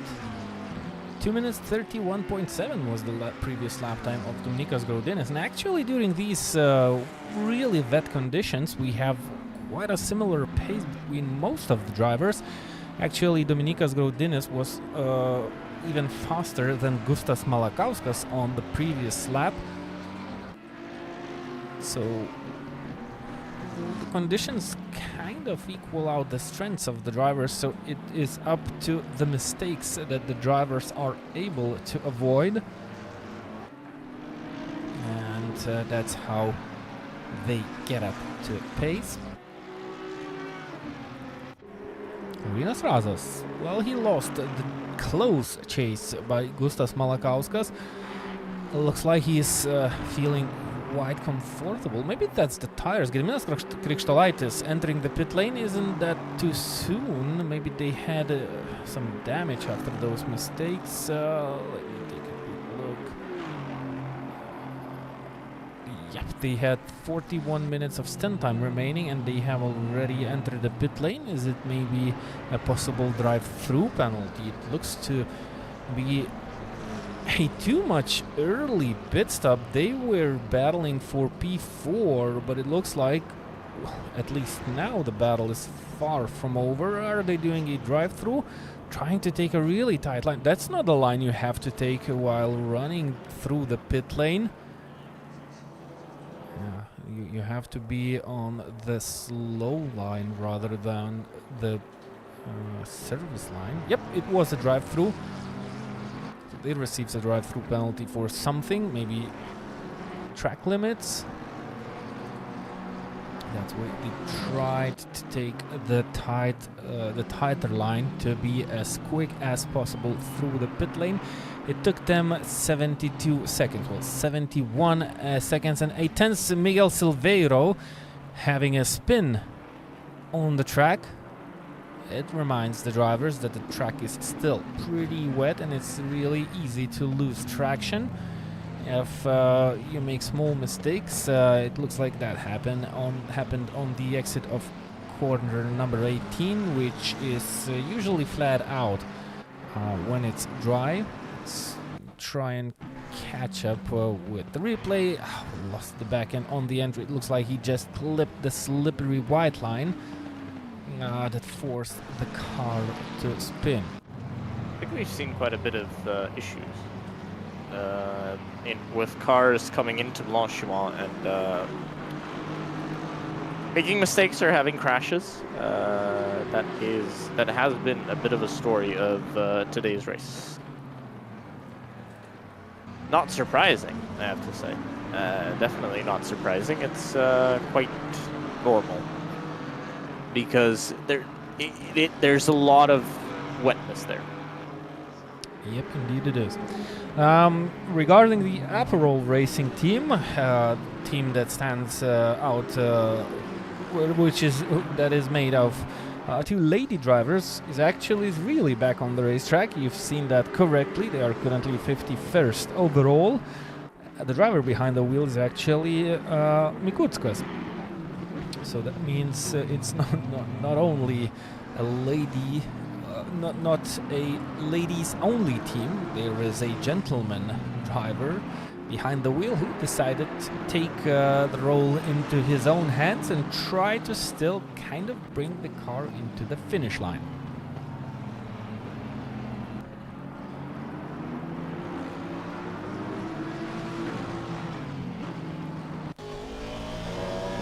Riding on board with Laurynas Razas, he's being chased down by Gustas Malakauskas. This time he has the opportunity to use the help of the traffic to gain a little bit more advantage than he had before. And the gap is up to 2.4 seconds. So it's always about traffic in the endurance races, and the way, well, sometimes you get lucky, sometimes you make good decisions to try and kind of make use of the traffic that you run into.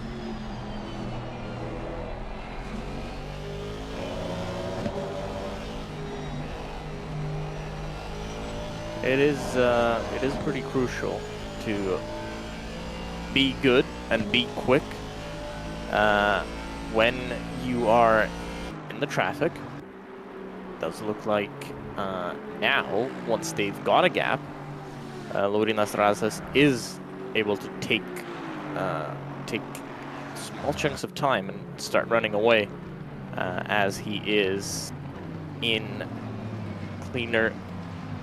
As he doesn't have anything behind him, he can be a bit more calm and can be a bit more confident with making moves in traffic, can take a bit of that risk. As where even if he loses a bit of time, he's still gonna stay in front.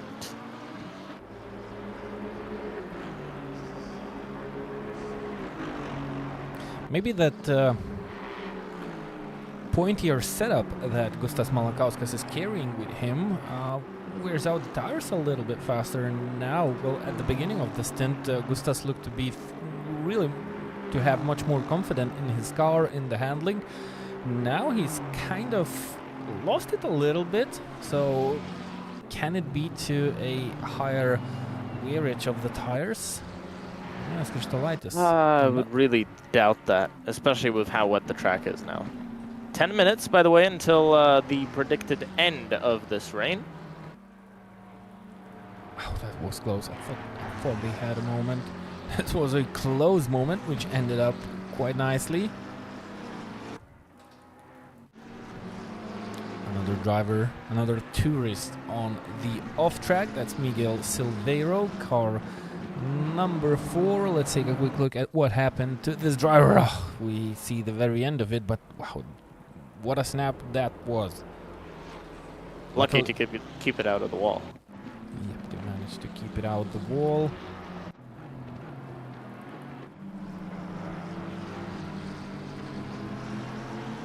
That's car number 17, position number 4.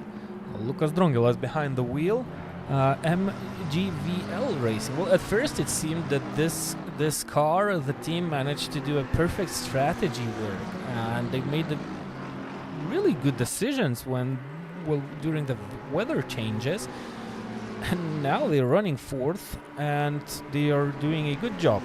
2 minutes 32.6, well, that's roughly 2 seconds slower per lap than Milan Rodivojevic, but they are 26 seconds ahead. There's a car of the racetrack. Oh, and it's making a comeback. Wow, I think it was really dangerous. I cannot catch quickly what happened there, but let's maybe pick this one. Is running slowly. Oh, no, that's not the incident. That's Paulas Gutauskas. Does he? No, I don't think so. That's Owen Dagger. Yeah, that's Owen Dagger. But oh my God! But this is really. He gets collected by 7th position.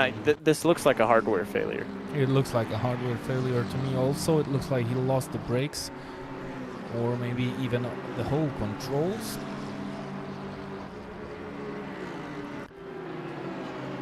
Battle for P7 between David Rahiti and Sven Gerdes and Dominikas Graudinis. It looks like Dominikas Graudinis lost out to Sven Gerdes, or actually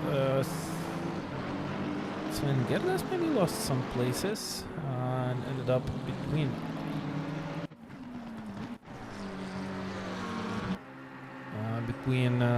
David and Dominikas.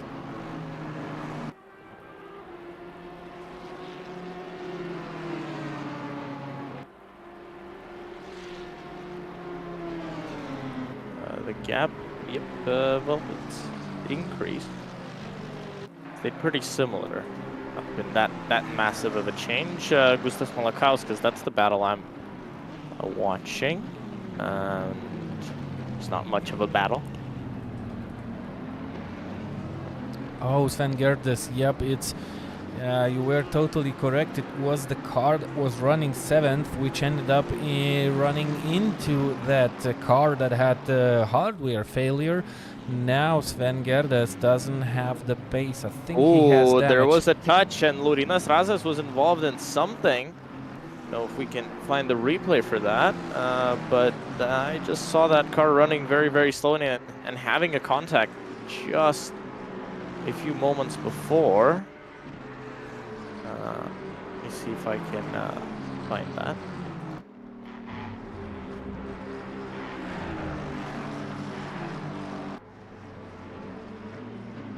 Well, yep, Laurinas Razas lost a little bit of time. He is still running. Maybe he was involved in a small incident. I'm gonna try and find this, and I'll report back on what actually happened here. Laurinas Razas gaining on the sister team, the Dream to Drive Juniors. Kais Schnell is behind the wheel of the McLaren car ahead. Maybe they can kind of think of a strategy to work. This, I believe I found it. Let's see here.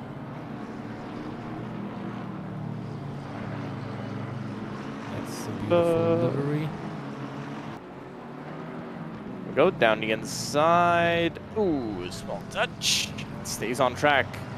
Does Laurinas Razas more than Savages does not, and I'm sure the stewards will have a look at that. Oh, there was a car off track. It was really dangerous at this moment. Was that Galunis? Maybe not. What do you think of that situation with the BMW and Laurinas Razas? Well, the BMW had blue flags. Actually, I still see that car off the road. Haven't moved yet. Definitely some kind of issue there. I think the stewards are going to have a nice look at that. This is Dagger. That's Owen Dagger. That's the car that actually had the issue that we thought was the hardware failure. This is them. They're still stood at the side of the track. That is a pretty clear indication that, well, something isn't working. I've just seen them shift into first gear. Let's see if they can somehow get out of that. It's the car in 47th position. Look at that. They're still stationary. Look, the wheel has started to move, and, well, maybe 2 or 3 minutes later, they've gone back out on track. Moving slowly, though. It looks like something is wrong. That's basically 3 laps later. Look at the lap time. It's more than 6 minutes. So, so roughly, he stood like for 4.5 or 5 minutes, and still moving really slow. Yep, I can see that he's not able to put down more than half of his throttle. They want to bring it back safely to the pit lane, but such slow-moving car creates some dangerous situations on the racetrack for the drivers. I'm sure that the spotters are already on it. They're telling their drivers, they've got a car slow. exit of Pu on at the moment, and I think the teams shouldn't have too many issues with this. Oh, even wider now. Wow. Yeah, really issues with the hardware. Thankfully, they are currently all by themselves in this part of the racetrack. There's a group of cars incoming. It's not working. I think they don't see where they're going. I think they don't have vision at the moment. That's Ooh, dangerous. that Audi. There's not much they can do. They're staying predictable. They're staying on the racing line, and now they've gone off the racing line. But they're staying predictable. They're not making erratic movements. Yeah, I think they can't see anything. Just the way that car is behaving. Oh, another McLaren coming up behind them. They're gonna probably stay through. Oh. Okay. Yep. They are moving back to the pits very, very slowly. They are on the wet tire. It's fine. How are they going to find the pit lane? Oh, yep. Oh, and they missed it. They have to go again. And that Ferrari almost spun. Yeah, but well, stewards have to come here. But they have to make decisions. That's. I wouldn't want to allow this car to make one full lap driving like this, especially if they have no vision. Well, it looks like it looks very limited. They're applying more throttle now, but it looks there's definitely still an issue there. And it's not a car issue. Oh, and they've spun around. You know what? I think they actually are driving blind, and they're being told by their spotter, look, go right, go left. That's what it looks like to me. But why didn't they just don't stop and tow the car to the pit lane? Wouldn't it be faster in situations like these? 3-6 warning for an unsafe rejoin. 3-6, that they've now got 3 warnings, and they've got a drive-through penalty now as well. Oh, BMW to the outside. The spotter's not working for the other teams. Oh, and they've spun at the same spot again. How are another 5 minutes of stationary time? Why they just don't tow the car to the pit lane? Maybe they don't see. Well, maybe they don't have the ability, as you've said. Maybe they kind of lost the middle monitor or the middle vision if they use a 3-monitor system. And that's why they don't know. Well, they don't see how to press that button to get back to the pit lane. And that's only predictions. Interesting to see how the drivers struggle around the track. This is a unique situation. Now they've got a moving chicane on the track, essentially. 8 minutes was their last lap time. About 3 laps lost.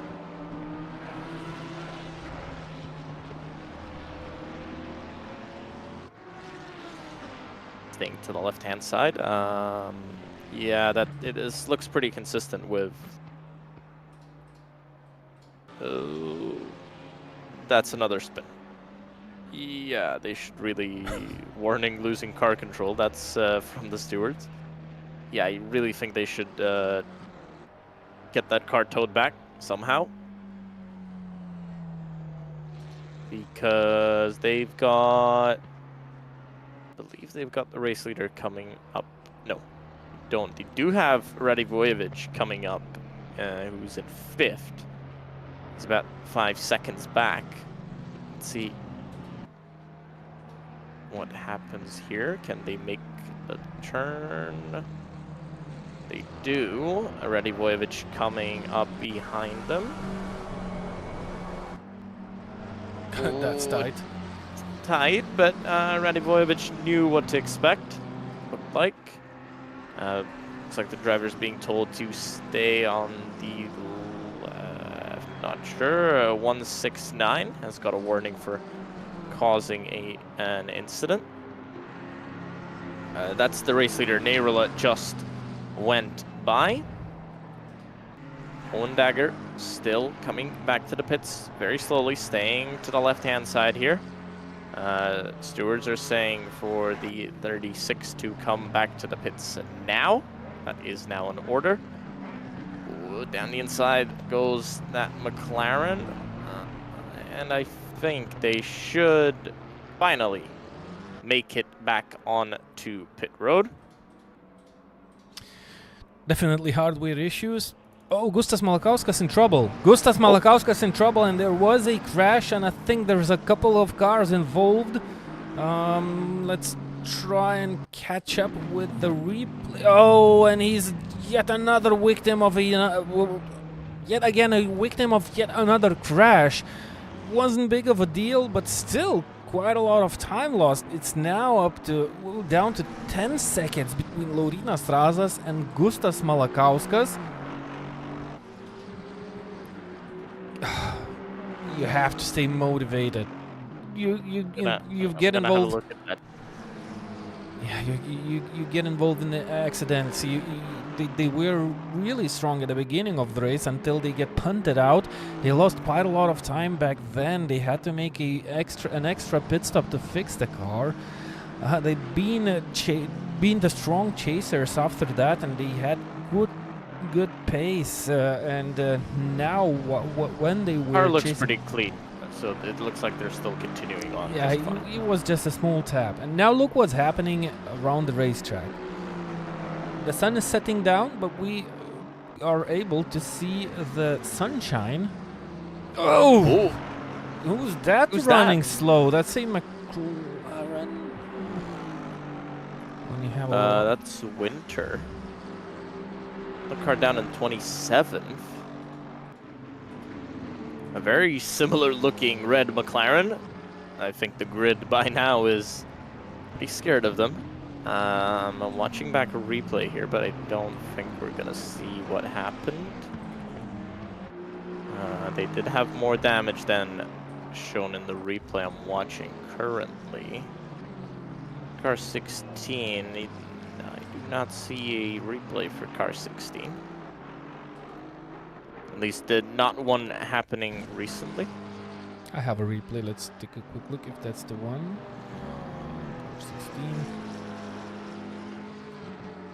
16. Nope. Oh, I've seen the replay now. Yep. So they. Oh, what happened to that car was aquaplaning. On the run down to Blanchimont, they just lost it. And that's the same car that. Is it the same car that was standing still and doing in 8 minutes lap? This is a different red McLaren. Okay. Not a good day for red McLarens. Oh yeah, that one was 36. This one is 16. Good day, though, for the number 10 McLaren, who is continuing to lead. They are not trying to overpush. They're continuing on with decent pace, but they don't really need to push too hard. They've got it all under control.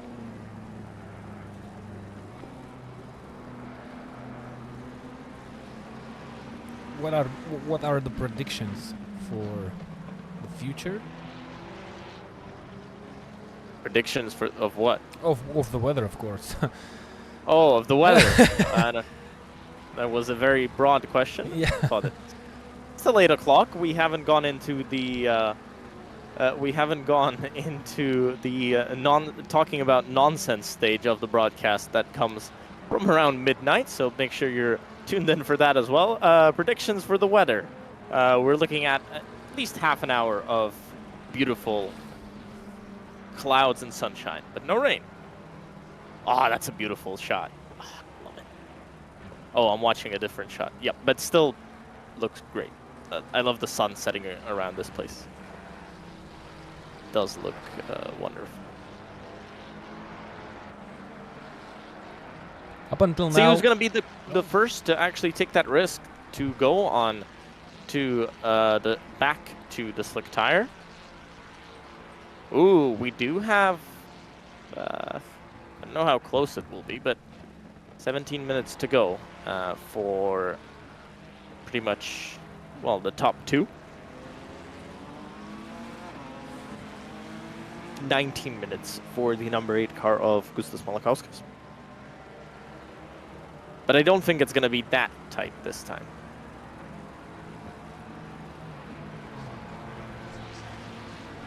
If only we had a bit more rain.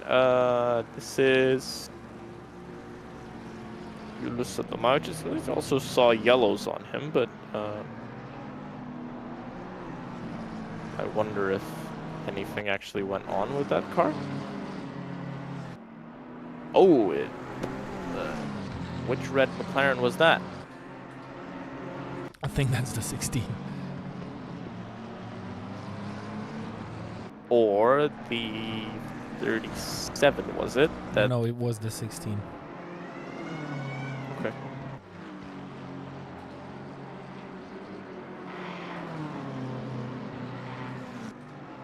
Or was it the 36? They just lost it on the puddle. Nothing the 11 car could do there. Essentially a passenger.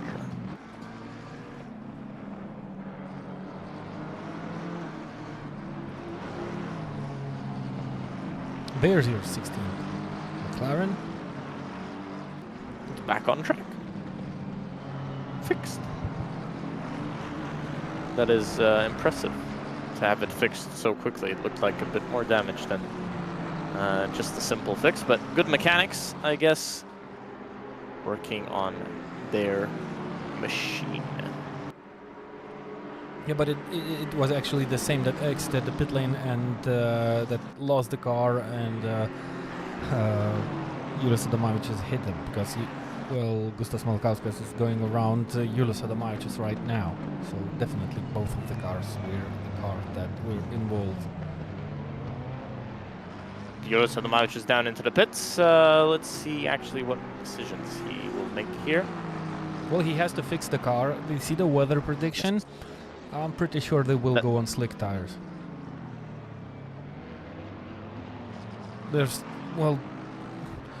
If it's drying out, no need to put on the wets again and then get back into the pit lane as soon as it dries out. And it dries out pretty fast here on the virtual Spa-Francorchamps circuit.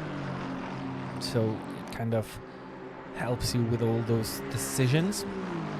And we've already seen teams doing pretty decent laps on the soaking wet track with slick tires. So this one is drying out, so definitely the best choice is the slicks. You might be struggling a little bit at the beginning, but if you have to pit, it's no-brainer to put on those slicks already.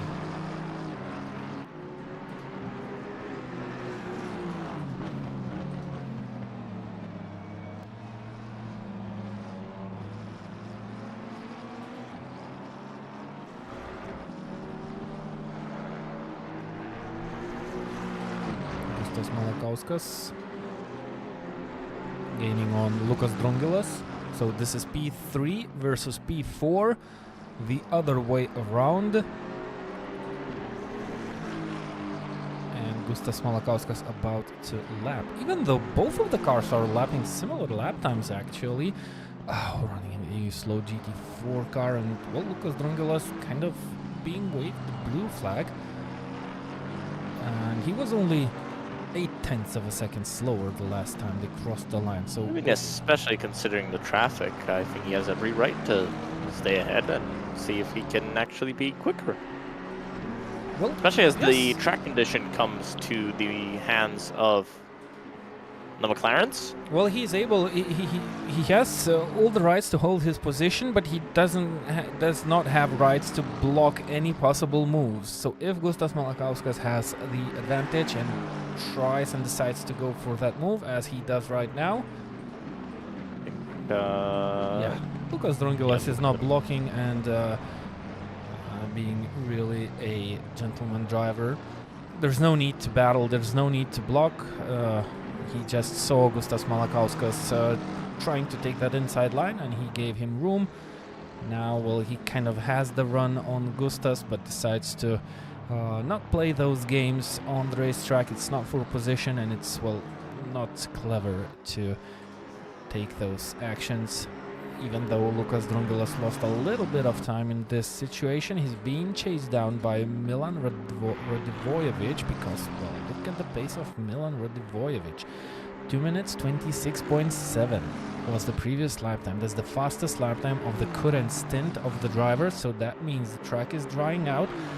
And then Milan Radivojevic knows what he's doing. He found the grips the earliest because, well, you have to kind of be able to adapt to the changing conditions, and as soon as the track starts drying out, you have to feel the grips as fast as possible to be able to put in those fast laps.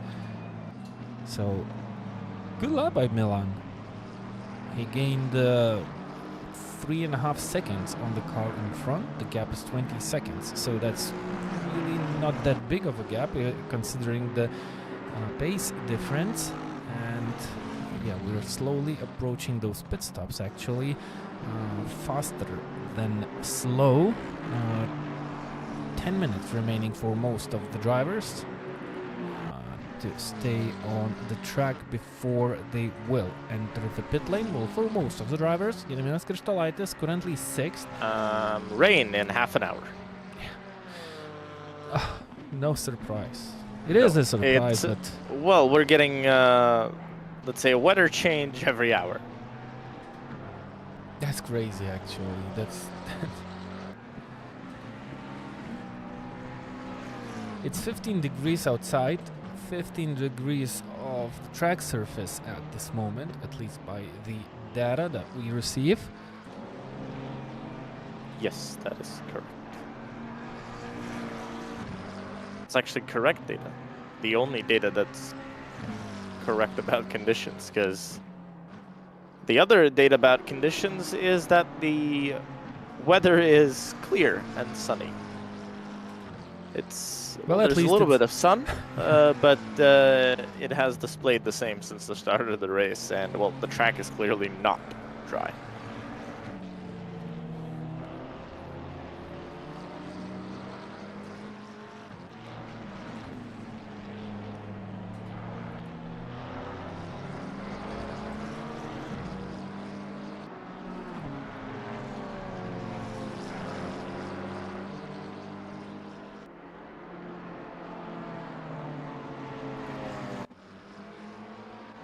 This is Radivojevic getting past traffic.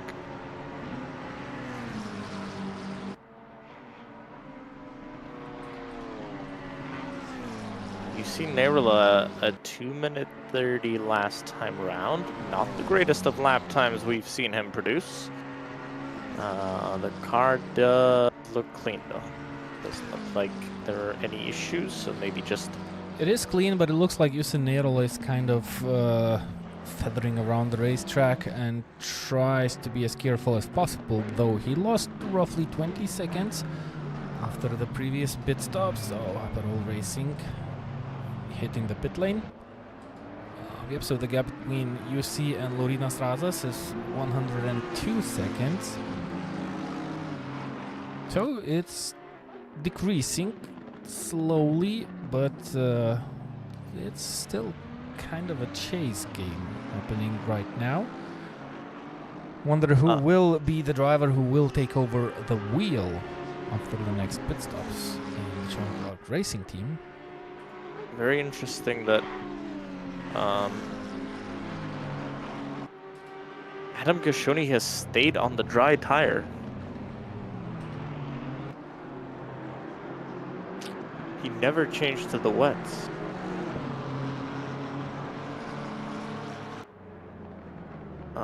That is unique. That is unique. Oh, the GT4 almost running into Guanil Garuil down into the La Sauce corner.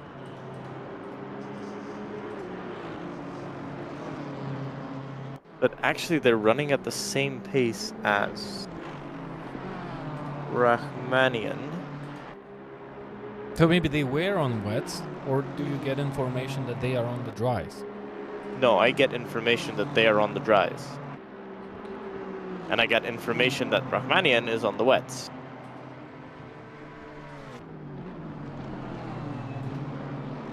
Interesting. Well, yeah, of course. Right now the track is kind of drying out. The wet weather tires are kind of worn out, but they should still be the better choice. But I think they've stayed on the dries this whole time.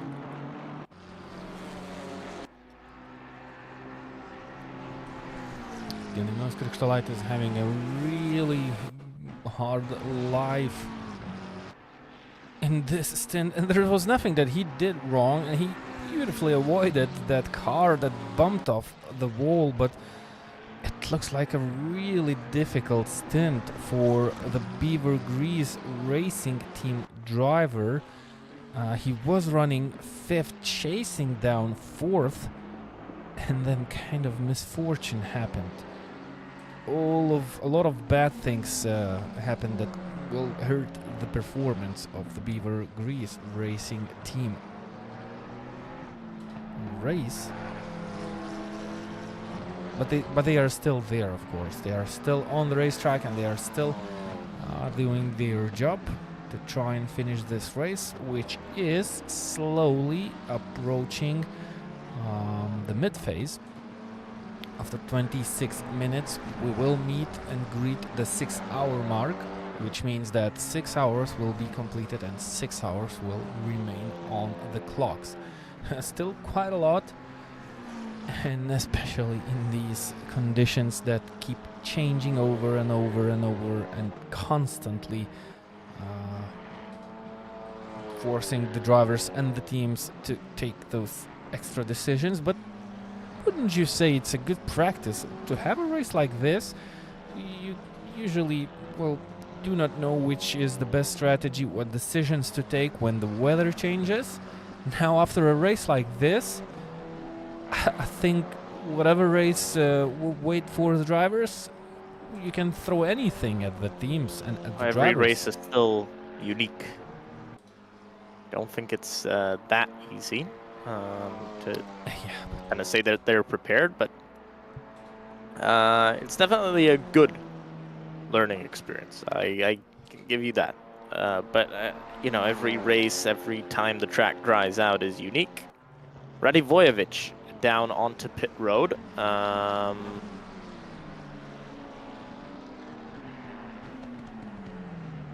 have a dry line yet, but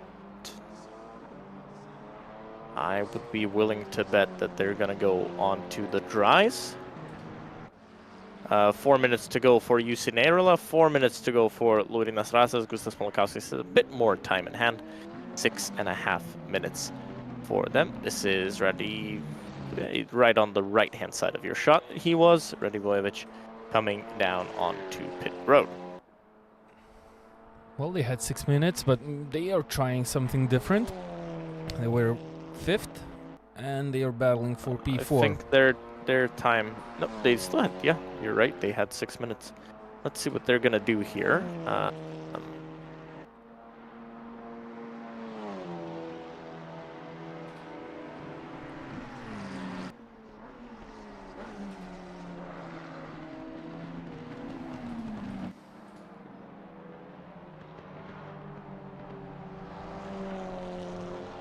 Looking at that rain in half an hour, yeah, you still wouldn't go on the wets this early. So this has to be a change to the slicks. But I feel like the track's maybe not exactly ready for that yet. Onto the slicks they go. Yes, I can confirm that.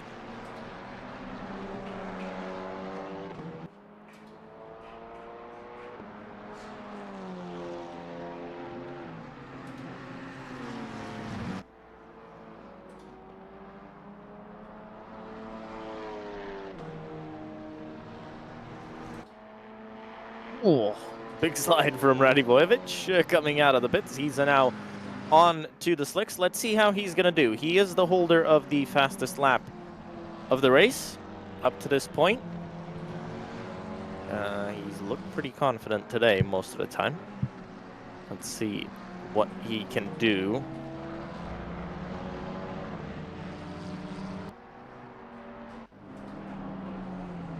As we head further on into the race. I feel like this was too early.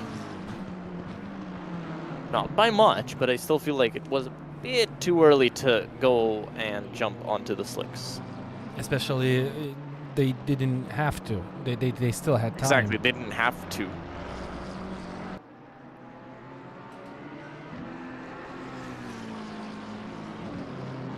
Well, soon we'll find out how it plays out to car number 5 with that earlier pit stop. Look at that. Jussi Neirola and Laurynas Razas, both cars in the pit lane. Gustas Malakauskas staying out on the racetrack. Gustas had the most time on the clock, and they are using that.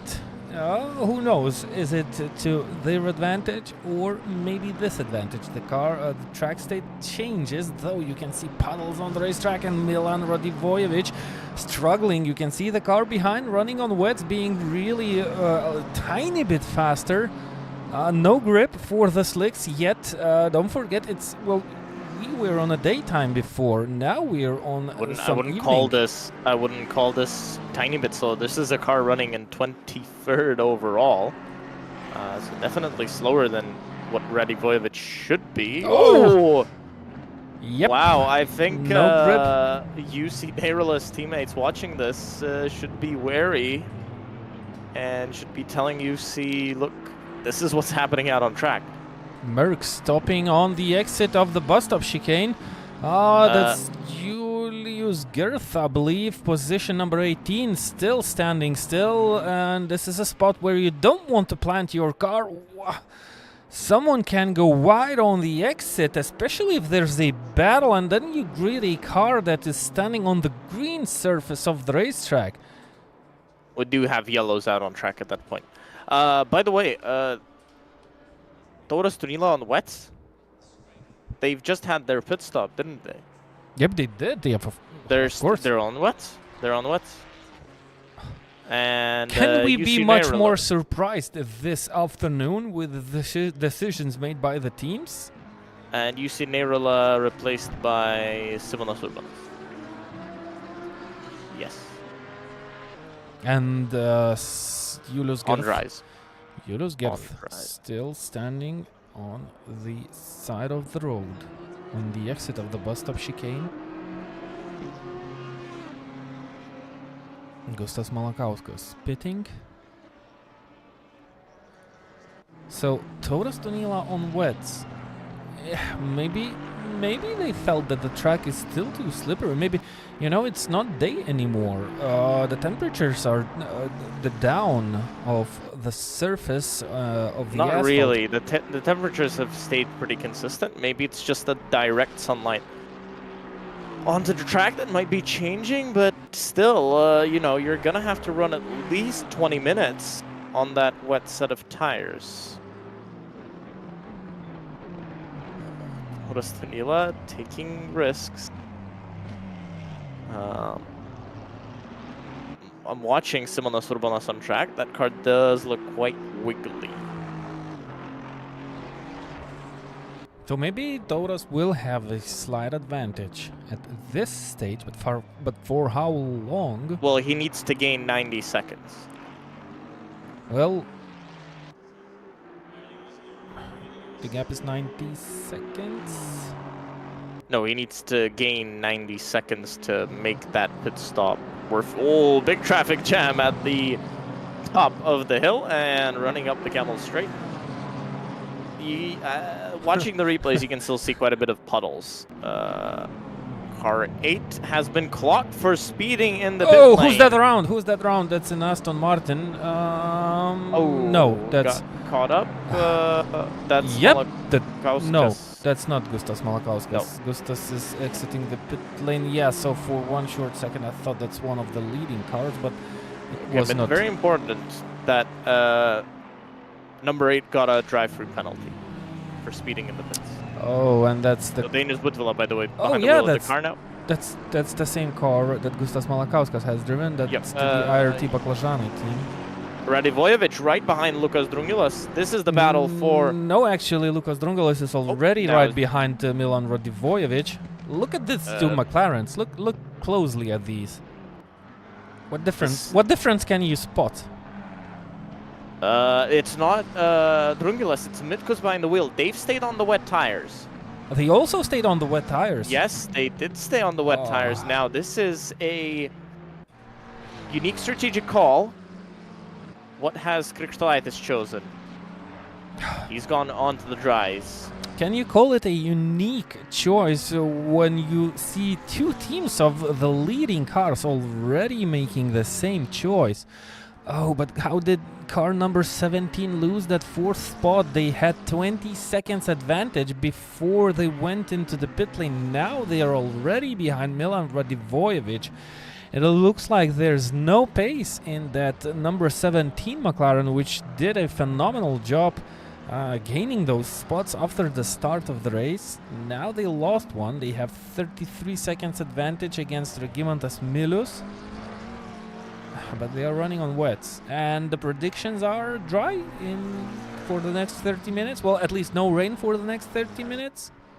Well, at least for the next 20 minutes, I would say. Because we have what's happening now, we have what's going to be in 10 minutes, and we have what's going to be in half an hour. So we kind of don't know. You know, it says half an hour, but it could be in 10 minutes, it could be in, it could be in 15 minutes, it could be in 20 minutes. So, Danos Butvila going into the pit lane for the drive-through penalty. Yep. Mitko's struggling badly. Okay, 2:28 by Tunila. Let's see what Urbanas can do. Gonna come across the line in a moment's time.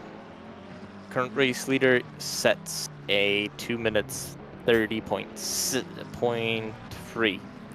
And that's actually dry weather tire versus wet weather tire on these conditions. So it's not that big of a gap. We're having in consideration that one stint is 65 minutes long and there's no rain for 30 minutes. So what about those wet tires?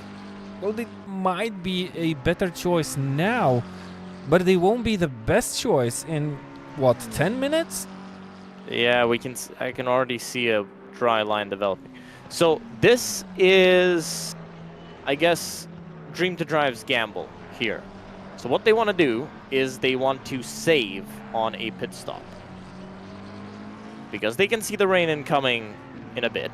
Tunila, I think, now has the goal of keep these tires at least somewhat alive.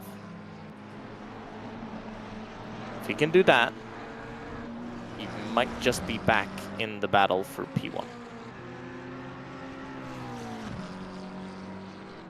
Because Urbanas is gonna start going quicker any moment now. Yep, and Tauras will have to nurse those tires. So if he'll start, somebody off. Yep, once I again. think that's another Aston Martin advantage. But well, if you start to nurse those tires, well, the guys on the dries will be giving it the maximum, and you can do like 222s maybe in conditions like these if you have a dry line. What about the cars on wet tires on a dry track? 227's doable now for Tauras. Just set a 227. Yep. So maybe if they will be 5 seconds per lap slower. In 30 minutes, you do roughly 13 laps. So that's 75 seconds lost during 13 minutes. If you're on wets, nursing and them, you'll still have to pit. and You'll destroy the tire still. So I don't understand this at the moment. And look at Milan Radivojevic. He's on slicks, 2 minutes 29. So they only have 2 seconds advantage at this stage while the track is still wet. But you can see the dry line already. It's and you know that it's drying out quite fast. I don't know. It was worth it shot.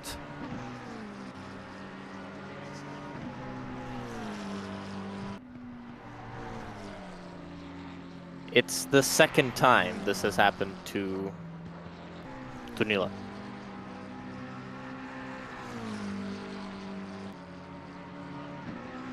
Second time in this race that has happened to the Dream to Drive team, where they've been not there for the change in weather, and they've paid massively.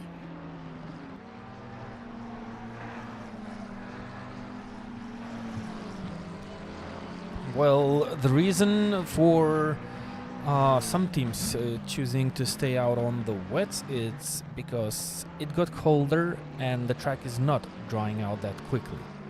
Had a few words with one of the drivers from the teams, and this is why they decided to stay on the wets, especially knowing that there is rain predicted. I'm not sure if that's still the good choice, especially well, looking at the lap time of Jokubas Mitkos, 2 minutes 32. That's 2.5 seconds slower than the lap time of Milan Radvojevic, who is running on slicks.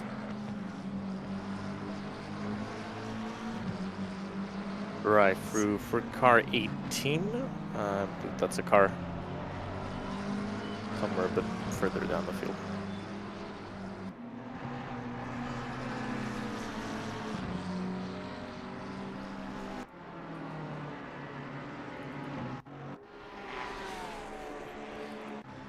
Simonas Urbanas.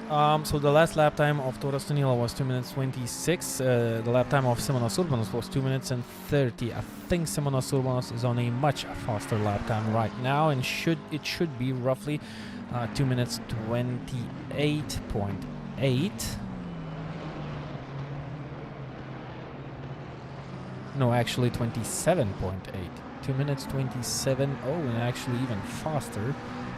So, yep, the track is converting already. That dry line is starting to work for the drivers that are on slicks. And the rain is still only roughly... It's 10 minutes away. It's now 10 minutes away.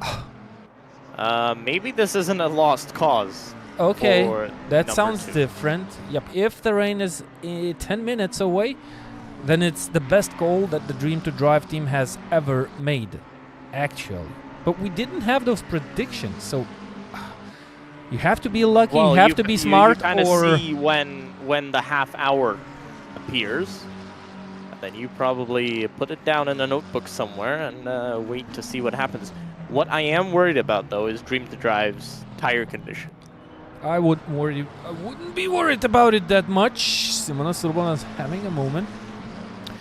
The track is cold, the track is still wet. You see those, well, you see the dry line, but you have those wet surfaces. And for 10 minutes, I'm pretty sure we can nurse those tires to save that pit stop. You will win at least 90 how heavy seconds. does it get?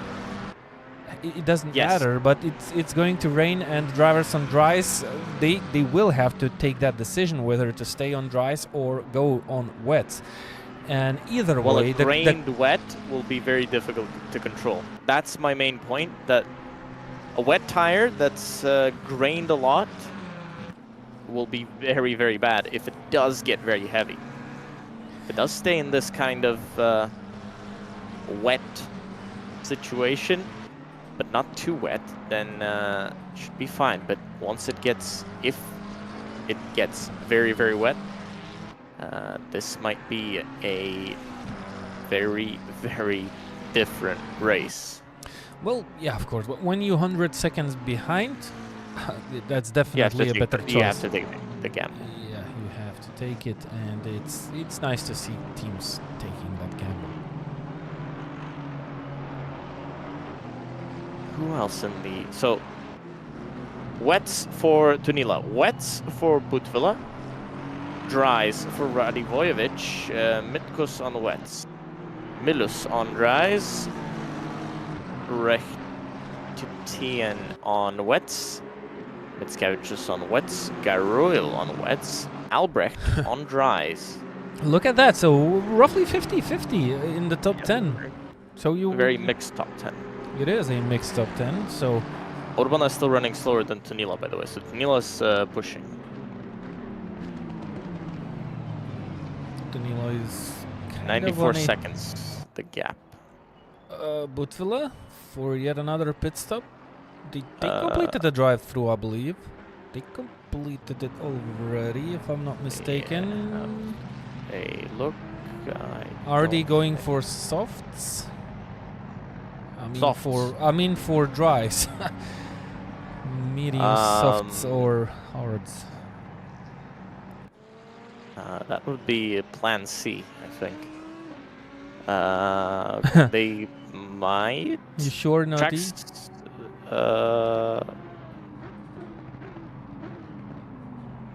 Well, they bottom pit lane. I thought they were doing a drive-through. They're in the 43 disqualified for speeding in the pit lane. Not something you see every day. Disqualified. So maybe they are disqualified for speeding in the pit lane and not completing the drive-through penalty, because I don't see any reason to disqualify a car which did speed in the pit lane. Unless they went in at a ridiculous speed. Gas 79. Maybe, yeah, maybe it was. Well, it looks like there's This another looks like drive-through. This looks like a drive-through for the number 8. Painful.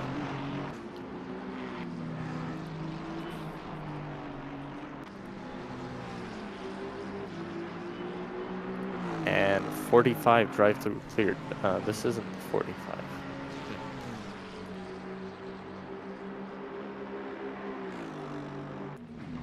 All right, 27-7 by Tunila. Let's see what Urbanas can do this time around. This should be the first time that Urbanas actually might go quicker. I'm just double checking for the IRT Baklajani team. They made their pit stop at 5 hour 41.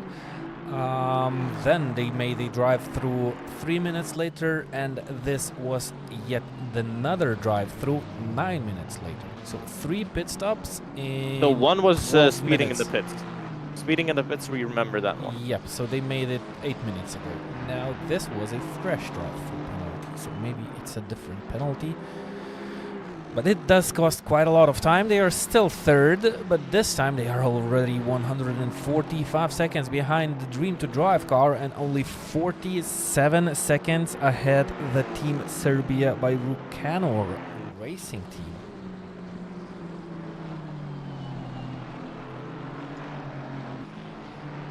Looks like the stewards have quite a lot of work.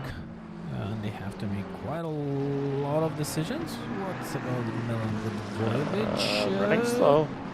That doesn't slow. look at pace. Yep, he's 4 seconds off. Let's try and figure out what happened. Oh, there's a spin. They are on dries. They are on dry tire. Still wet. It's cold and still slippery, you know. It has passed 20 minutes after their pit stop. Well, roughly. It's like 18 minutes. And it still didn't dry out completely. It's dry. Well, it's not dry, it's damp. The pace, Tauras Tunila is slower than Simonas Urbanas. Simonas Urbanas is getting faster. So now we are at the stage where the dries are actually faster. Even they don't look faster. Moving around for Milan. The problem now that Urbanas, for example, has, and Milan as well, they have an issue that it's very difficult for them to overtake. Once you start trying to overtake, you get on the wet line, car doesn't stick on the ground. Actually, right behind Milan is Urbanas. So about to put a second lap on him, I believe. Yep. Yep, that will be the second lap actually, yes. Simonas is on lap 138, Milan is on lap 136. So he's going to put that second lap on. 26-0, 28-1 from Tunila, so he's now into tire saving mode. Gap between them, 97 seconds. There goes the leader.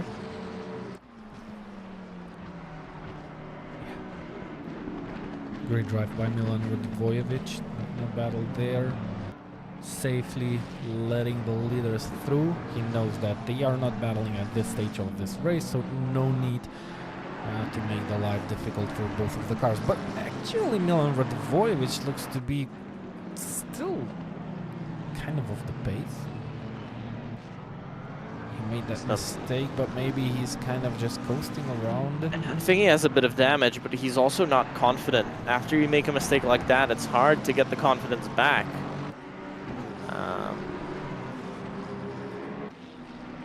It is how...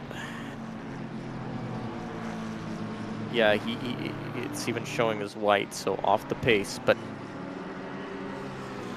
I don't know, it's such a strategic gamble that has happened that I am still trying to rack my brain around this one. Wait for it. Well, the track is dry. That's it. The drivers on wet tires, they have to be extra cautious right now. They have to take decisions. They have to trust the weather system, the prediction system. And if it's right, and if it's correct, we should see rain in roughly 2 laps. You know what's... I'm just thinking about it from the perspective of Urbanas. And thinking, what could he... You know, what's... Oh, there is someone stopped in the final turn. I think that's Mirovic. It's raining. It's raining once again. There we go. Well, I'm thinking, what could Urbanas have done differently? Well, he could have gone on to the wets, and then everyone would have been on the same strategy. Thinking from the perspective of the number 2 car, they had to take some form of risk. Thinking from the number 10 car, I feel like whichever way they went, it would have been seen as the wrong choice. Oh, there's the crash right in front of Radvojevic. It's not even a crash. Somebody just went lawn mowing. No, it was a bump between the Ferrari and the McLaren. They just bumped sides. Yeah, and the Ferrari decided to start lawn mowing down the Camel Straight. Yes. Yeah, of course. Oh, that McLaren, he's trying to help, and that's the worst thing you can do in a multi-class race. You try to help, and then you don't help anybody. All right, next half hour, we're going to have rain. That's the situation. If you'd be Simonas Urbanas right now, what would be your decision right now at this moment? Get off the tries as soon as you can. So that's roughly 90 seconds. I don't know. For me, they still did everything right. They still did it right. They lost time, but as the leader, they had to go for the more logical strategy here. Yep. That's usually what happens in situations like these when you have to take the decision.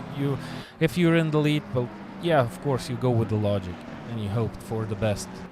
It was drying out. The weather prediction was different actually at that time. So that's definitely they definitely did it right, and it seemed wrong at that moment for the teams that went with the wet tires.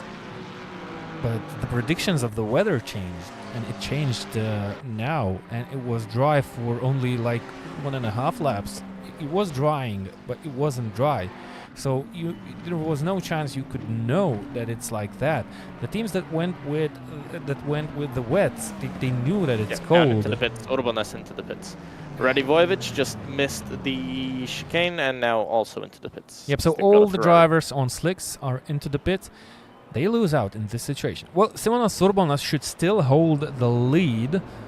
Will be close though. It will be really close. It's going to be side by side, but Simonas Urbanas will have fresh, wet tire, and Toras Tonila will have old tires. So it's tires, still, and that's the worst part. It's still have rained tires. It still looks that the Sean Clark Racing will keep the advantage. They should keep the lead, but actually we just passed halfway point in the race. Oh, welcome. Yep, so... yeah, we just passed the halfway point. It feels like more has happened than half of a race. Right. Radivojevic down into the pits. Urbanes down into the pits. Who else? Milus into the pits as well. I feel for Butvila here. I feel for the number 8 car. They had a fantastic run going. 2 penalties, 2 drive-throughs, and remember, they were right on the back of Toros Tunila. They would have been in that because they stayed on the wets. This is Toros Tunila coming through. I'm watching Milan. I'm watching Simonas Urbanes and looking when he's going to start rolling here. It's gonna stop raining in half an hour. And that's still good news for the teams. That's good news for Tunila. That's very good news for Tunila. That's the best news for the drivers. And actually, and Urbanes has started moving, and he's exiting the pits right now. It's going to be close. It's Urbanes is still going to be in front. Yep. That's for sure. Yep. But and he is on the wet tire. No surprise there. Gap has gone down though. 7 seconds, and it's likely going to be a little bit less in a moment's time because he's going to catch down the whole straight.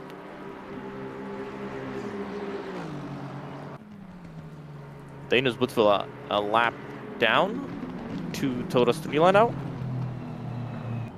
Gap 6.2.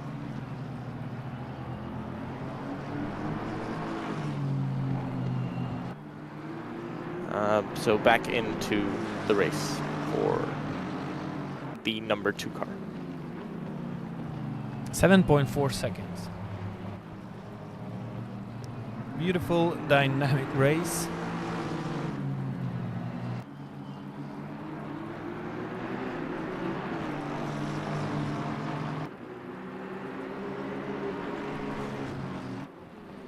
What do we have in the top 10s? So Simonas Urbanes stays in the lead, Toros Tunila second, Dainus Butvila, they are still third after 2 drive-through penalties.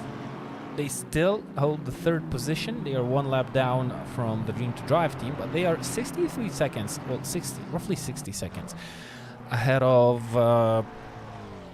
Jokūbas Mitkos, driving for the MGVL racing team, and 5th place currently belongs to David Rahitian for the Apex Avoiders. So that's how you drive and climb up to P5 by avoiding all those apexes in situations and conditions like these. And I'm really glad to see a car like this in top 5 places. That's I've repeated it plenty of times. This is my favorite GT3 car on the grid.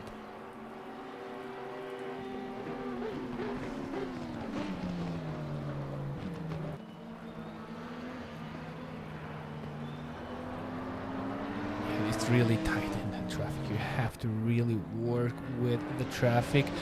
You have to read it nicely, understand all the moves that the cars around you are doing. And that there's a huge crash, that there was an incident. The GT4 car was sent into the air, and that's Adam Cascioni, actually. This is your GT4 class leader. I'm not sure if Gustas sees what tires the GT4 of Adam Cascioni is on. But there was... I'm gonna bet Netflix. Yeah, but there was... Yep, they're still on slicks. Oh my, and the replay just caught up with the very end of the situation. Let's try and catch up. That's what it looked like to me, like he just went off the road. I didn't see the car flying.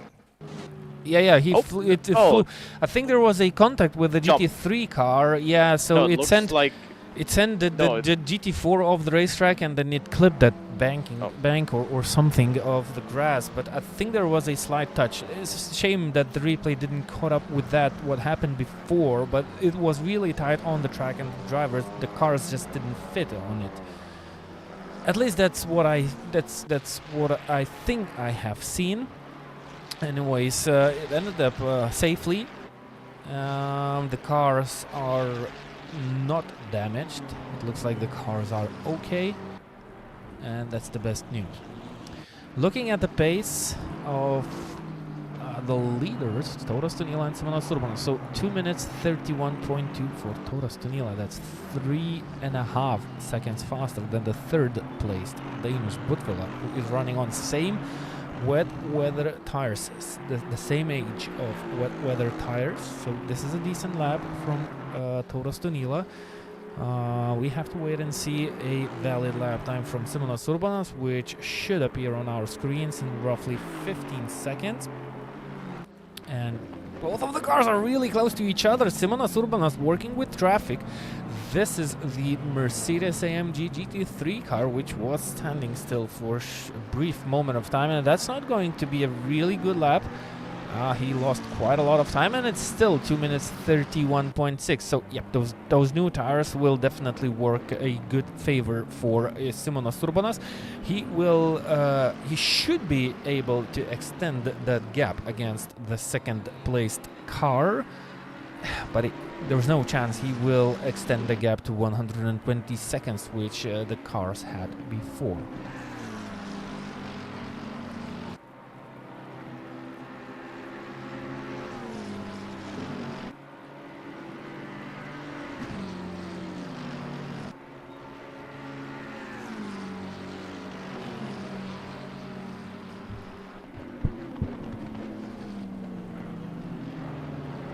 Kashoni going wide again. Those slick tires maybe not helping him. I still don't understand why they're on slicks. Seems like unless they've calculated that that car does not lose enough time before they have to make the stop again, which would be an interesting calculation.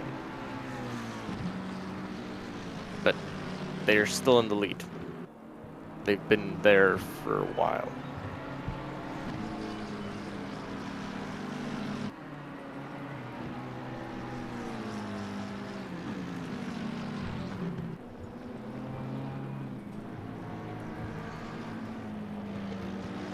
Well, the pace of that green Aston Martin Vantage GT3 car is still phenomenal. Actually 1.5 seconds faster previous lap. Simonas Urbanas is on a good lap right now, but well, looking at the time, it's passing, it's still on, and it doesn't seem to have big of a difference. There's not that big of a difference between the tires. So maybe Tauras Tunila did an actually great job looking after those tires when the track was drying out, and he was able to not grain those tires too much. You have Adam Kashoni into the pits, by the way, so I think he's finally decided that it's time to jump onto the wets. But Simonas Urbanas going quicker again. Yep, he is. Let's see if Tauras Tunila can match that. No. Nope. And that's to no surprise, and it's what it had to be, you know.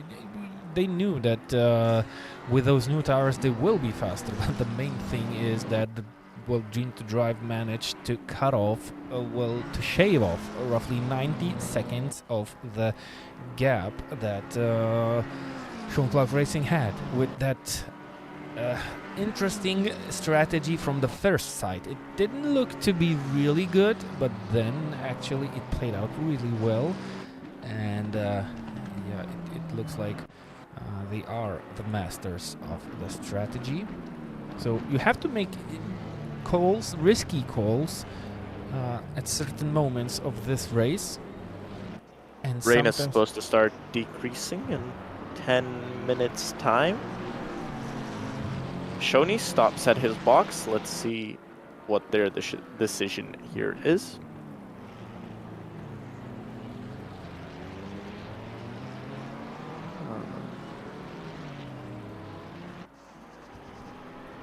With the rain stopping in 10 minutes, there's another decision to take. The rain slowing down in 10 minutes. It's supposed to stop in around 20 minutes time. If that is the case, Tauras Tunila is on course for a perfect strategy. They've got another half hour to go in this stint.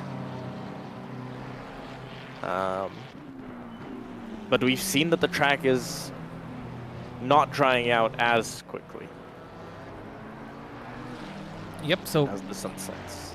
He has 30 minutes of stand time remaining. The team will have to take another decision. So at this moment, it looks like Sean Clark Racing should have a slight advantage over decision making. By that time, they will have more time to their account to take those decisions. Tauras Tunila will run out of time. So they will have to take the decision earlier, even if the rain stops. It's going to be dark and maybe even cooler on the racetrack. Adam Kashoni now on the wets. Yeah, that's a decent decision, I believe. It's really hard to go. That's not Adam Kashoni anymore, by the way, behind the wheel. It's Nani behind the wheel now. Yeah, that's Chrissy Nani.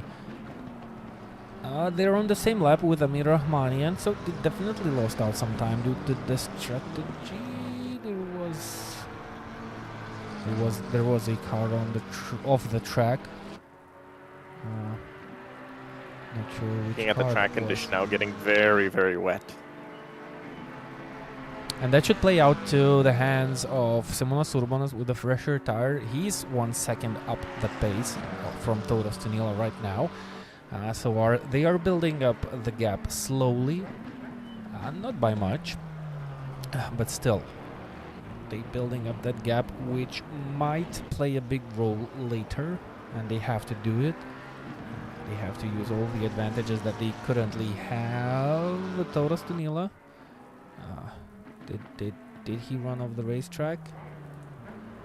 Yep, I think he ran wide. Not a big mistake, but well, he lost roughly 1 second, and I think that marker means that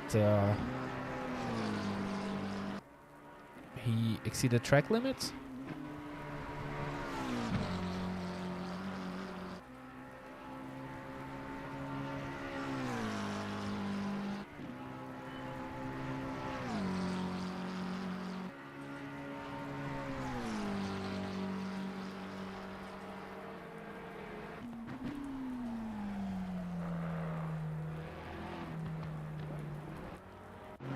Dainus Butwila 1 lap down from P2, and yeah, there's a really big time difference now between P2 and P3, and it looks like the two cars battling for the lead are filtered out. You still cannot take it for granted, but it looks like, at least at this stage of the race, that it's going to be really hard for other teams to try and get back being involved in the battle for winning this race. 2 minutes 29.4, the lap time for Simonas Urbanas. Tauras Tunila, I believe he's much slower on this. I was looking at one of my timing screens that I've got on. I saw Dainus Butwila 3 seconds behind. And I was very confused until I realized that it's measuring their on-track position and not taking into account that they're a few laps behind. But that was very, very strange and interesting to see.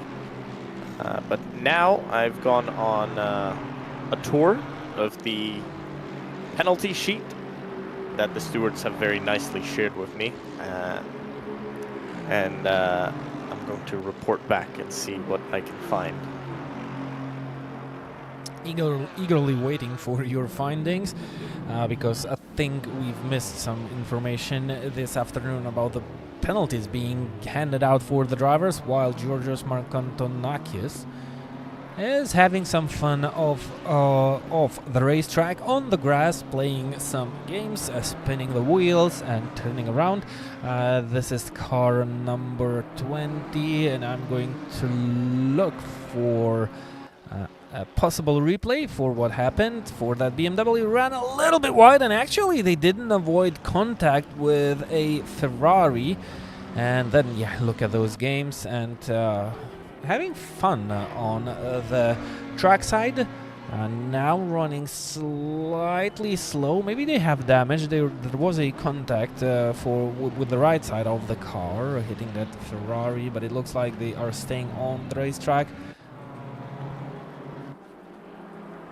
Grill, are they are running really slow, and this is not the exit from the pit lane. They're having difficulties stopping by the side of the track on the asphalt, right besides I have to say beautifully stopped, car. by the way. I mean, stopped wonderfully. They stopped off the line, not impeding anyone, and they can get their issues sorted and get back out on track. Yep, if that's even possible. So Doros Danila currently losing roughly 2 seconds per lap now, which is to no surprise. At this stage of the race, they are losing time, while Simonas Urbonas is slightly driving faster. Well, at least not faster, but pretty much stable in the 2 minutes 29 zone. Doros Danila lost 9/10 on the previous occasion, so it's not that much. It's not that dramatic. You have to live out this current stage of this race. But it's Rain is supposed to decrease, by the way, in the next 10 minutes. Not stop, but decrease.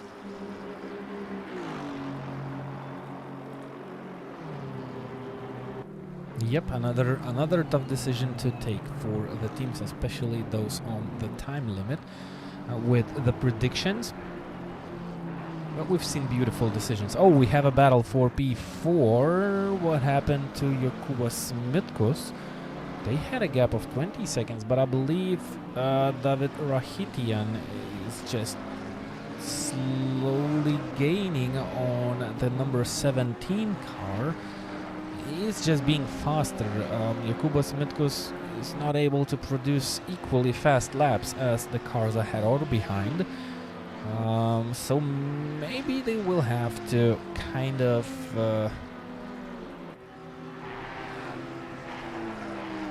take a decision to not get into a harsh battle. You can see the speed difference even down the straight lines from Jokubas Mitkus. Going for that position. Oh, David, it's really close and tight. I know that Ferrari had to leave space, but actually, well, there was space. There was no point in this small contact. It didn't cause damage. It was just small rubbing. But it's a big risk. Slightly bigger contact, and it could send the Audi spinning, which is currently battling for P4. They have a couple of cars on the same lap. Oh, there's a car running really slow. Or actually, it's not running slow, it's standing still. Oh, these situations like these are causing so much danger. Oh, and there's a move. Oh, and tight. Wow. It was tight. David had to back out of it. And actually, I'm not sure if well, Jokubas Mitkus was in the middle of the track, but they were approaching a GT4, so maybe it was not intentional. But good reaction by David, and good driver communication, if you can call that like that. But I love it. Rubbin's racing. It is. This is like touring cars, and with GT cars nowadays, it definitely is racing like touring cars, and a bump and a scrape is not something you should be worried about, I think. Aggressive, yes, but beautiful as well. I'd call it beautiful. By the way, Nani in the 49 race leading GT4, they've just made a drive-through penalty. Completed the drive-through penalty, so they had some issues there.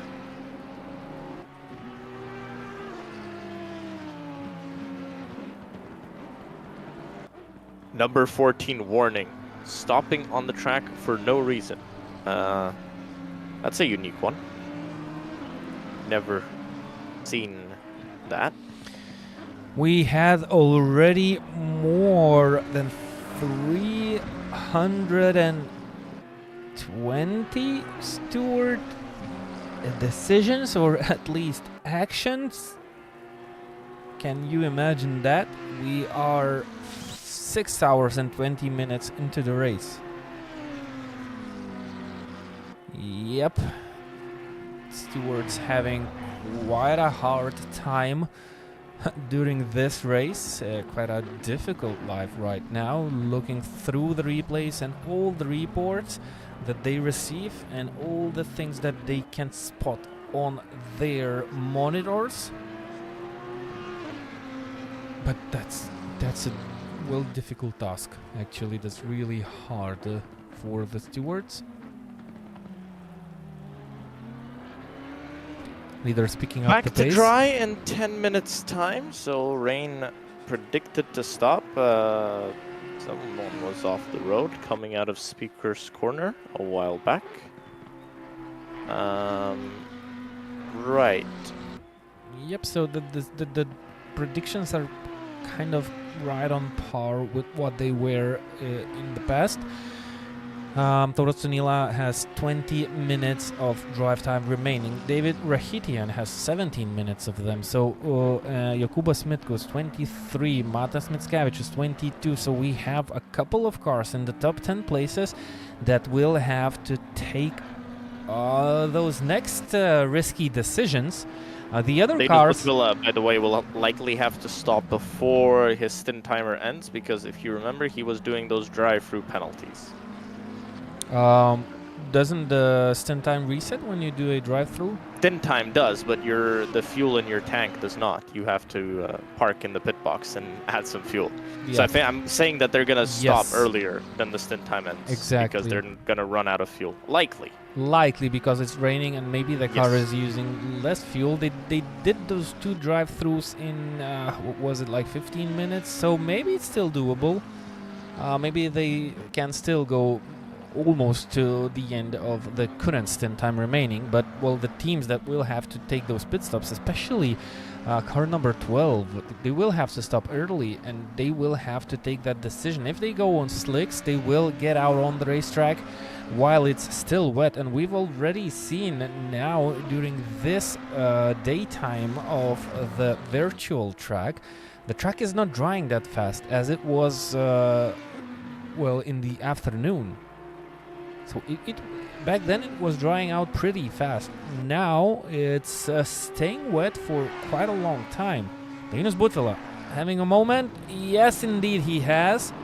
And more drama and more action on the racetrack. He has to take a voice of action. That was a good reaction from Linus when he realized that he did something he should have done. He shouldn't have done. Oh, just touched the curb there on the exit. Yeah, good. And on that grained tire, because he's one of the ones that ran the whole time. Oh, and he has been just tapped by a back marker. And Dainus Butvila, now he has been spun around. This is... these are the moments that you really wish to avoid during the races. Well, maybe you're struggling with the pace. Maybe you're just limping around the track after you had an incident. And you have someone coming from the back, and especially from the back markers, will just knock you out and spin you around. That definitely is a hit on your motivation and all your general feeling. And he needs to keep on going. He needs to keep on pushing. There's another car off the racetrack. Looked like a light blue car that could be Vukmirovic running 45th or so. So not one of our leaders. There's Miguel Silveiro pitting already. Currently dropping to 10th. Gediminas Krištolaitis having a moment. That's a drive-through. Drive-through. Okay, that's a drive-through Not penalty.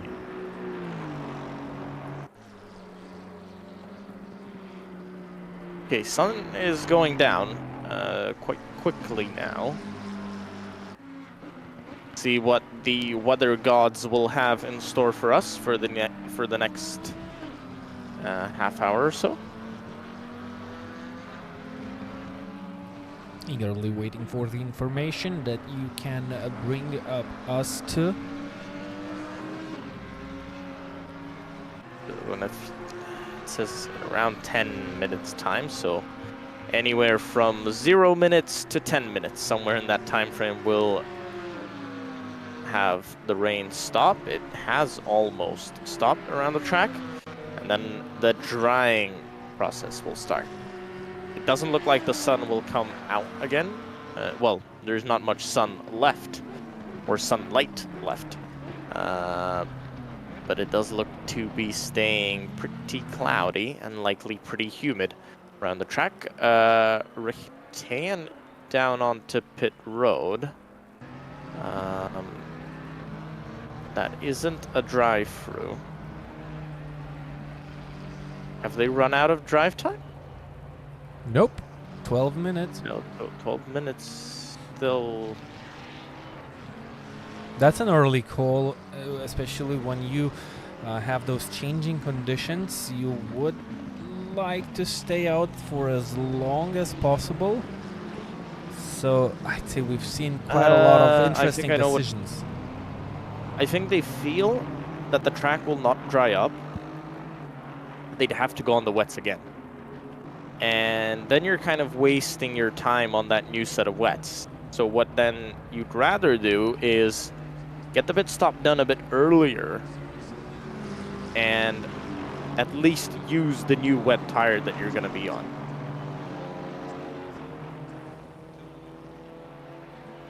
Yeah, but that's definitely wet tires on these Audi right now. Well, there's wets on it now. Let's see what. I mean, new wets going. New wets coming on the car. Unless this is a very big gamble. We've seen cars stay out on the dries in wet conditions, so. Yep, but what they are currently further down the grid on the timing sheet. So they did do that, but I'm not sure that it's a good example. That it was great, actually, when they stayed out onto dries. This car's onto dries, and it's now Lopez behind the wheel. Now they're onto dries. Let's see how. Wow, Kristaps Mikkelsen's is. Well, that's definitely a second-hand BMW by now. Never seen damage, driven by an old lady. Yep. Wow. Yeah, big hit. That was a big snap. That's a scary snap. Okay. I've got my eyes set on Lopez. He's in 8th position. We've got our cameras set on him as well. This is a car on dry tires. The track is definitely still wet. Let's see how they will fare. Right now, they're not doing too bad. But they will struggle to get the tires up to temperature. They will be good example for the teams that have to make a pit stop in 13 and 15 minutes. So, well, they will keep an eye on this Audi and try to figure out how it's doing on those slicks in the wet weather conditions, which, well, I believe the wet weather conditions will stay for a little bit longer, even though the rain will stop or decrease. The track is not going to dry out that quickly as it was at the beginning of the race, while it was I'm not sure I would call this an example, more like a guinea pig right here on track. I mean, this is... wow. It's going to be so difficult for them to get this car around.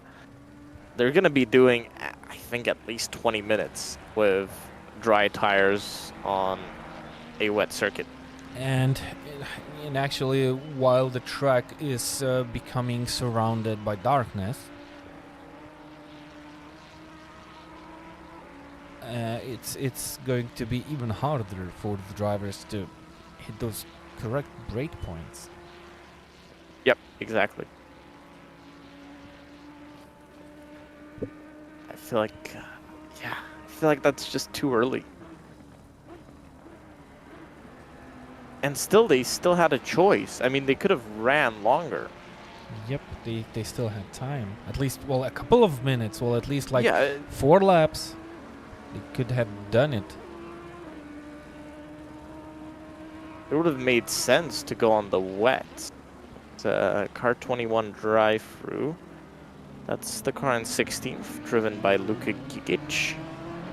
They've just received that penalty. Mickiewicz is onto pit road as well. Yep, it's... Were they out of drive time? I don't think so. They were close, but... well, they also had 13 minutes. What did Okay.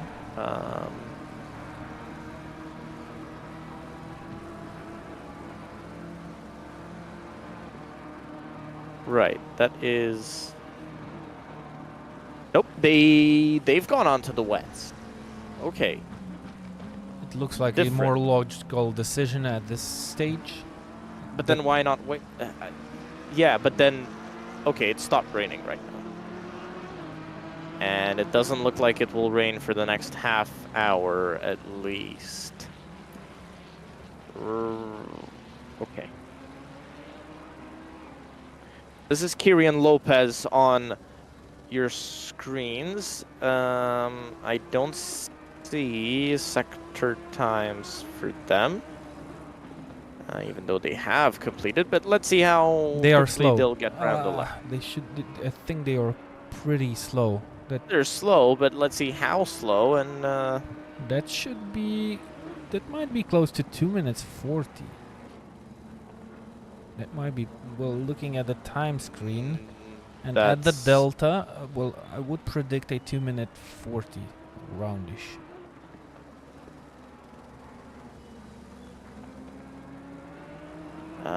No, that would be a lot. Well, that's just a prediction, but they are, yep, look, 2 minutes and they are running down the Blanchimont Straight. So still quite a chunk of track remaining. But maybe, yeah, maybe not 240. The deltas, I'm not sure what the delta is. 5. Beats off the fastest lap because look, they've got that BMW behind them. Okay, it's not the quickest car on the track, but well, it's 2 minutes. Let's see, it's gonna cross the line in 2:54. That's actually quite respectable. Yep, it's not that bad, and they are fitting on the track into the La Source corners side by side. And that's a very important thing. They made it side by side. That means there's enough grip off the line. I don't know what they're generating tire temp on, but looking through Radeon, the car... Nope, that's a clear sign for the other teams. You have to go slicks. If the track is going to be dry for 30 minutes, I mean, if the weather is not seeing rain for the next 30 minutes, there's a high chance that the track is going to see dry line, and the slicks will have an edge. I'd still push it to the end, like to the end of your stint time. What about Matas Mickiewicz? Well, the car number 3, what tires? Oh, they are on wet tires. They're on wet. Yeah, they are on wet. I don't know if they changed tires, but the car came back out with wets. Okay, next cars to stop is Tauras Tunila, Jokūbas Mitkus, Kajus Šikšnelis, the Dream to Drive Junior team. Kajus is currently 11th. They've had a very up and down race. They were high up, then they lost time. Jokūbas Mitkus, by the way, six stops done for the number 3 car. Number 3, that's Matas Mickiewicz. Oh, right. So yeah. But the yep, 11. Number 17. Yep, 6 stops. Yep. Wow. So what they did, so that's how they gained those places. They didn't go into panic. So whenever the drivers pitted, when the conditions change, we've had those pit stops. As soon as the conditions changed, a lot of cars pitted, and the number 17 car just kept driving. And that's how they got up to 4th position. Yeah, you lose a lot of time with the wrong tire, but you save a lot of time without going to the pit stop to change those tires. So maybe if you don't lose that much as you lose while pitting. That's a unique way of looking at the race by not switching to wets or not switching to dries, but I guess it worked for them considering the length of the pit lane. And very important, there's a lot of traffic. There are a lot of incidents.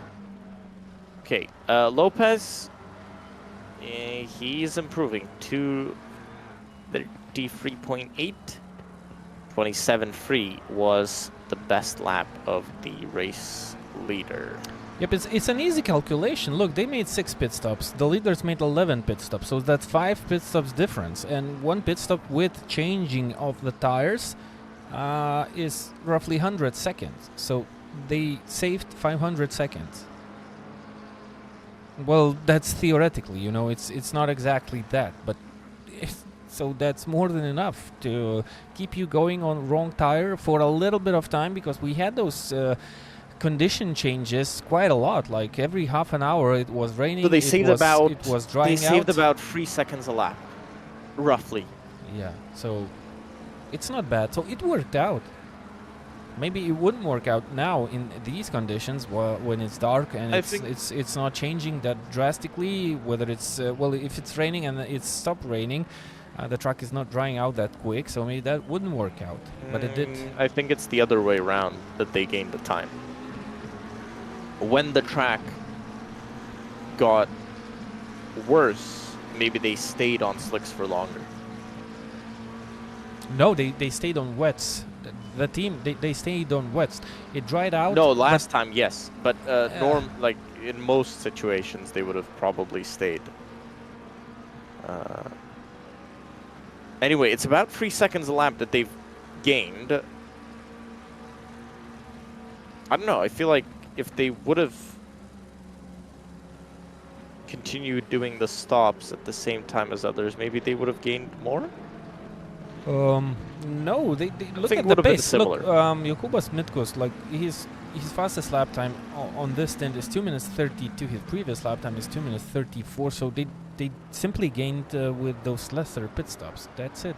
They're running slower, more stable, doing less mistakes, and stopping less. And for me, that's the secret. They are 7 seconds off the pace on the previous lap time and still running fourth. Well, I guess that's a good lesson for everybody else. Throw your strategy in the bin and just continue running, because it looks like... Especially on... Actually, don't throw your strategy to the bin. Stick with your strategy that you set out in the beginning of the race, and you'll gain time. When the conditions change so often... just ignore them. Just ignore the conditions. Exactly. Yeah. Just keep going. Whatever. Don't mind. Put the tire on, the one that will work once you exit the pit lane, and then just keep going. That's your race plan, I guess. Tauras Tonila, 3 minutes and 30 seconds on the clock. He might be staying out for yet another lap. I would. I would also. Plenty of time to do so. So they should use it to their own advantage. Wait till, well, they figure out what the conditions of the track are to make the best decision for the tires. But no, all the drivers are making different decisions that we are coming up with. So that's always catching us with surprise. They had 3 minutes on the clock safely for yet another lap, but they decide to pit right now, and I'm already eagerly waiting to see their decision about the tire. And it's going to be really hard to decide right now because it's getting dark and we don't see the tarmac, so it's really difficult to judge about the condition of the tarmac and about the weather level on the surface. So it's going to be hard to understand how and what about the surfaces, how it's drying out. We will have to kind of live up with the pace of the drivers and of course the tire choice.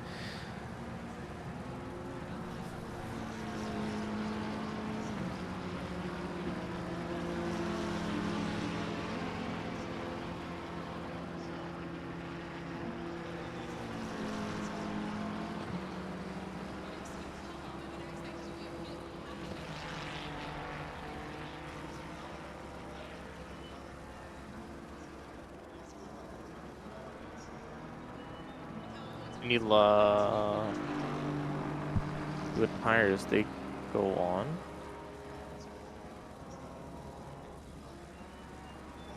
Dries. Car's on dries, jumps down the jacks, and it's now Laurinas Razas behind the wheel.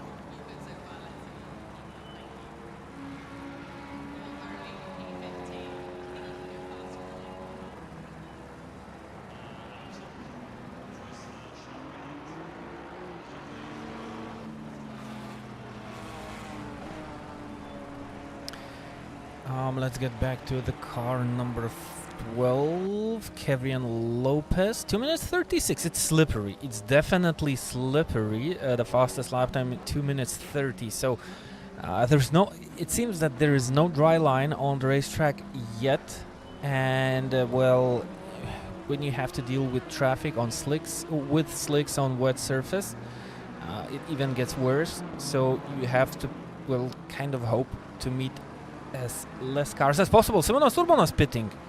Simonas Urbanas making a pit stop now. So is it that they feel that the slicks are a better tire choice? Did they have a crash? 2 minutes 34. Car number 10. Yep. I think they had a moment. This is a replay. There was something with car number 10. No, they no, were it's just coming in. That just caused the It's- yellow. Yep. Well, at least this one. Yep. No other notifications about any sorts of incidents.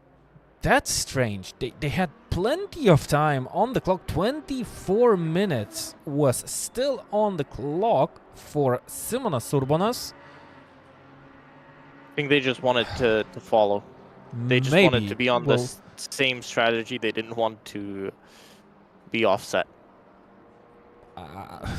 Why not? I don't know. I don't know. 2 minutes. What is the time of Kevin Lopez? Still 2 minutes 36. So they could have stayed on the wets and had that advantage. Laurinas Razas was off the track on his outlap with the slicks. What tire are they on? Flicks. Urbanas. Yep. So they are following up with Laurinas Razas, but looking at Kevin Lopez, I don't know. Maybe the tires are gone already, but they had fresher tires. Yeah, that's confusing. Looking at into this race sometimes get really confusing, and it seems that a lot of the teams make, well, totally different decisions that will seem to be logical or common. But looking at teams like number 17, when well, you decide to just stay out, Why is whatever it the is. gap so big? Yeah, because Laurinas Razas was off the track, I believe, because I've seen the time. Well, maybe he was not off. Maybe just slightly off. Yeah, hard to tell. Try and find that. What about the pit stops? Well, it's similar. The in, the out time, the stationary time is same. So 40 seconds. He must have had some issue around the lap. Well, he had a really slow outlap. 4 minutes and 4. And well, looking at the time, it was red of the previous lap time, meaning that, well, he didn't. Well, he went over the track limits.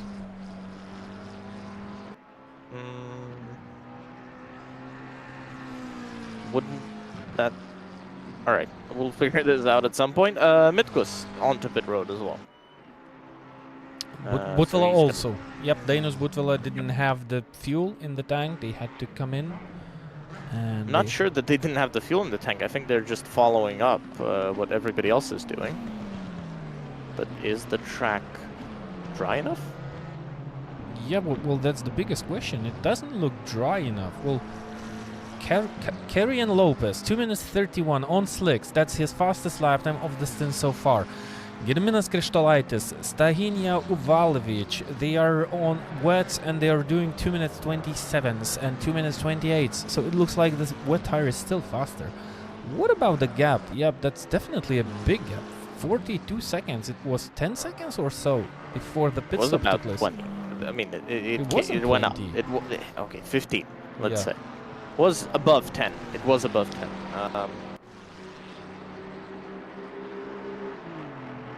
The gap is big.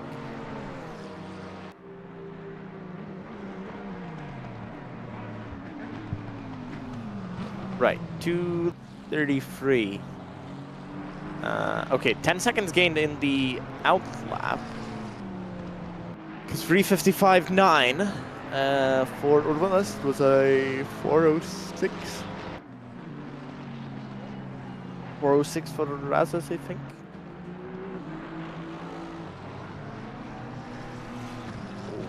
I just saw GT4 run very wide at Radio.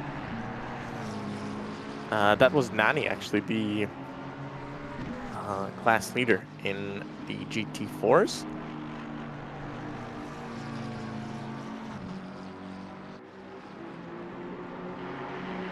Right, at least half an hour of dry running coming up.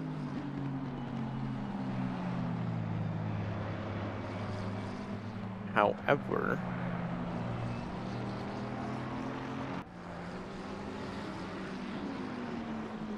Venus Butula coming out of the pits as well now. He's onto the dries. Village on wets. Krikslaitis on wets, staying out. Lopez on dries. He's the one that's been running the longest time on dries. 2 minutes 30 his lap time.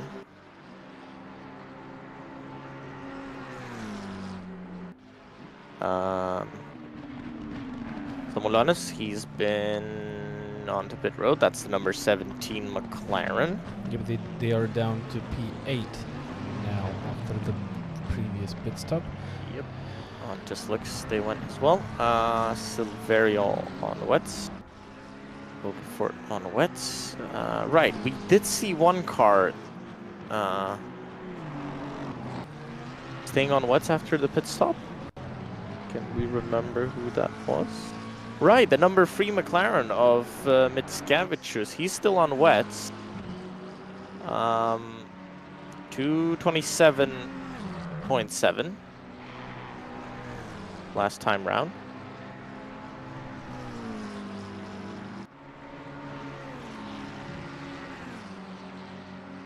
Not bad. Yeah, not bad.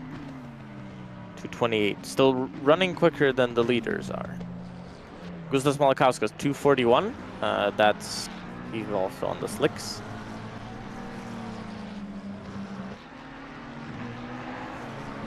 And that's Mitskavicius actually getting past Lopez. Lopez, the first car to actually go on the slicks. I understand the Dream to Drive car. They didn't have a choice. I don't understand the number 10.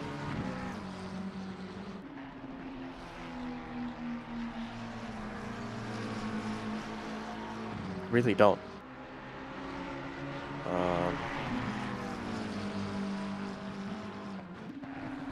The Sean Clark racing car has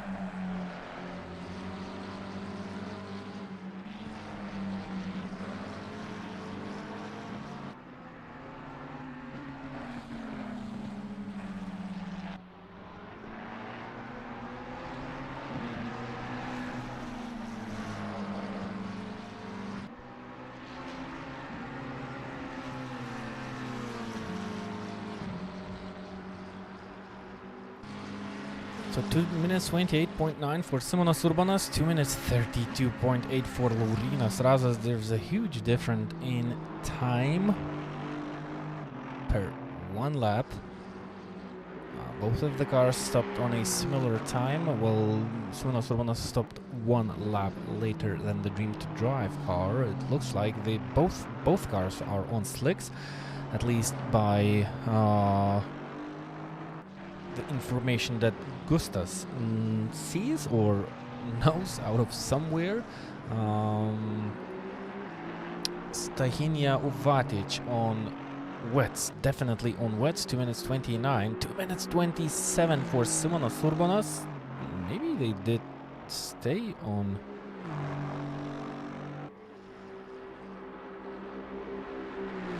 they are on dry tire.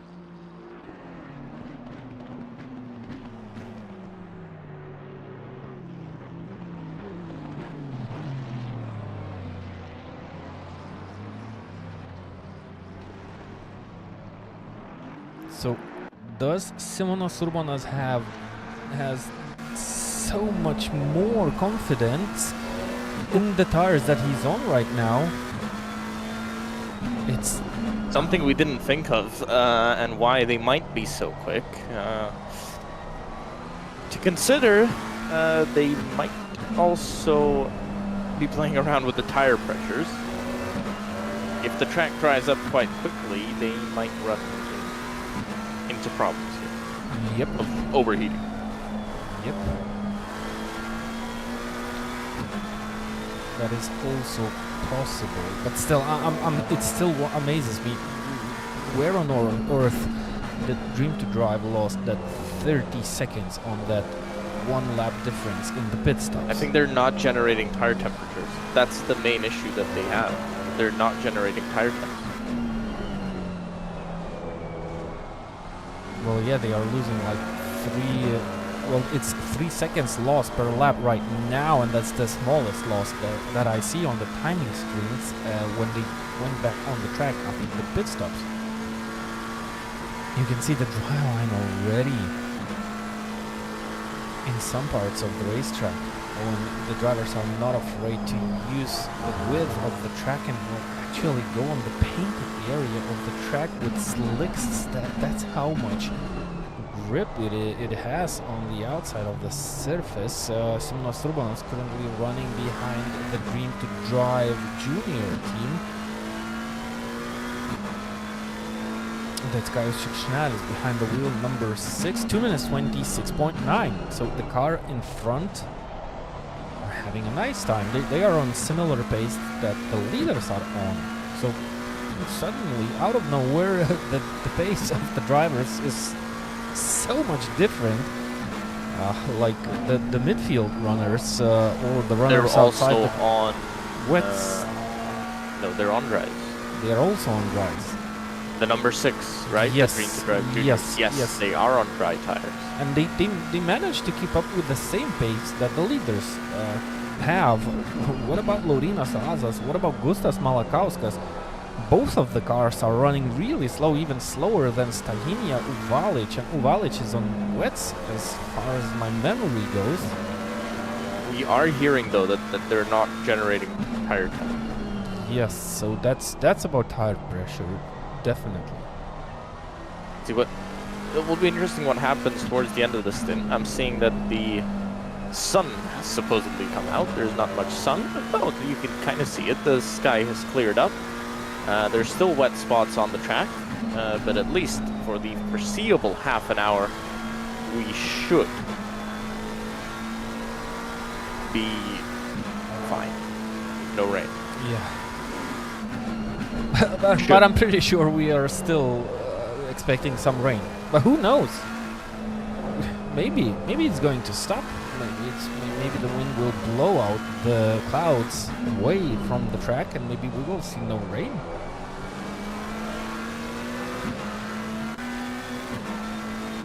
So after the day we've had, that would be hard to believe. Yeah, that would be hard to believe, but I still think it's possible.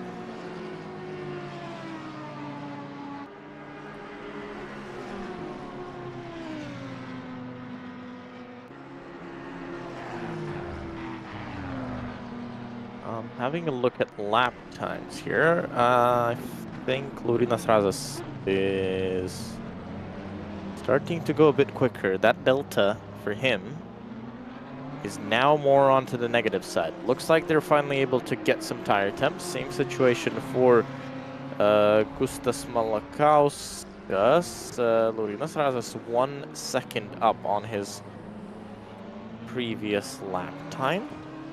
There's a battle for P4 between Stahinia Uvalic and Gediminas Krištolaitis. Both of these cars, both of these McLarens are battling for P4. That's Beaver Grease Racing, which had a lot of ups and downs recently.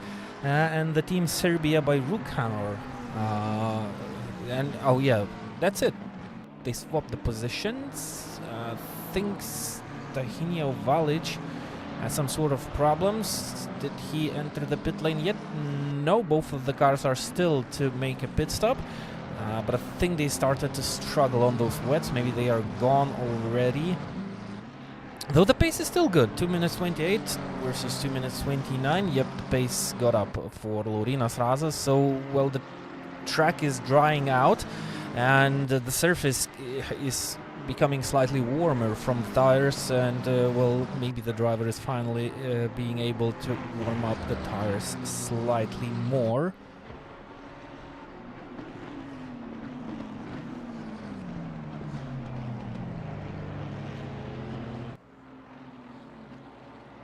Urbana's going a second quicker now as well on his Delta.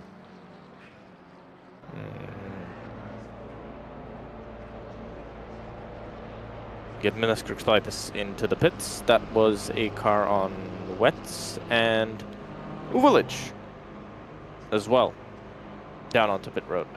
Both of those were on wets. Now it's dry tire time.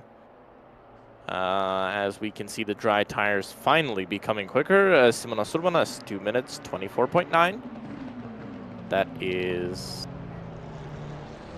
there. Well, they're setting the pace at the moment. Beaver Grease just clipped the wall. Don't really want to do that. Hit exit. Gustas Malakauskas 1.4 seconds up on the current lap. He's only halfway through the lap, so very positive looking lap right now. Simonas Urbanas 2 minutes 24.9. Yes, he's I just mentioned that. Yeah, he's flying. He's got those dry tires working. Yep, indeed. That seems to be, well, it looks like he has different tire pressures for sure. The main question is, will they work great right now? What about later? There's no rain. Will they overheat? But no matter what, well, he gains 3 seconds per lap. Right now, he's gained lap about after 50 lap. seconds. He's gained about 50 seconds in the last stint. So who cares what the tires are going to be like later? He can just save them, lifting coast, go slower by 1 or 2 seconds. But he's gaining so much right now that he is building enough of a gap to basically not care about what happens later. Definitely an interesting situation that teams have gotten themselves into. Matas Mickevičius, car number 3, I think they are on wets. Didn't they put on wets during their pit stop? They were one of the earlier cars. Yes. And they're still doing 2 minutes 27. So the conditions are kind of 50-50. The drivers on slicks and the drivers on wets are on a similar pace right now. So definitely the drivers on slicks will become faster eventually. I'm not talking about Simonas Urbanas, who's already flying, and the cars on wets will become slower on the long run. Well, and actually after a couple of minutes already, because it's dry, you don't see rain anymore, and no matter how cold it is, but it's cold. It's 13 degrees outside and 13 degrees of the track surface. So it's going to take a little bit longer till the track dries out. But when it's so cold, maybe it was a clever decision to put in much more tire pressure. To put more pressure into the tires than usual. It's 13 degrees. It is cold. This is Beaver Grease against... Who are they going up against? Team Serbia by Rukanor. Yep. Uvelic. No, that's Radiojevic behind the wheel. Yep. They swap places before entering the pit lane. And they're swap places after exiting the pit lane. And they're still battling on the racetrack. But it looks like Milan Radivojevic is feeling a little bit more comfortable behind the wheel in these conditions. Maybe just a bit more confidence. Lopez, 226. Samudon is 226 as well. Trying to find any other outliers of incredibly quick lap times. And oh, 225, Leonard Hilgeford. P9, number 15. They're 100 seconds down, but they have pace. Yeah, they are a second fastest car. Then we have Kaius Shikshnalis, number 6. So yeah, I think Dream to Drive has to call the Dream to Drive Junior team boss and ask what they did with the setup, because they are currently 2 seconds faster than their older team, driven by Laurinas Razas. So definitely that McLaren has found up some better solutions. Matas Mickiewicz is off the racetrack. Oh, the car with the wet tires. They just lost the position to Karrion Lopez. And let's find out what happened to this McLaren, which was doing really good. Oh, it looks like a failure. Just went off the track, went wide. Yeah, that's it for the replay. But they're going quick again. I would have said puncture. The wets have finished, but no.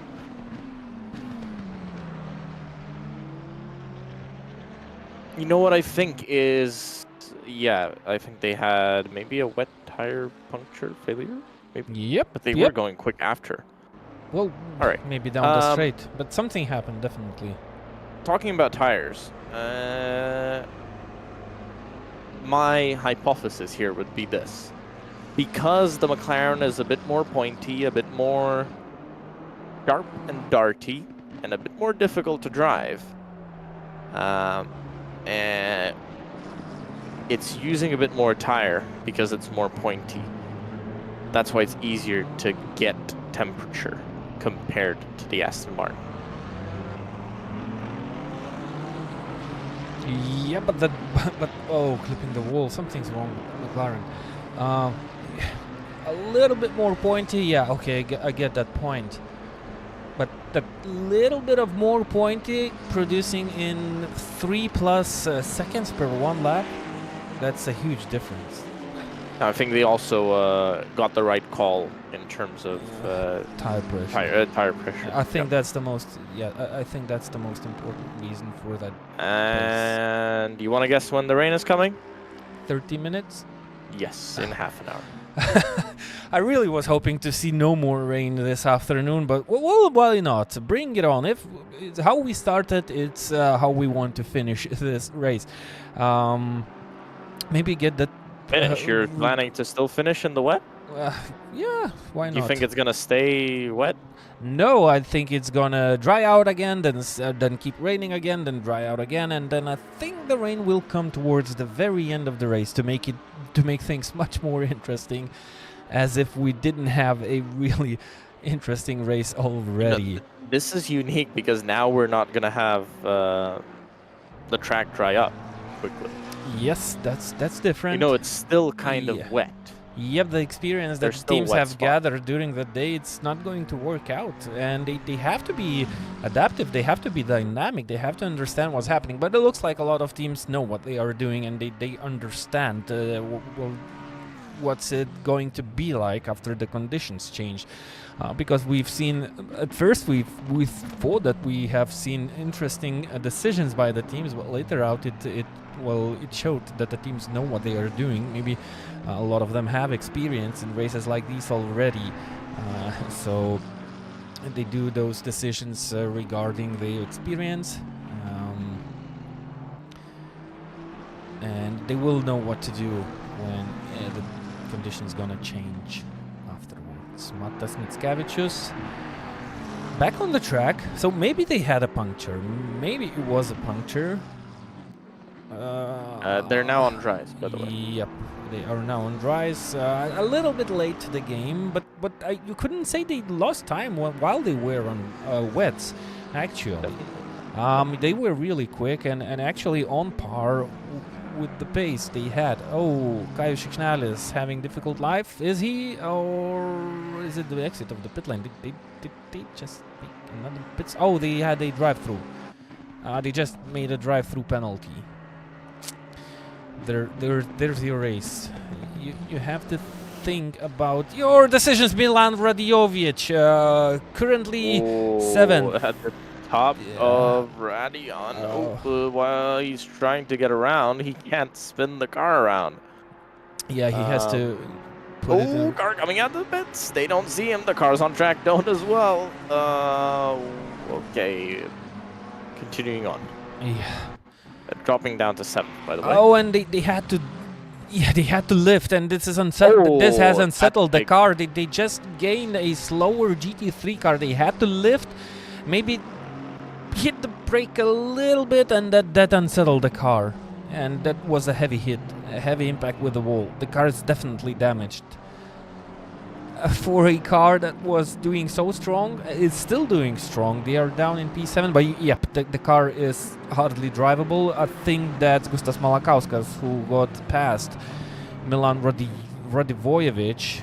By the way, Milan has said 2 minutes 24.6, so he was flying also around the track, and now he's not. And that's definitely a pit stop.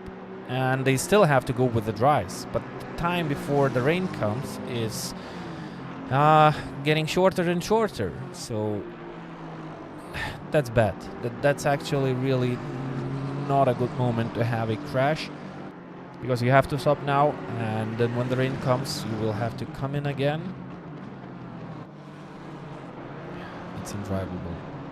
They just they're trying their best to limp back to the pit lane.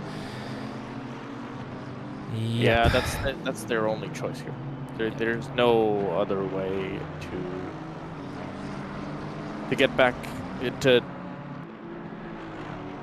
you know, to get back to the pits to continue this race. They have to crawl back to the pits very slowly, and well, that's gonna be charge over, I guess, for them, at least for the top 5, or at least for a podium. We've seen ups and downs, and it's possible. This race gives you more than one chance actually for your comeback. A lot of condition changes gives you a lot of I don't know, this strategy decisions. You kind of can work your way out of these unlucky situations, especially if you're driving a car that has pace, and the team has pace. Look at Andrei Timofeyev. They're running 6th. He currently set a lap time of 2 minutes 22.2, which is the fastest lap time of this current stint in these conditions. So if you're unlucky but still have pace, you have to, well, keep trying and keep pushing and keep working your way up. Plenty of examples this afternoon where teams got dropped back due to various reasons and then kind of climbing back again. Look at Gustas Malakauskas, they are currently 3rd. And the reaction, they are 1 lap down. I thought they are not 1 full lap down because I looked at the wrong results, but they are 1 lap down from Laurinas Rasas, but still running 3rd. And I think 2 laps down from the race leader. Yep, something like that. Kerian Lopez, no. I think all is fine. Yep, this is the Audi number 12, one of my favorite cars. I will keep repeating that. They were the ones that stopped the earliest for the slick tires, which caught us by surprise back then because it didn't look like the best decision. I still think they stopped too early because they had like 10 minutes on the clock to try and stay on the racetrack and still run on those wets, which produced enough of pace. but it doesn't look that it hurt them that badly. They are currently 4th, 11 seconds ahead of car number 17, driven by Mantas Samulonis, the MJVL car, which actually is one of the biggest climbers in this race. They are running 5th. This is a phenomenal result, considering they started the race from I need to check it out. They started 35th on the grid, currently 5th. And Mantas Samulonis has decent pace right now, 2 minutes 25. He's actually faster than Kevin Lopez and Gustas Malakauskas together. So they have pace. So it looks like Mantas Samulonis is the driver who is one of the faster ones. I've seen a white flag. There's someone moving slowly down the racetrack, and that might be no. That's Radiojevic coming out of the pits. Yep, he's back out on track. Yep. So good thing we are running in virtual world, because they are able to fix the car pretty fast after impacts that would usually send the car into the graveyard. But yeah, luckily the car can be fixed and the drivers can continue. Gustas Malakauskas running a little bit wide. He was on a great lap, but the lap that he's currently on will not count. And he's running roughly a 2 minutes 23.0 at this moment. So he has pace. He found pace. Laurinas Razas, he put in enough of heat into the tires already. But it looks like the high tire pressure decision, if it is the high tire pressure decision, was slightly better choice. So it's choice again. Julius Adomavicius, car number 11, has to come into the pit lane after multiple incidents, as far as I understand. Oh, it's already damaged. So yeah, it looks like they picked up damage at the beginning of the lap and then kind of tried to limp back to the pit lane. And this one just... Yep, a Rouge. Oh, in similar situation, running behind a slower car on a Rouge and into Radion.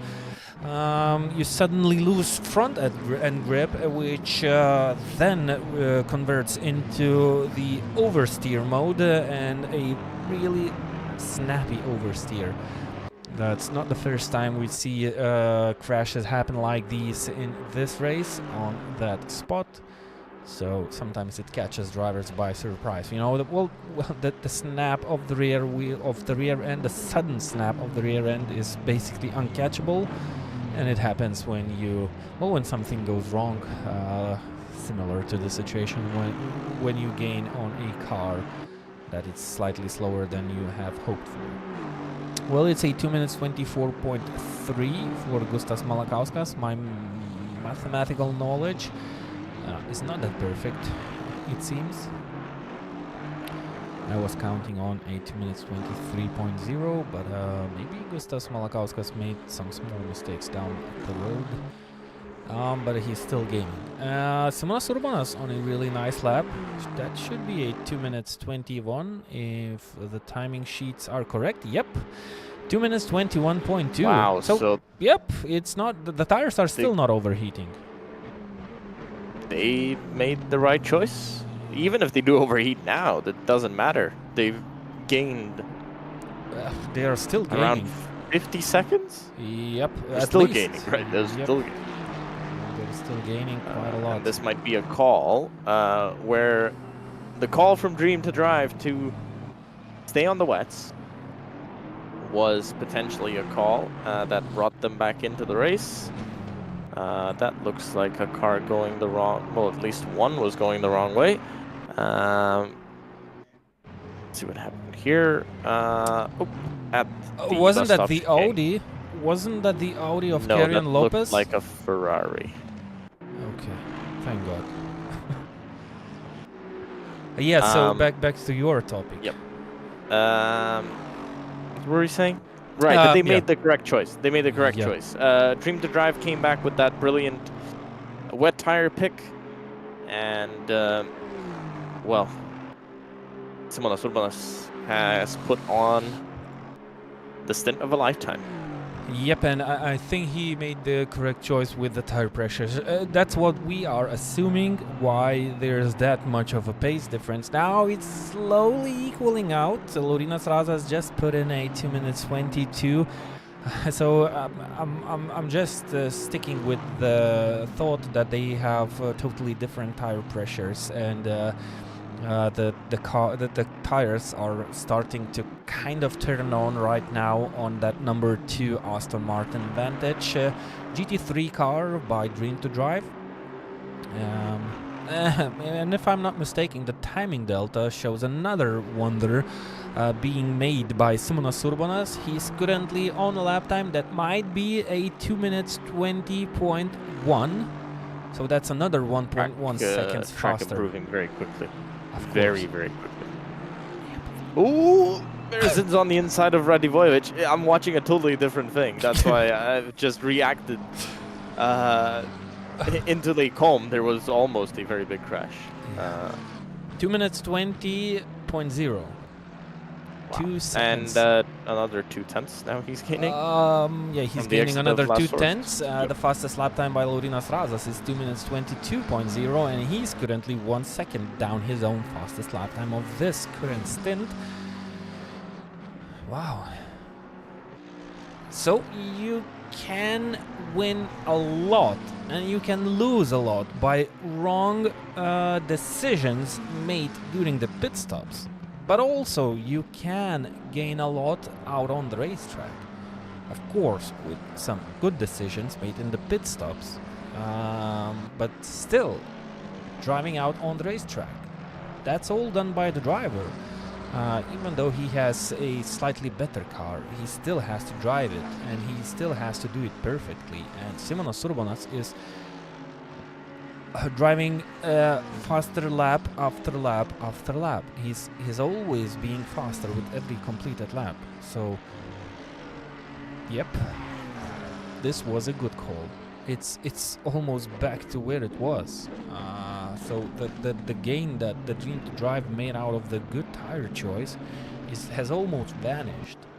It's 73 seconds. It was 95 at that moment, I believe, when they made the good choice. So it's only 20 seconds gain for Dream to Drive with that clever decision. What do we have with our weather prediction? How many minutes do we have till we see the rain coming in?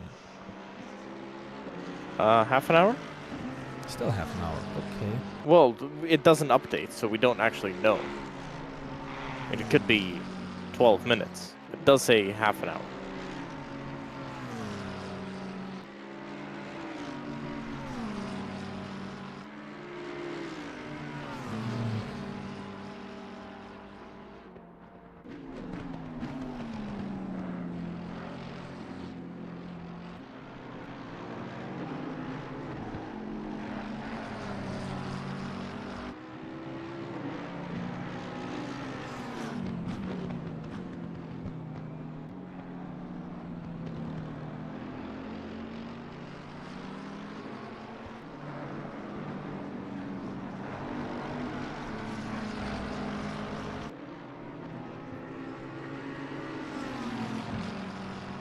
Right, Laurynas Razas is still not improving. 19.5 from Simonas Urbonas.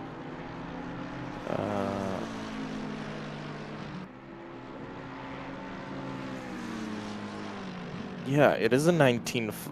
You're still improving. It's...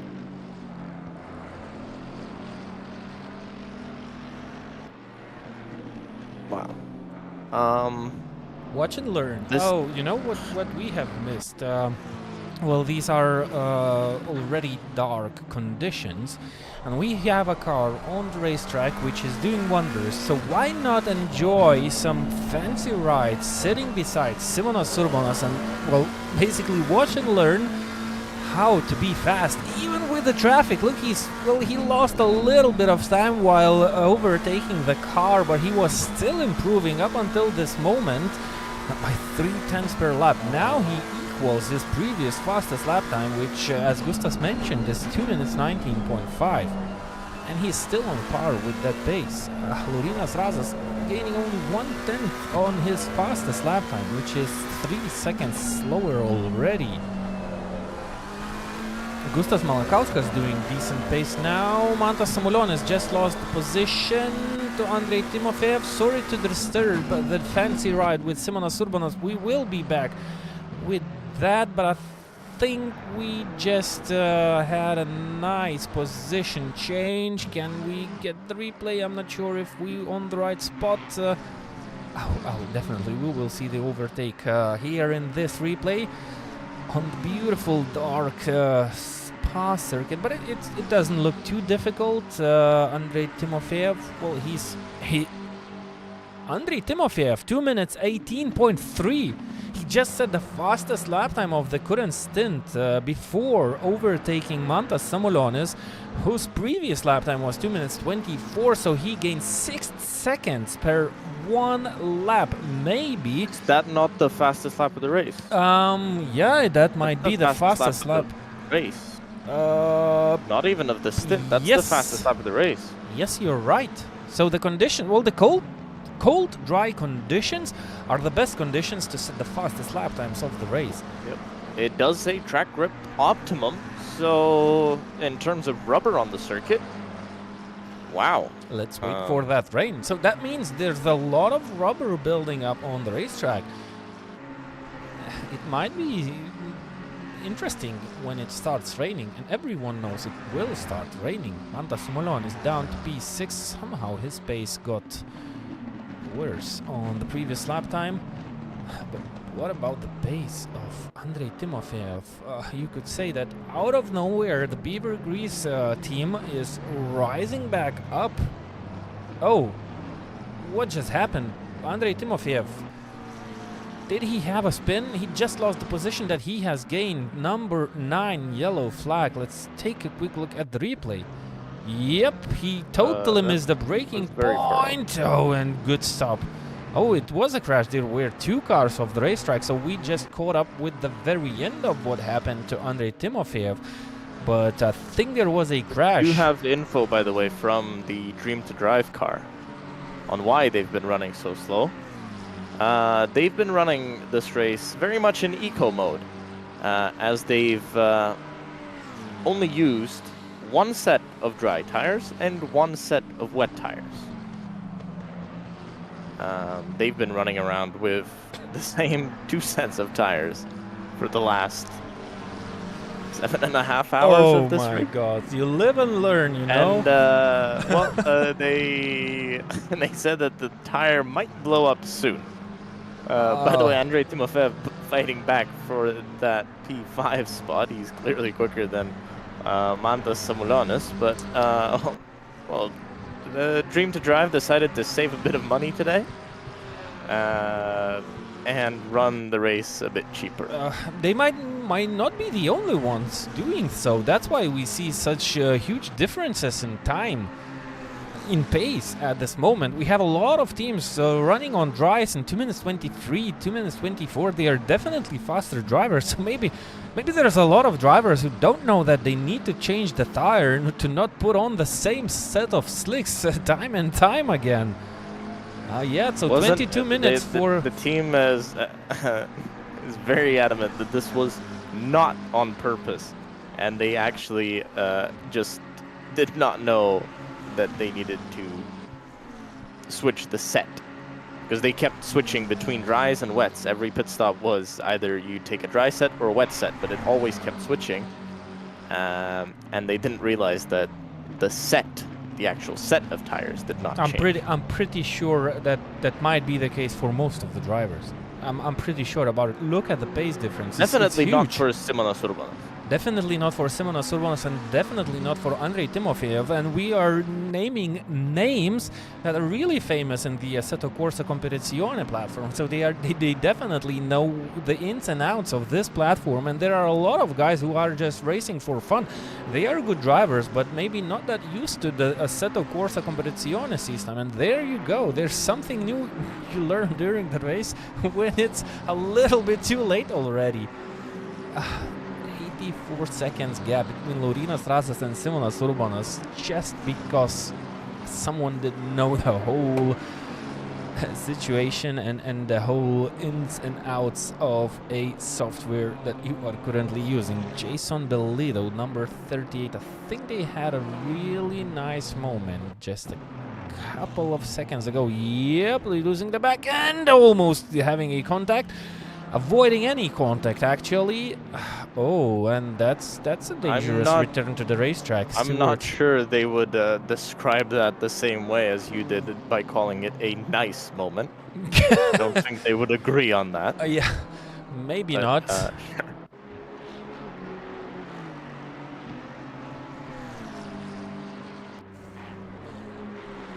We haven't talked about GT4 in a while, have we? It's like we've missed them. I've missed them for sure. Let me find the GT4s on track. Yeah, let's do the job. We had 6 of them starting the race.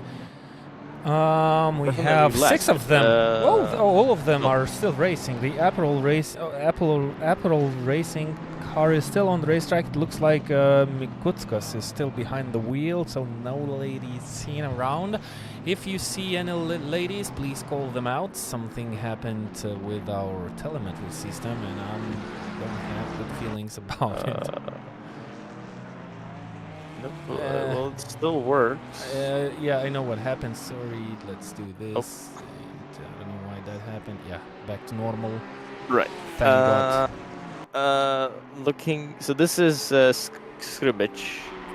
He's now leading the GT4s. Yep. And it's a half-minute gap. International Racing Team are currently second. So they lost out. That means they lost the lead. We've seen a crash, well, at least a small incident by Adam Kajoni. Maybe that led to bigger disappointments further on. But there's still a nice battle. 32 seconds between the two GT4 cars, 4 hours and 30 minutes remaining. Plenty of rain ahead, so more interesting decisions by the teams. Finally, some of the teams figured out how to, well, change the tires in this sim to not use the same set all over again. So we might see some further changes.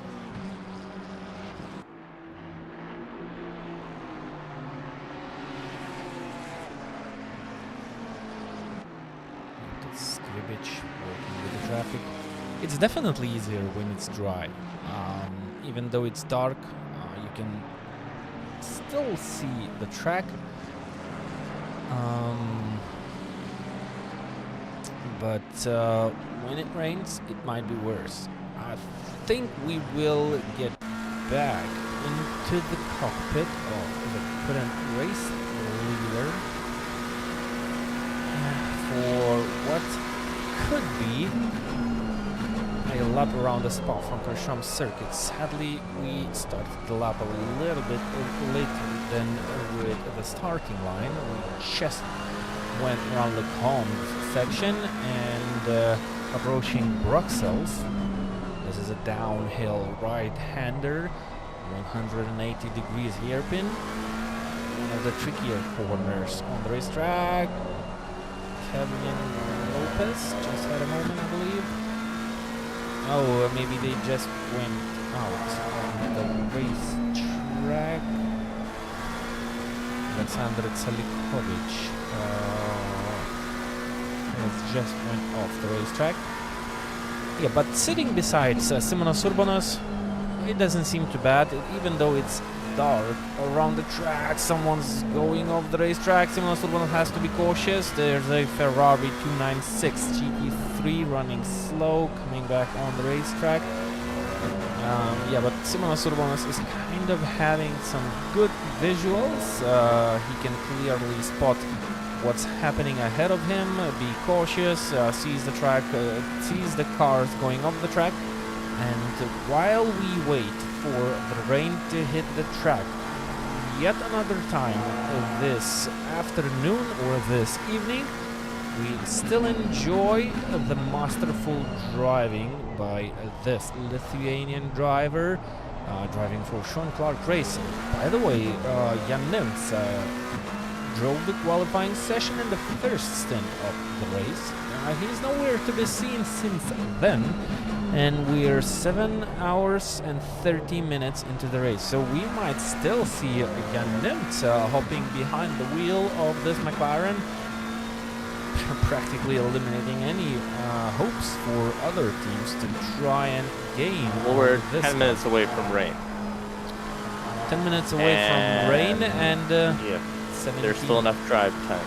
Yeah, there's still enough drive time for most. Yep. The real question is, well, Laurinas Razas has 14 minutes on his clock. Will the tires hold off that long? Well, they've already tried running wets on a dry track, so it should be fine.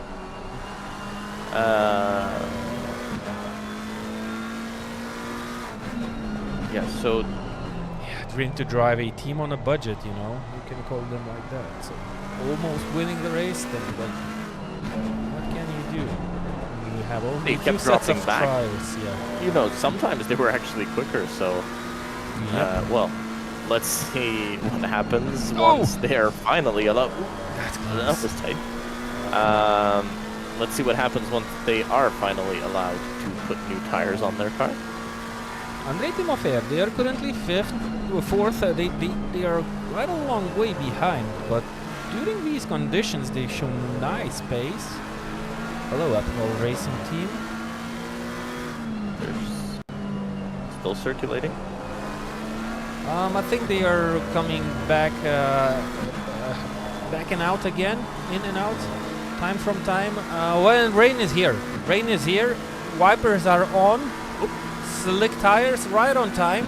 So we rain, might projected to increase a lot in the next 10 minutes, and in half an hour's time, it should be getting very, very heavy soon.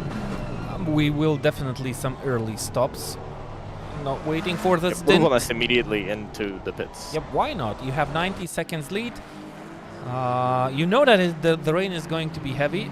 Well, the question is how fast it's going to pour down from the sky, and if it's going to be already wet when you hit the track. If not, he will have to nurse those tires. But whatever, with that huge gap that they have, they can allow themselves to do that. So they are first of the teams to just hop into the pit lane. Maybe do the driver change. Maybe they will call out the famous German driver to sit in the cockpit finally. After 6.5 hours absence from the wheel. Following up with the Dream to Drive car. Gabriel Rupp, I think he had a moment. Stuck, being really careful. He has to nurse those tires so that they wouldn't blow up. Side by side.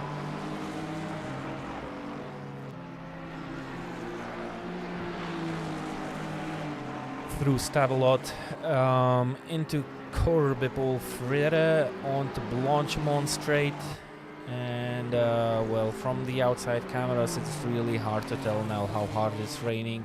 You have to sit on board with the drivers to actually figure out what the track looks like. Shikshnal is in, Adomavich is in, Belito in. I think we are going to see... Everybody's going to be in, I yep, think. Razas in as well. Find those new sets of tires. I hope they found new sponsors who bought them new tires. And well, they've had a very good performance today. They've been very prominent on the broadcast, so I'm sure they'll be able to find a sponsor. Actually, Leif now behind the wheel of the Sean Clark Racing car at the front of the field, and they've just left the pit lane. Well, Dream to Drive has not even reached their pit box. That's how big the gap is. Yay.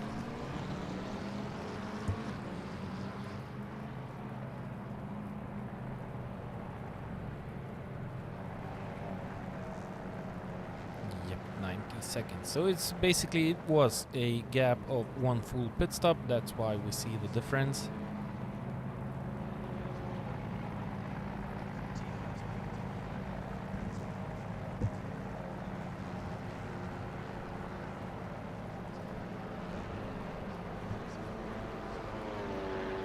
What about the dream to drive? What driver will get behind the wheel? That should be Justinas Saldukas to Yeah, whichever one paid for the new set. yeah. Let's see who the richest guy in the dream to drive team is. We have to wait a little bit longer to find that out. Roughly 30 seconds of stationary time. Gustas Malakauskas definitely following up with the same strategy. What about the other teams? Andrei Timofeev. He's running down the Blanchimont straight. Yeah. Well, actually Tunila. getting on. Notice Tunila. They've given the boss the new tires. You know who pays. Now you know who's the biggest payer in the team.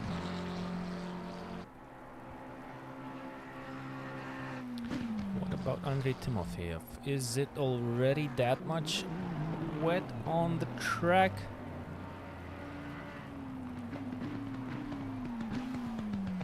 Paulinas Stradas. Well, that's Toras Tunila. Back on the racetrack.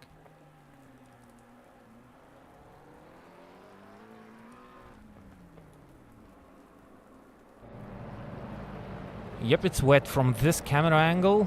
It's really wet, so no other choice than to get into the no pit other lane. choice anymore. No, and the rain's gonna just increase. Does say in a half an hour's time it will be going to light rain, but in 10 minutes time it will be heavy rain.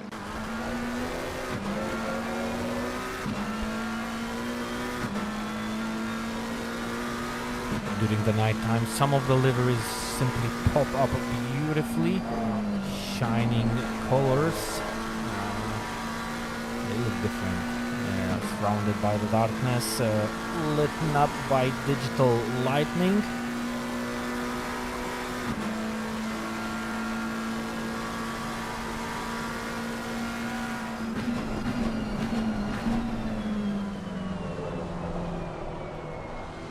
Running a little bit deep while doing that overtake. And there goes yet another story to be written on this special event. 4 hours and 20 minutes remain on the clocks, so it's kind of only, it's still not 2/3 of the distance completed. So plenty of action ahead for the drivers. Toras Tunila 96 seconds. The gap is similar. I think they lost roughly 5 seconds during the last pit stop. And the gap is back to what it was before the clever decision by the Dream to Drive team to kind of try and gain what they lost. And it didn't work out later. The question is, how quick can they be now? I don't. I'm pretty sure they will not be that much quicker. What they lost during that stint with the old slick tires, it's basically impossible to work up on that unless something happens on the racetrack. We don't have safety cars, which might be what could be the change in the standings. That's not going to happen. The grid will not be tightened up. Well, you know, again, depends on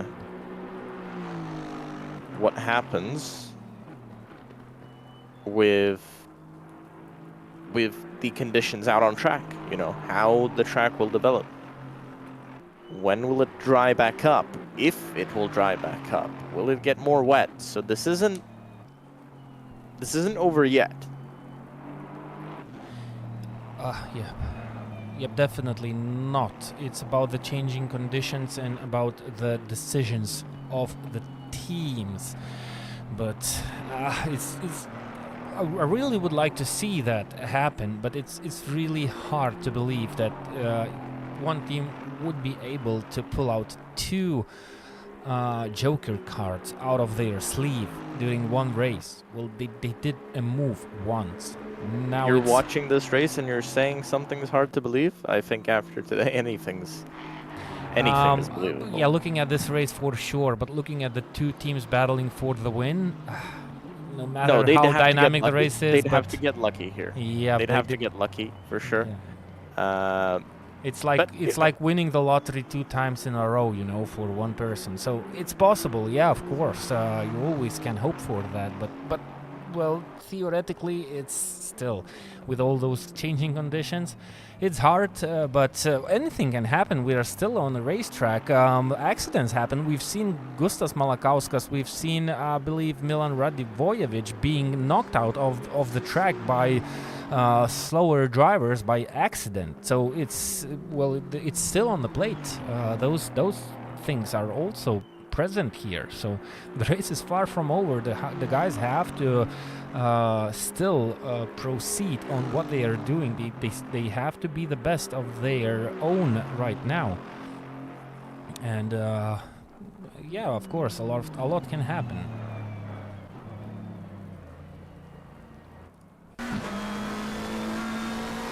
Just trying to get a glimpse on the racetrack, and we have a small battle for P5 again between Jokubas Mitkus and David Rahitian. Cars number 17 and 12. The Audi is down to P6. The battle is back on, by the way. 28-9. Toros Mila. 31-1 from Life. Yeah, we have 2.2 seconds. If they will continue at similar pace, well, during one stint, they can chop off quite a nice amount of time. Of course, what they need to do, they need to gain. They need to be faster now at this stage to put a little bit of pressure on the driver, on the shoulders of the driver who is currently on the lead. Of course, this is one of the working strategies during the race while you're chasing. You just need, even though you're further behind, you still need to kind of keep the pressure up. But it's only the first laps of the drivers after the pit stops. Yep, 228.9, 228.9. It's equal. Par on par for both of the drivers. But now, I would say that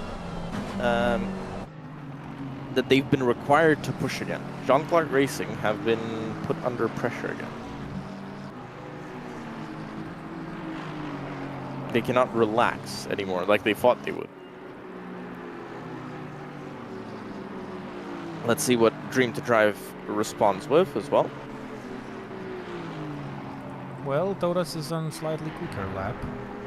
If the traffic will not come into play, it's going to be tight into the bus stop chicane. He has to take a line of compromise, so that will cost him a little bit of time. But he's doing good. He's feeling the track. That's 2 minutes 28.1. So roughly 8 tenths, and yeah, he's still doing what he needs to do. Even in traffic, the track actually is quite quick. I mean, 28.9 from Leif, 28.1 from Tunila. Yep, it's definitely one of the quicker stages of the track when it's wet. And it does look quite wet. It doesn't look, well, it's hard to tell, obviously, when we're looking at it. You know they put a new set of tires on that on the Yes, car. that one, yes, but Life is also going quick. So unless they've also been taking the whole race with a single set of tires. Maybe they figured that out on the previous stint yes, when putting those slicks. Wow, beautiful line by Toros. Look how cleverly he used that curb to his own advantage. He just simply kind of got stuck on that curb and was able to rotate the car around the Lecomp's, the 8th corner.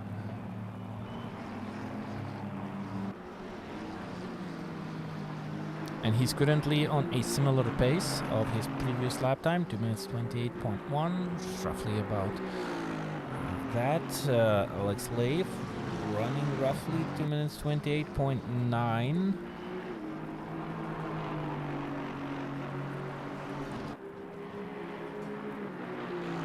Dainius Butvila, by the way, is behind the wheel of the IRT Baklajani car, number 8, running 3rd. They have 97 seconds advantage against Andrei Timofeev, who was flying when it was dry. He was the fastest car back then. Jokubas Mitkus fighting David Rahitian. Both of the cars are on a similar pace, David being a slightly faster car out of those two. So a couple of battles still in the top 10 places. Are building what might be a really interesting end of the 12-hour race, which has still some time left on the clock. And any small mistake can change the whole process of the race that we see at this moment. We had a lot of changes, a lot of scenarios during this race. We had 3 leaders already, 3 different teams. Consistently fast. 6 more tenths gained. What's the gap? 90 seconds? 91.5. So you need 180 laps. Let's if go. He was catching at this pace. Yep. Well, I don't think we have that many remaining. No, but we have just completed 181 laps, so we need 8 more hours. So 4 is not enough. I mean, if the pace continues to be like this, if they can get their strategy right, maybe get a bit lucky at some points. Yeah, that's all they. Well, that's all that they need to do now. They have to keep up the pace. They need to push, and they need to hope for the best. Of course, they need to come up with good decisions. We've seen them making good decisions already. Looks like the sponsors love that, and they provided the Dream to Drive team with new sets of tires. We will have that weather change again. We will have that condition change on the racetrack, which will be slightly different because it's cold outside, 12 degrees of Celsius for both the weather and the track, meaning that even though when it will stop raining, it's going to dry out slightly longer, if it dry out any at all. So still some space left for different decisions that might work or might not work, and I'm pretty sure we will see something similar again. So the Dream to Drive team, they can risk, they can take different solutions with the strategy, while I'm pretty sure Schönwald Racing will go with the default strategies. Look at that, 1.8 seconds on the previous lap time. They are lowering the needed lap times by 4 times. So if we needed 180, we now would need 45 laps to eliminate the gap, which suddenly doesn't seem so unrealistic. And gained. Yes, 1 point. What they gained again? No. Okay. I got confused there because I was looking at the timing screen a bit earlier, and yeah, it looked like it didn't register a lap. No, but still 28.2 from Taurus Tonila, and right, going very consistently in that low 28s. Yep, and Alex Leaf is going slower. His fastest lap time of the stint is 2 minutes 30.0, and he's currently 8 tenths down his fastest lap time so far. While Taurus Tonila is on par with his fastest lap time. David Rahitian, I believe... they were in the pit lane. Are they? They are 3 seconds behind Jokubas Mitkos. No, that's not coming out of the pits. That's the yellow flag. Maybe they were in the fight. No, they were off. Yep. They but not lost on the it. wall. Nope. No. They kept it on tarmac. Yep. Somehow. Yep, beautiful car control. And they are still gaining on Jokubas Mitkos in the battle for P5. This is the smallest gap on the racetrack so far. And it's going to change. I'm pretty sure about it. Let's be the viewers of the chasing car. With a nice battle building up. They have a lapped car in between, which just clipped the curbs, and that's not what you want to do. That unsettled the car. Thankfully, they managed to save it somehow and keep it off the racetrack, opening the track for David to try and gain on Jokūbas Mitkus. Did I see a white flag? I think there is a car stopped on the racetrack. Number 24, there is a car stopped on the racetrack. It got going again down up the Blanchimont straight. Car number 24, nowhere to be seen in the top 22s. 2.1 seconds. David is much faster at this stage. Then car number 17, so, running really wide. That's not a valid lap time, and they lost the position. Here's a fast McLaren, even faster than David. Cycling through onboards as well right now. I would say it's not looking super wet. McLaren ahead. It's not looking terrible. That's what I wanted to say. The McLaren ahead, which has just passed Milan David Rahitian, is Lasse Albrecht running 10th, car number 4, and that remember McLaren they were was leading at one point. Yep, this is the team that held the lead for some time, like for a couple of stints. After they made they were the best ones decision. that got the first pit stop right and went onto the slicks. Yep. Exactly. And then later on, from what I remember, they got involved into an incident that, through no fault of their own, and Yep. And it went worse from that. I believe they received a penalty of a drive-through, and yeah, more than once. It wasn't an easy ride for them. That's why they are currently 10th, but they are still being able to produce some nice pace. 2 minutes 29.2. Andrei Timofeev. Andrei Timofeev has problems. Car running 4th. That's the Beaver Grease Racing team. Car number 9 has just had a moment of their life. Yep. And also that's a pit stop. I'm pretty sure they will have to pit. It wasn't that the Dream to Drive car that have passed them and almost touched. I think that was Tauras Tunila who passed them, judging from the colors and the shape of the car. I think they have damage. That's the Dream to Drive Junior team behind them right now, and they seem to be pretty much faster. What gap do they have? Andrei Timofeev has only 20 seconds gap against Jokūbas Mitkus and David Rahitian.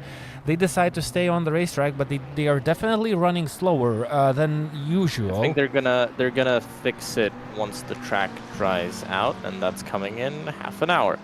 But I think they're gonna fix it once they actually want to go on slicks. Maybe that's a clever decision. Well, it's wet. You don't need. It looked like they got away with it, kind of. And if they did, they can, stay out. It's wet. It's not as dependent. Tauras Tunila, 227.9. David Rahitian. I'm sorry, David Rahitian is in the pit lane. Why is that? They have 40 seconds time. 40 minutes of stint time remaining. Might that be a drive-through? Drive-through, yes. I think it was track limits. Yes, I did see track limits. That's track limits. Could this race get more dramatic than that? Constantly changing, different scenarios, drivers doing mistakes. Look, Andrei Timofeev has just lost the position, not the position, the track position maybe, to the Dream to Drive Junior team, meaning that the car is not in one piece. They are roughly 1.5 seconds down the pace at this point of track to their fastest lap time of the stint. That's some good news for car number 17 and car number 3. They are still quite some road behind this Beaver Grease Racing team car. I'm pretty sure the best decision for the Beaver Grease team is to stay out on the racetrack to spare that one long pit stop needed to fix the car and wait out till it's going to dry out. It's going to be a really difficult stint, but that's the best decision that they can do right now. If they are not losing plenty of time, well, up to 2 seconds, that's still doable. that's still not bad, having in consideration they are still, well, pretty fast on their own. Compared to 59 seconds between Alex Leaf and Toros Tunila. What did we miss? It was oh no, it's the timesheet. 81, it's fine. Yeah, Yeah. it's timesheet. Sorry, I was surprised. Toros Tunila is still gaining, by the way, 27.9 last time round. He's gonna cross the line now. 27.7. That's 4 seconds per lap. 31.8. Yeah. There you go, that's doable. New tires work wonders. Simonas Urbanas was similarly faster than Laurinas Razas on the previous stint, and he managed to pull out a really huge gap. If Toras Tunila Unless it's everybody forgetting to change tires. I don't know what this is. Maybe different conditions, I don't know, maybe... Well, this is rain. Well, when it's dry, you definitely wonder when you see big differences between the leaders, well, the leading cars. But when it's wet, you know, some drivers cannot adapt that good to the wet conditions, especially during the night, and the others can do it maybe better. So on wet track, I don't wonder, there's no surprise seeing differences in lap times like these. So, well, Toras Tunila is the fastest car on the racetrack right now. The second fastest car to him is Matas Mickevičius, running 6th. The number 3 McLaren doing a really nice job in these conditions. Milan Radivojevic, 2 minutes 28.9, is also really fast around the track. Jokubas Mitkus, 2 minutes 31. Andrei Timofeyev with the damaged car, 2 minutes 32. Yep, that's. I think that's a good decision to stay out on the racetrack. They have 20 seconds gap between themselves and Jokubas Mitkus, and roughly 46 seconds gap between themselves and Matas Mickevičius. Is going to be tight towards the end of this stint if the pace remains similar to the one that is right now. But it's still a little bit less time lost than making a pit stop now, fixing the car, getting back on the track on wets, and then pitting again for softs in roughly 30 or 40 minutes. Slicks. Slicks, yeah. I would consider the slicks to be always softs, because how soft they are, no matter the compound. Well, the wets are soft. Yeah, okay. So But they have less contact path on the thread. This is the super. They're on the super softs now. Yeah. The hyper softs. This is putting pressure, by the way, back on Sean Clark Racing. I think Jan Nims is somewhere in the background getting ready. How much money you want to bet on that? I think he's getting back in the car. Who's getting back in the car? Jan Nims. I think Jan Nims. Yes, yeah, they'll install him back in. Definitely, unless he doesn't have a chance to race anymore. You know, there's life behind the action happening on screen. So maybe he doesn't have time to do it. You know, due to any life circumstances. But well, if the gap goes down, I definitely will be waiting for the show of Jan Nims in the number 10 car.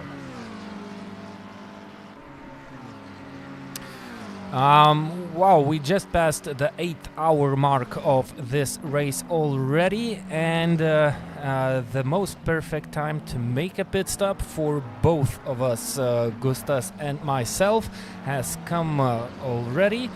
So we will leave you once again with the live views from the 12 hours of Spa special event, and we will take a pit stop of roughly 1 hour time, and we will greet you back again with the final part of the 12-hour race. So have a good time and see you in a bit.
Welcome back to the 12 hours of Spa, the special event on the World Sim Series platform. The third and final part of the race is live on your screens. Alex Leif with Sean Clark Racing are still in the lead by the same 92 seconds against the second placed Dream to Drive car number 2, which is currently driven by Laurynas Razas.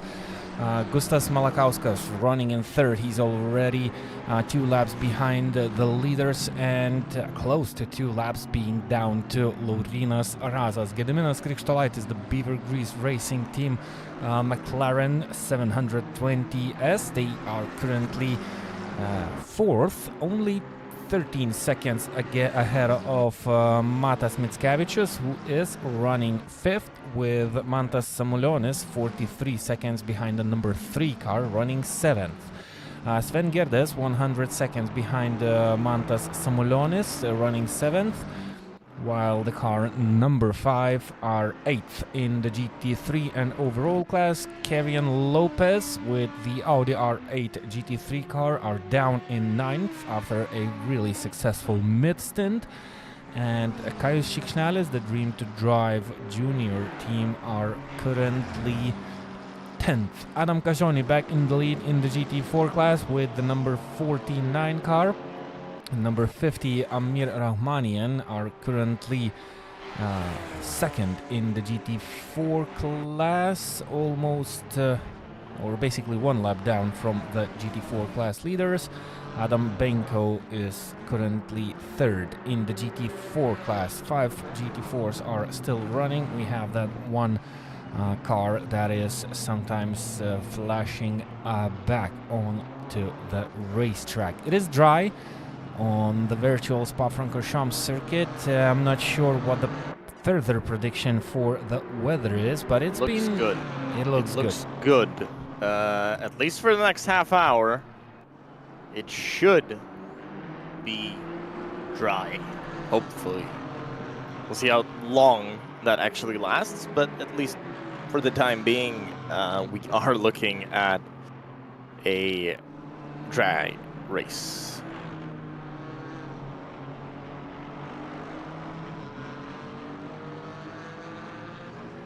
I don't know how realistic it is that we'll run dry to the end. Not sure, but maybe.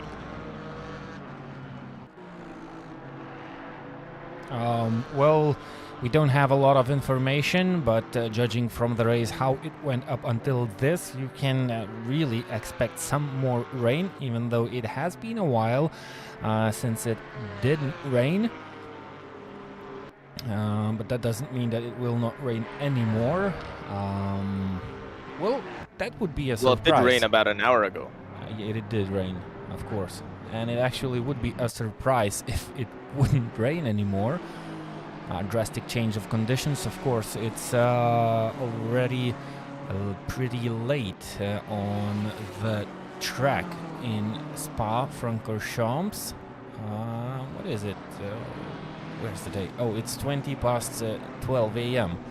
currently on the racetrack. The finish will happen roughly at 3 a.m. in the morning on the virtual track in Belgium. Oh, running off the track, Georgios Markotanokis having some problems. Are they dealing with the traffic? Slow. Looks like they have some problem. I don't think they're dealing with the traffic while on the gravel. It does look like that car is moving relatively slowly and may have issues. Laurynas Razas last time around a second gained. Obviously that car ran into an accident about an hour ago. Yep, entering the pit lane, the car number 20.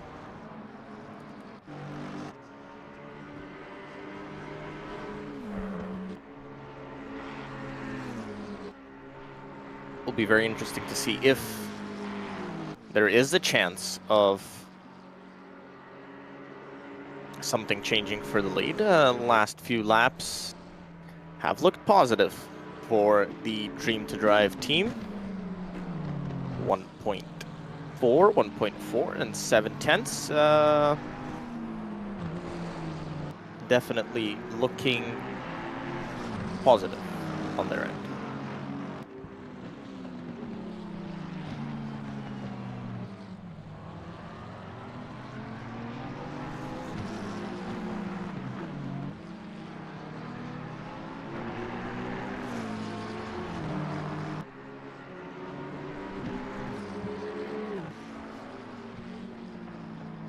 Last 7 laps, it was 8.2 seconds gained by Laurynas Razas. Even though we do, nope, he's not going slow. That was just timing screen. So it does look positive. Last few laps, once they found the new tires in the back of the garage, now they can start going a bit quicker. Yep, indeed they did. One new interesting thing about ACC, I've learned that you have to set the new set for the slicks, and as I understood, you get the new wets automatically. So you don't have to kind of put on new wets. They are being put on by the team, but you have to be precise about the condition of the slicks you are putting on your car.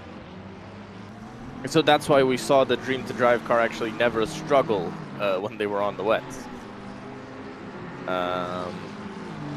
It makes a bit more sense. Yep. So this is your race leader, Alex Leaf, completing lap. And he was lap number 215. Yep, and he was 1.5 seconds faster. 1.3 seconds faster on the previous lap. Then the driver who is chasing him down, Laurynas Razas. Well, he hasn't completed the lap yet, so... Yeah, well, I'm talking about the laps that they have completed and that we see on the timing screens. Of course, Laurynas Razas is somewhere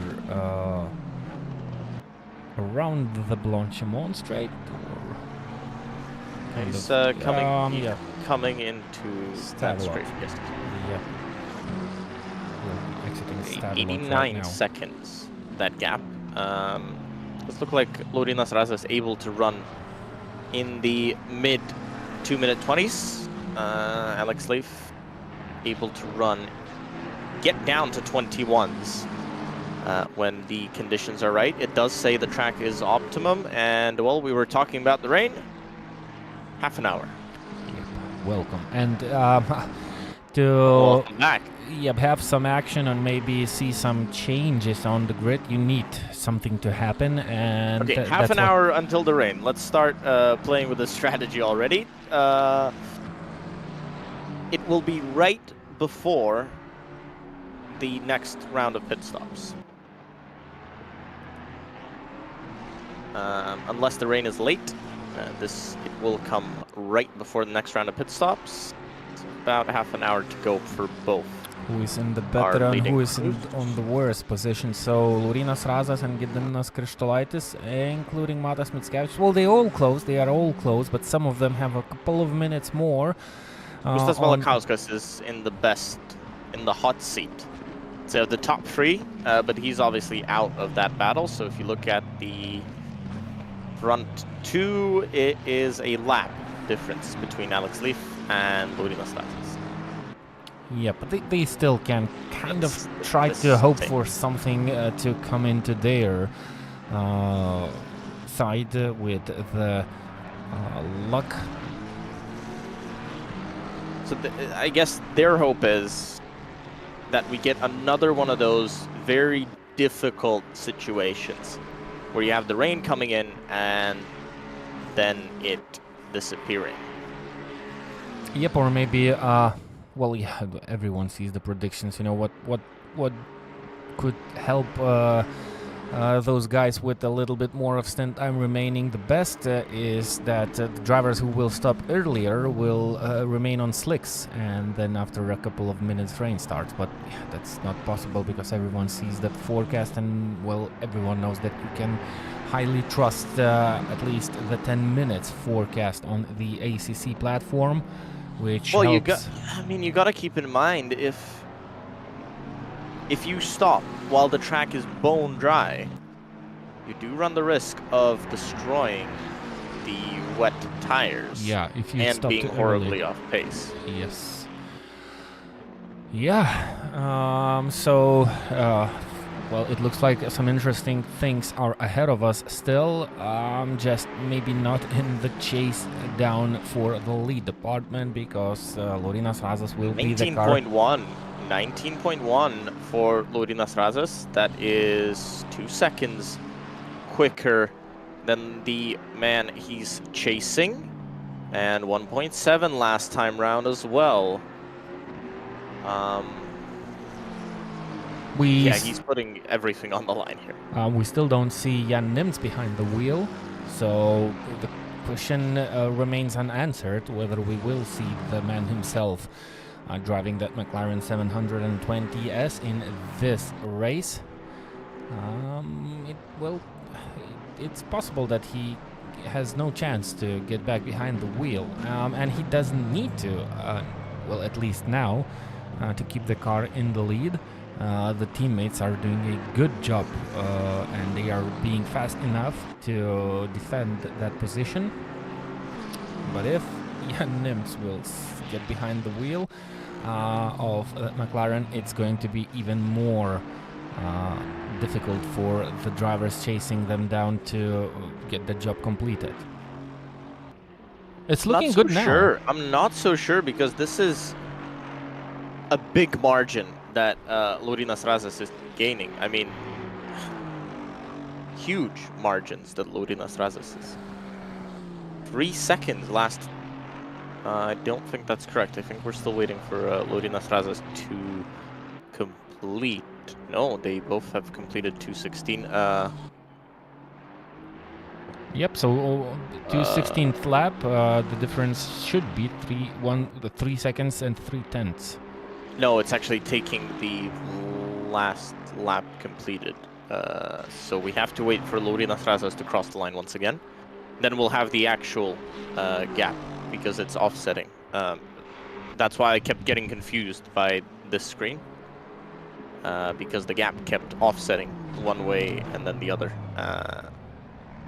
Laurinas Razas making a move into the bus stop chicane. Beautifully dirty Aston Martin Vantage GT3, the new Evo version coming soon. Yeah, even though he completes the lap, doesn't change much. 2.7 seconds gained once again. So 3 laps in the 2 minutes 19 zone. So that's fast. You know who's Very faster fast. on the racetrack? Oh, it's not anymore. It was Gediminas Krikštolaitis who was in the 2 minutes but there 18s. is Lopez is quicker. 9th place. He's doing 2 minute 18s. Yeah, but they had some sort of problems. Car number 12. Maybe they had penalties because they were running 4th at one stage in this Yeah, they race. did have a penalty, I do remember. That's the Audi. We've seen them have a drive-through. What will Alex Leaf respond with this time round? This is, I think, Dream to Drive really regretting what happened. 21.4. I'd say not quick enough because Laurinas Razas is improving as well on this lap. 2/10 up by the Sector 1 mark. Wow, he's really pushing. I mean, very, very intense push at the moment from Laurinas Razas. Yep, but A story of what could have been, definitely. definitely. The gap is still huge, but well, you cannot give up. You have to push. If you have the pace inside you, why not use it? This is, of course, coming They've got a towards... gap behind. So even if they do make a mistake, crash out, they've got a gap behind. that they can use. If the crash is not too big, then they can, I wouldn't say get out unscathed, but get out somewhat. Get out, I guess. It is a gap of around 1.5 laps that they've got to Gustas Malakauskas, another car that was very quick and then ran into trouble. And it looks like they do have trouble when it's dry. Once we get back into the wet, then you'll see that car come back to life. 19.6, and that's another 2 seconds gained. Yep, and the gap is down to 82 seconds. Yeah, that's a lot. It's...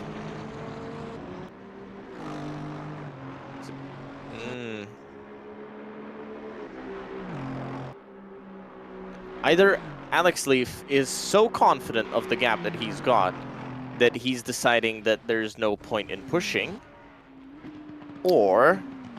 Another victim of the Eau Rouge. That's... Car number 5, Yep. Valic. They've been in the walls.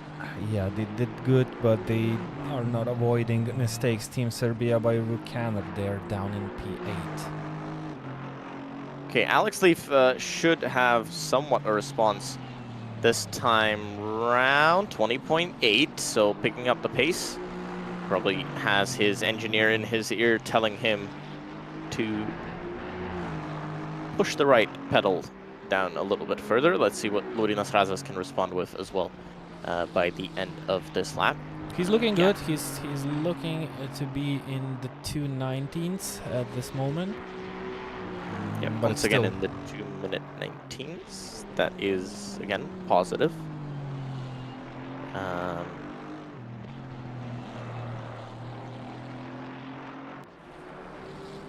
little bit of traffic that might not help. Or maybe it could if you catch it in the right spot of the racetrack. A little bit of slipstream, running a little bit wide on the exit of 16th. Yep, he lost there a little bit, roughly around 1/10 compared to his fastest stint lap. There goes the toe. And yep, gonna make it. Yep. Dream to Drive reporting that I don't want to quote this, but that the new tires are good. They are nice to drive on. yeah. Maybe a different word was used. 19.7, still a second gain. Last time by.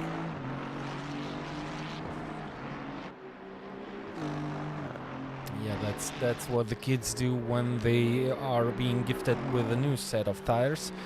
They finally are able to show off their talent and skill.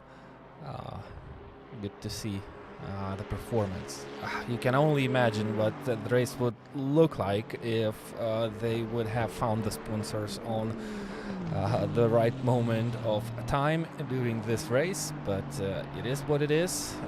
Well, everyone learns from their mistakes, and well, the next time they will be much stronger and much more confident, unless they will not have to, unless that chase down of their life will come to here's success. the response. Alex Leif, 20.3. He's definitely started to put his foot down. Yep. And of course, right away the gap started to not decrease by that much.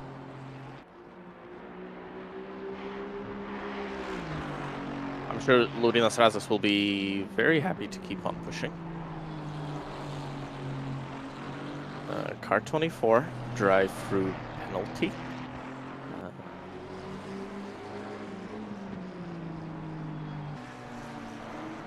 We're now into the part of the race where everything has mostly stabilized.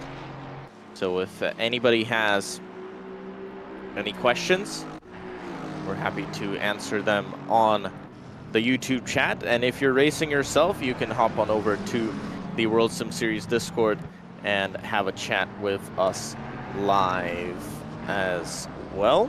There's an animal on the loose. Afonso Coelho Alexandre. He's having a moment of his life.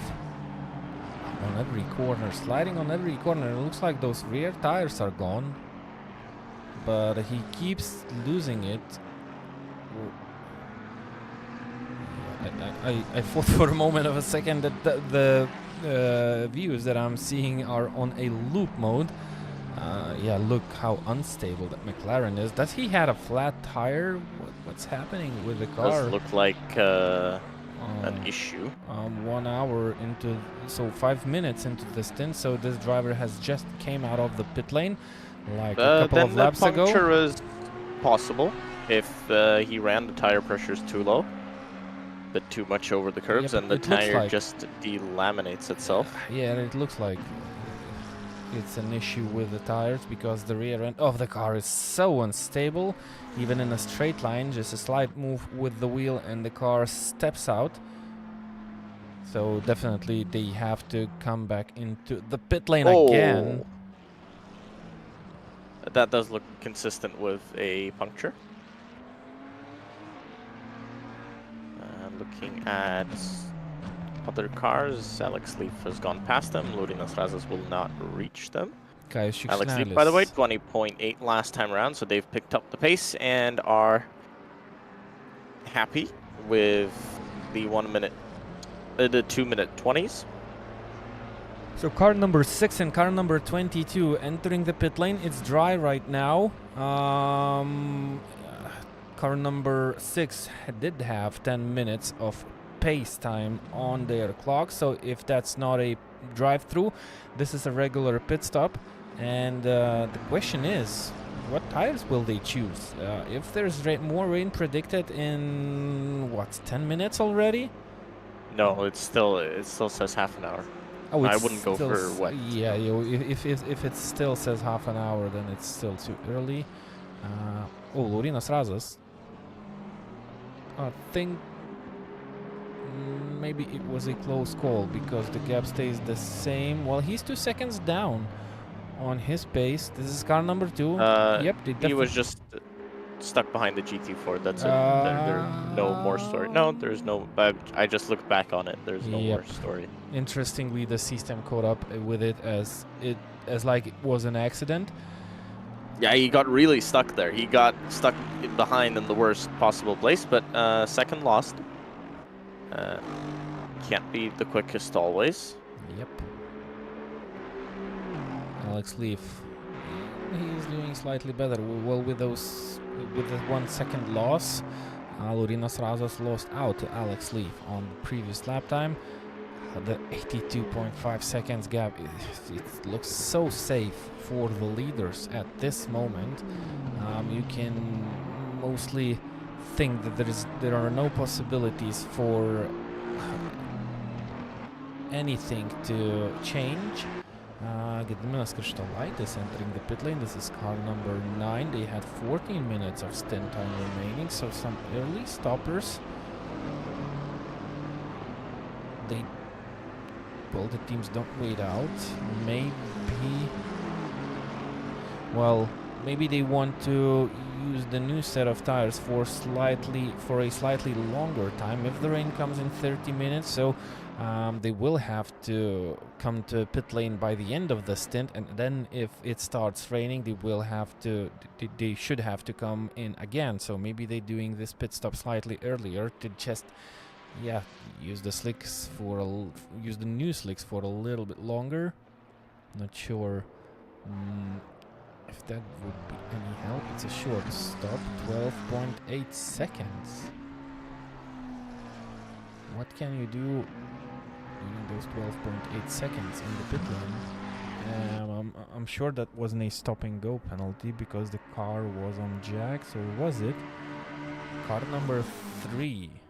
Car number 3 has a drive-through penalty. That's Matas Mickevičius, currently 4th. I'm not sure if that's already completed. Hard contact from a dive bomb. I don't see a time mark. Probably completed because they don't have one assigned to them right now. At But least they not still, that- but they are still on. I think it's not completed yet. Maybe they don't. Well, know if it's yet. been issued, then it's completed, because there's nothing on the car at the moment. Yep, it might have been not issued yet, I believe. They are in the battle, by the way, with the Beaver Grease Racing team. Oh no, that's Mantas Samulonis and Gediminas Kristolaitis, who are battling on the racetrack right now. This is for position number 5, Gediminas Kristolaitis 221. Oh, Matas Samulonis 221, Gediminas Kristolaitis 227, car number 9. They had an incident recently. The previous lap time is very slow.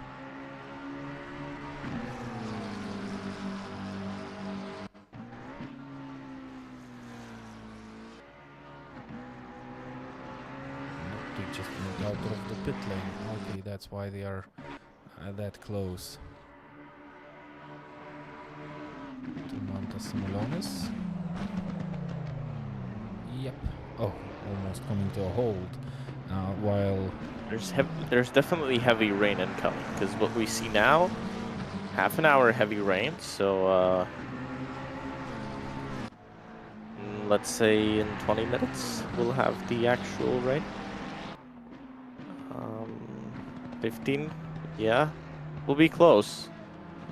We'll be very close with the next pit stops. We'll see who makes or breaks their race in the next strategic gamble. It comes about once every hour and a half. So car number 3, I see a penalty applied. Well, a penalty given, but... Oh, okay. Looking at it wrong.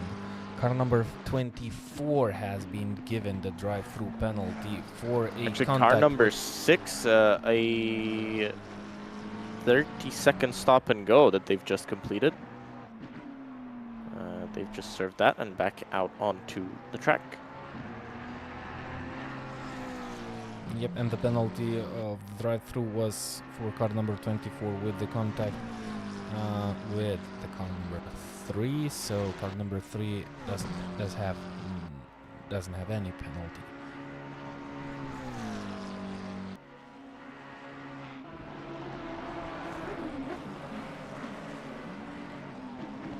.78.8. So Lorinas Razas still chasing down. The previous lap time was 2.8 seconds faster than the lap time of Alex Leaf.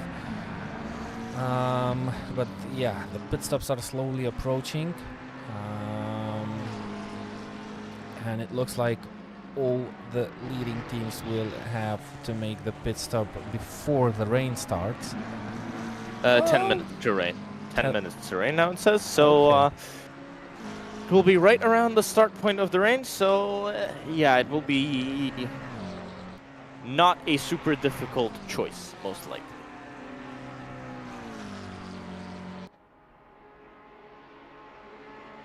Can we delay the rain by about 10 minutes? Maybe it will make it a bit more exciting. Yep, it will. It will definitely make the race much more exciting for the teams that are right on the time limit of the rain start. You know, they are currently walking on nails, if you can call it like that. They are kind of waiting and hoping that, well, the rain comes on the right time for them. Yeah, what would be the best? So it would be the best if, well, the car that stops earlier stops on the perfect moment when the rain starts, and they will kind of get some sort of advantage from the rain if it starts raining heavily. That's the only advantage I see from the drivers stopping slightly earlier. But right now it seems that it's going to be a advantage for the cars that will stop slightly later. I mean, the main advantage you can have here is if you're lucky, let's say,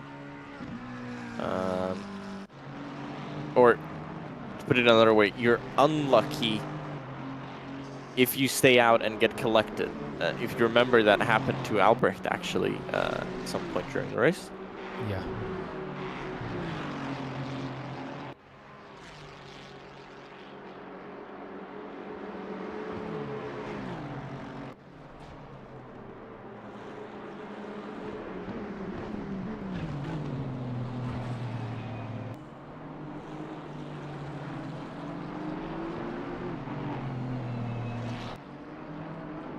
Some learners and crystalitis as well. That gap has stabilized. Razas and Leaf as well. That gap has, I wouldn't say stabilized, but it's, let's say, consistently at that 75-second mark, going down by about a second a lap. Last time around a bit more. Maybe this time around a bit less, but kind of ebbs and flows, but still going in the direction of the number 2 car. So the battle definitely not over. If you were to put Mr. World Sim Series, or Jan Nims, as his full name is, you'd probably want to do it now. Well, next time you pit. So he gets into the car for a nice 2-hour stint to the end of the race. We'll see if the team does decide to do that. And we'll see who jumps into the number 2 car as well. I do suspect that will probably be either Lodi Nasrallah staying in for another stint, or they're going to put Toros Trinila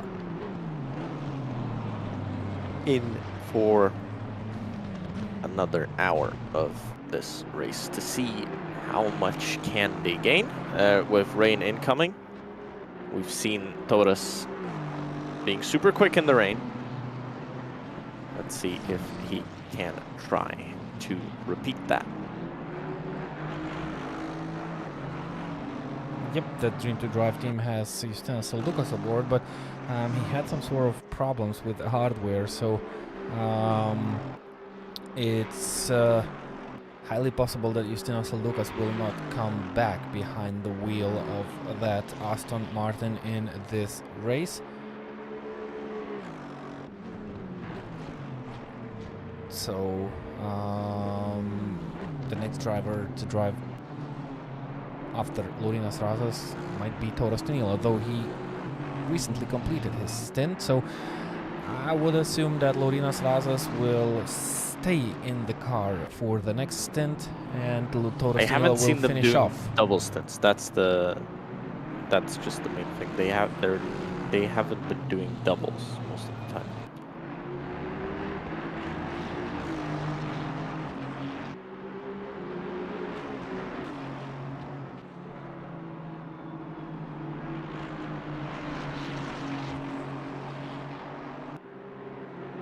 Still gaining time. Rain expected in less than 10 minutes. Half an hour's time.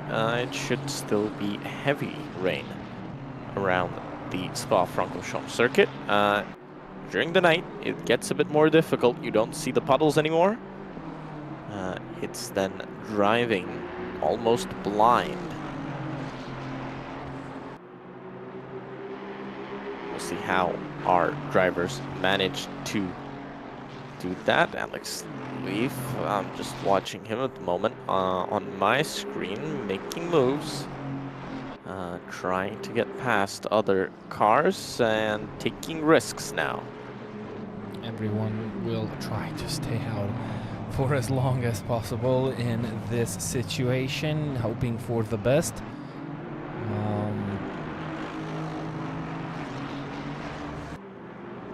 Also now, as the sun has set, we'll not see the raindrops as quickly, but we will see a definite change in car behavior. We've seen this a couple of times once the rain started to fall. Drivers making mistakes very, very quickly. Was that somebody off the road? No, they were coming out the pits.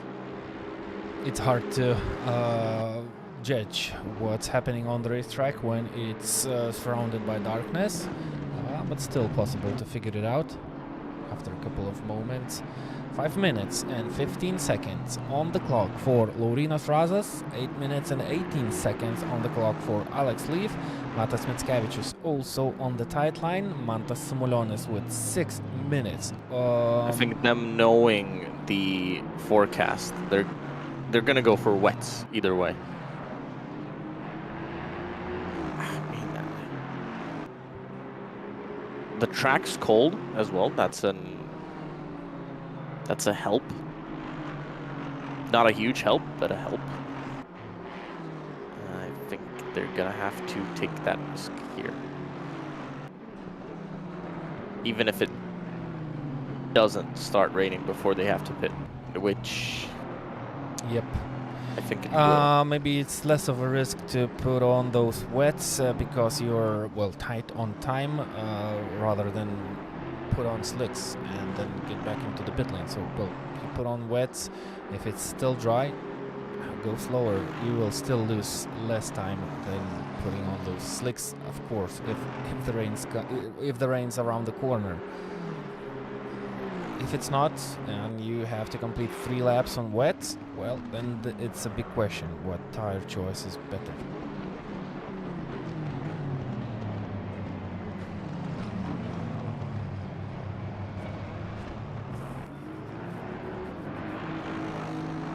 Looking at those times, 3 minutes to go, they crossed the line, so they'll have to come in.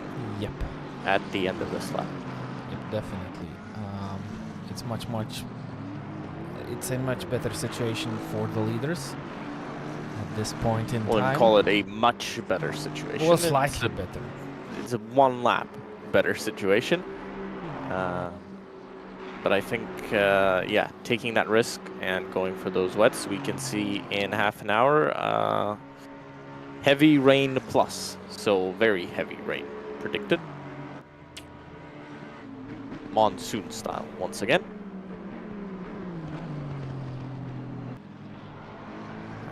And this is... Actually, Kaius Standis has set the fastest lap of the race. Just a few moments ago, he went purple. The track's had its best that it could have been. It's raining. Here we go. Raindrops on Leaf's car, and actually, Alex Leaf couldn't find the wipers. He turned off the lights and started sliding around, but he's now found the windscreen wipers coming out of the final turn. It started raining for him, so they'll be pitting at the end of this lap. I don't know if they would have wanted to pit now. The track wouldn't be wet enough, I think. But Laurynas Razas has to pit anyway, so that's perfect timing for them to stick on the wets and see how it goes. Mantas Simulionis went into the pit lane. They had 3 minutes and extra of time remaining, but they decided to I think they just right don't now. want to take the risk. Yeah, so maybe that's a good decision. We have to look at all the other drivers. It's highly possible that all the cars will dive into the pit lane.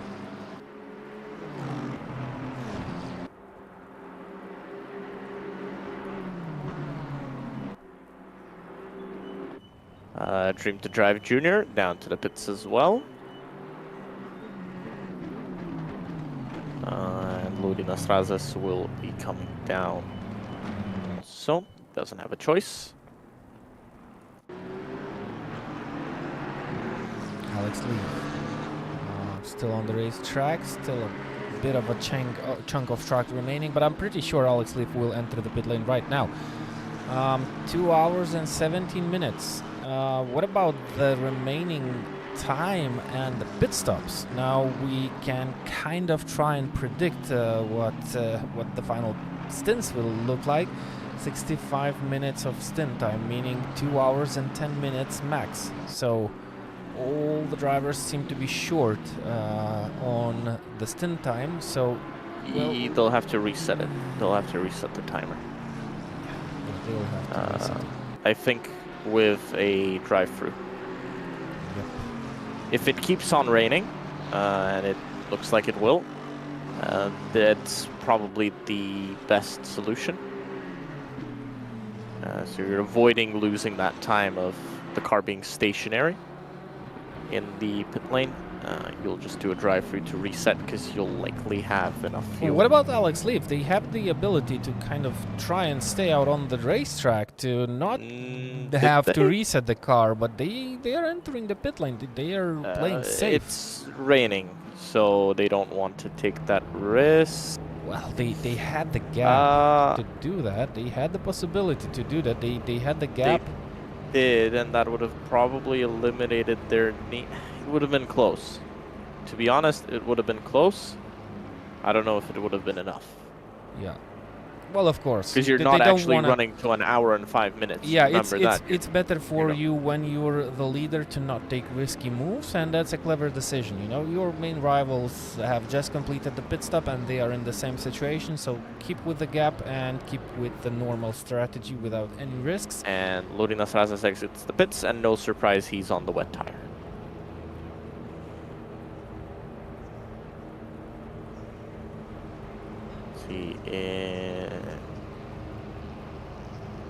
Wow, okay. Alex Leaf, by staying out an extra lap, he's lost 7 seconds on the in-lap. So the track was definitely wet for the slicks. Yes. And it wasn't a full lap. Well, it was closer to full lap for them.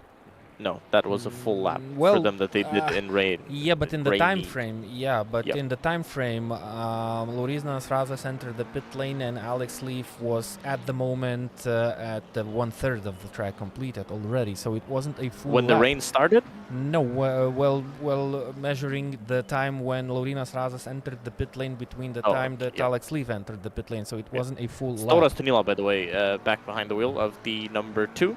So another hour-long stint. I guess they'll continue on with those all the way to the end. Is it Alex? Jan Nims behind the wheel, like we said. And he's going to probably take that car to the end. No surprise there. Wet tires mounted on the number 10 car. Gustas Malakauskas still on the dries, but looking at his onboard, struggling. Now he's struggling. Okay, yeah. Oh, Toras Tunila, I just saw him.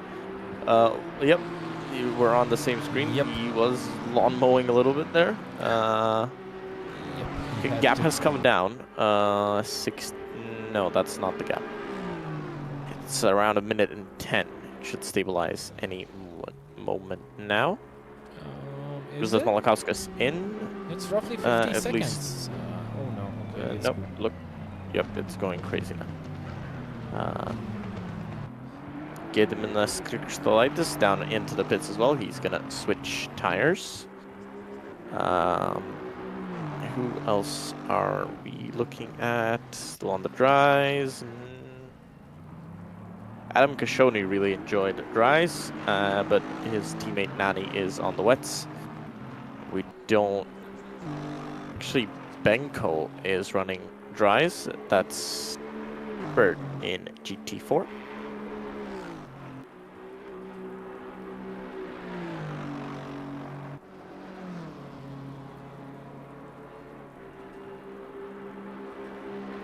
So it looks like the gap stabilized. It's roughly 73 seconds. So seeing 1:08 on my screen. It's a bit less than here. We'll see what happens actually when they cross the line. That will be our best indicator.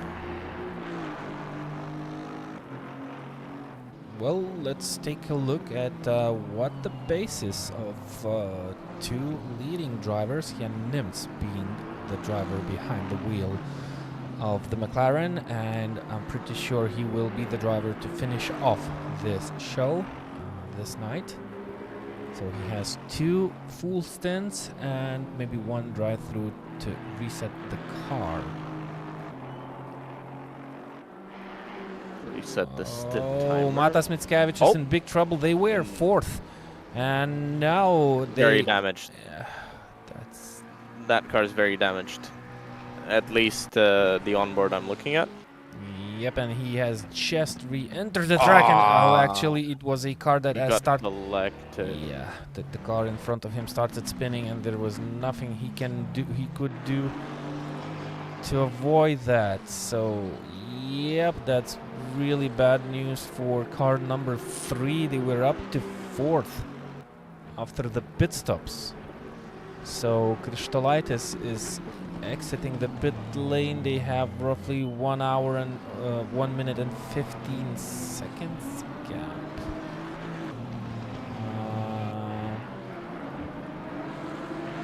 No, it's hard to predict. You have to tell what the gap is. It's Andrei Timofeyev behind the wheel. There's a crash ahead of Fabian Nosing. Who's involved? One McLaren. One of them is McLaren. The other one is Jokubas Mitkos. Mitkos, yeah. At the top. Oh, and once again, there was another contact with Kaius Šiksnelis. Oh, yeah, that's so from good to bad, from bad to worse, and there's your dynamic weather situation. So. Oh, what was that rejoin? He just came back out onto the circuit without a. Oh, and that's the first that's contact. Yep. I'm not sure what I'm looking at. Yeah, so. You were looking at a replay. That was yeah, but replay. What the situation was? Okay, I think I was. Was that the right one? So they started spinning on their own, coming into Eau Rouge, spun around, and that's the end. So. Going to be Jokubas Mitkos tried to rejoin the circuit in a way that I don't think the stewards will like too much. Yep, so some further decisions from the stewards is we will wait for some more penalties. So that's the car number 17. Kevin Lopez having a moment, or is yep. He's running off the track. Oh, well, everyone started to go crazy by the looks of it. Matas Mickevičius, Jokubas Mitkos, Kevin Lopez, all the drivers from the top 10 are going crazy and making mistakes. So, you know, everyone got into the rhythm on the dry track, I believe, but maybe that's not the situation. Well, there were different drivers, actually. Mantas Samolonis was behind the wheel of car number 17. So, the changed conditions, the darkness around the track, that set the drivers slightly off. I'm not sure, but, well, suddenly a lot of mistakes have poured out of the... People are getting tired as well. It's a difficult few hours. It is the battle for the lead. Currently, Tauras Tunila beats Jan Nims by 1 second. Well, at least on the previous lap. 2 minutes 29.2 versus 2 minutes 28.2. Nims is going slightly faster than his fastest lap time on this occasion. Well, yeah, Tauras is pushing. He's got no other choice here. If he wants to take the win, he needs to gain a lot of lap time. Yep. That's going to be difficult to do against Jan Nims, but yep. Let's see. The man he's chasing down is one of the faster drivers on the World Sim Series platform that we know of. Tauras Tunila currently on a very similar lap time as his fastest lap time. Jan Nims going slightly faster, but I believe he was in some sort of traffic. Matas Mickevičius off the road again. Oh, so they didn't come into the pit lane for the fix, or did they just break the car again? Did they have it fixed? No, they didn't have it fixed. They are running with a damaged car. This is a replay. Maybe They're it's in not now, that though. bad. They're now in. Yep, they decided to come in and not risk it. 2 minutes 29.0 the lap time from Jan Nims. On the previous occasion, we have to wait and see what the lap time of Tauras Tunila will be when he'll cross the line. Andrei Timofeyev, using the mistakes of Matas Mickiewicz and climbing up the leaderboard. Guys, Shikshnalis exiting the pit lane right now after... I believe he's exiting the pit lane after that pit stop that he needed to complete.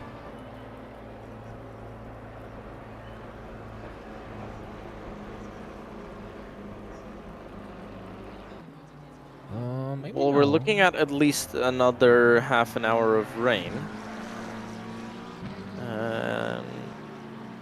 This might be a very interesting final stint. If it does actually dry out towards the end. 2 minutes 27.8, so 1.2 seconds gained again on the previous lap by Tauras Tunila. Jokūbas Mitkus also overtaking Matas Mickiewicz. Not really a surprise there. Yep. Tauras Tunila still going quicker.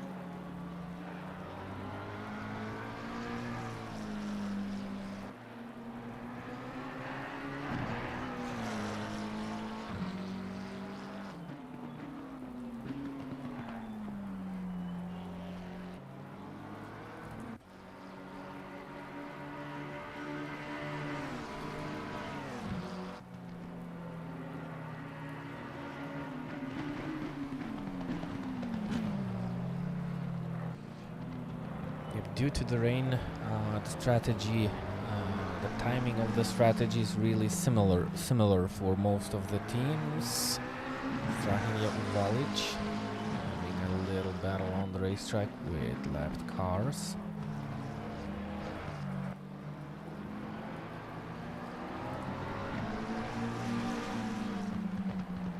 Looking at the speed traps, 275 for Jan Nims, 277 for Tauras Tunila.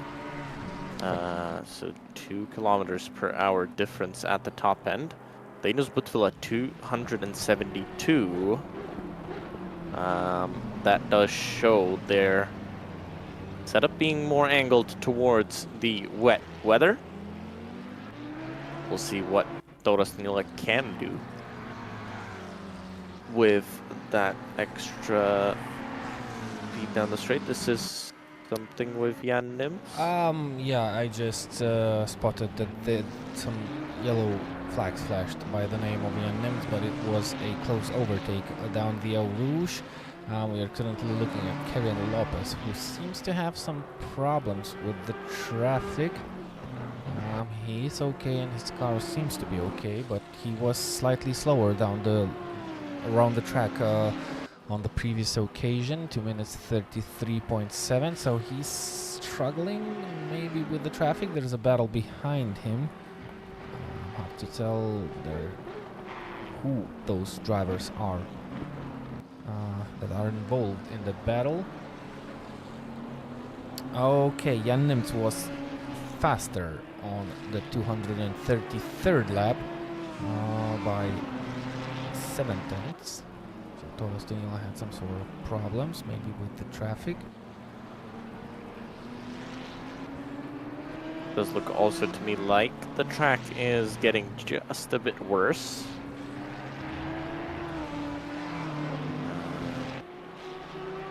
Looking at the pace of everybody, it does look like lap times are starting to plummet at least a little bit. Kai Shikshnalis 29.1 last time around, so lapping very similarly to your race leaders. Gigic was yellow, but is not anymore. Yeah, Nims coming through again, 29.1.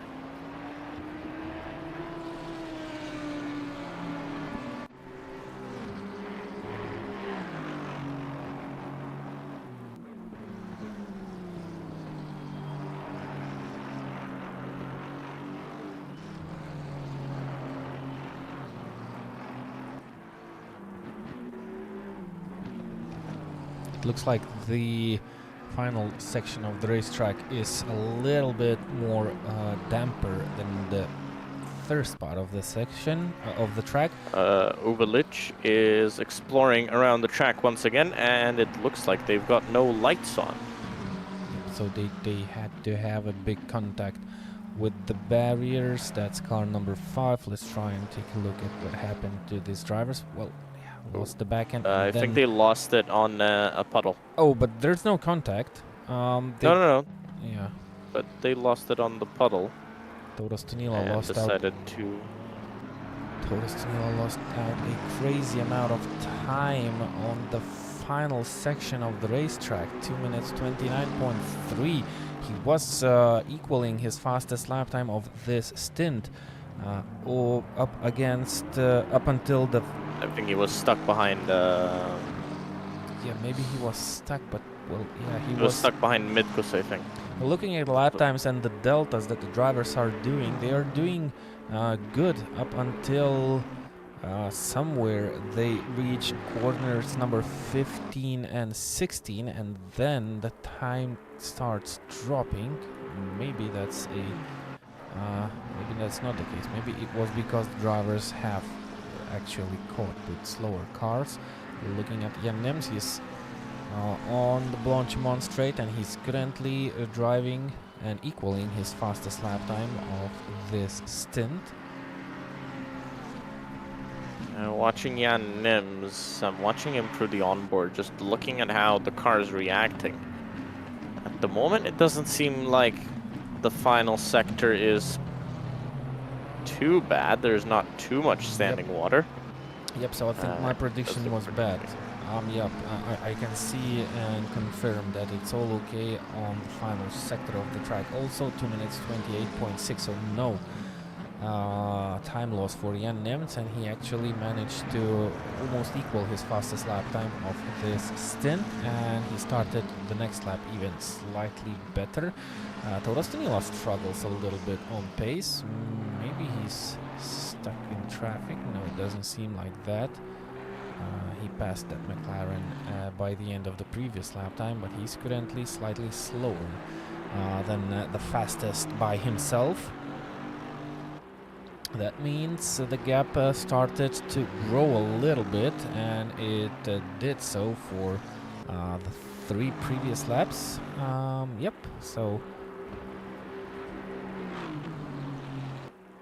lap 2:32, Toros was slightly faster, but then he was slower on both next laps. He's just getting maybe a little bit unlucky with traffic. We've seen it this lap as well. We have to actually wait for Toros Tunila to complete this lap to see the real picture. So he lost 8/10 during the 3 previous laps. The last time around, he was actually quicker, even with a little bit of... It does look like Toros's Aston is quicker, but he has to bridge a 70-second gap.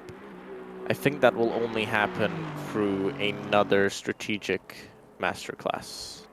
Exactly. He has to stay strong and keep up with the pace in case an opportunity comes along the way. So he has to give the maximum that he has got right now and just keep those hopes alive. But same goes for car number 10, which is driven by Jan Nems. He just tries to perform at the maximum and hope for the best for himself and his team. Same goes for everyone, of course. Oh, and that's close into the bus stop chicane. There's a slow BMW. Jan Nems has to... Getting stuck, yep. But doesn't need to make any rushed moves. You know, even if that does lead to a bit of a slower lap time, that won't change much. It doesn't matter. The main thing is to keep the car in one piece, and if the race will continue on like this, there's no chance for Toros Tunila to catch up Jan Nems on pure pace. So healthy car means much more than a better pace right now at this stage. Andrei Timofeev. Beaver Grease Racing Team. They struggle a lot. They had a lot of problems, but they still are in the top 5 places. So they have pace, but it just didn't kind of glue together today. So lots of misfortunes, some mistakes. I mean, Beaver Grease are a legendary team here on the Assetto Corsa Competizione platform. So even with not an all-star lineup that they would normally bring, but still fast drivers, they know how to get a good strategy done. They're going to be fine. They're doing well.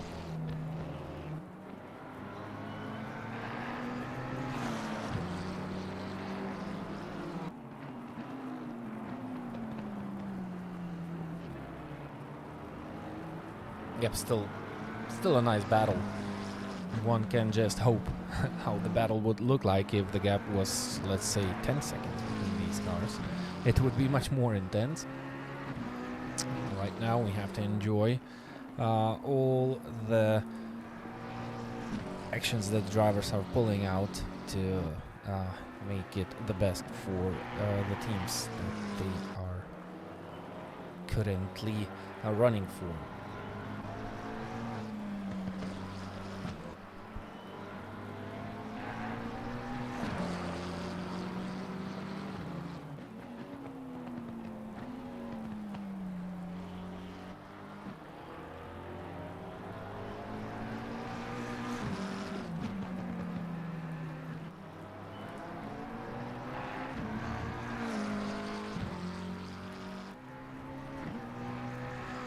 We're going to have a quick break and jump into part 2 of our broadcast. Yep, we have to switch the links due to the length limitation on the YouTube platform. So stick with us. That's only a really short break, and we will be back right after that.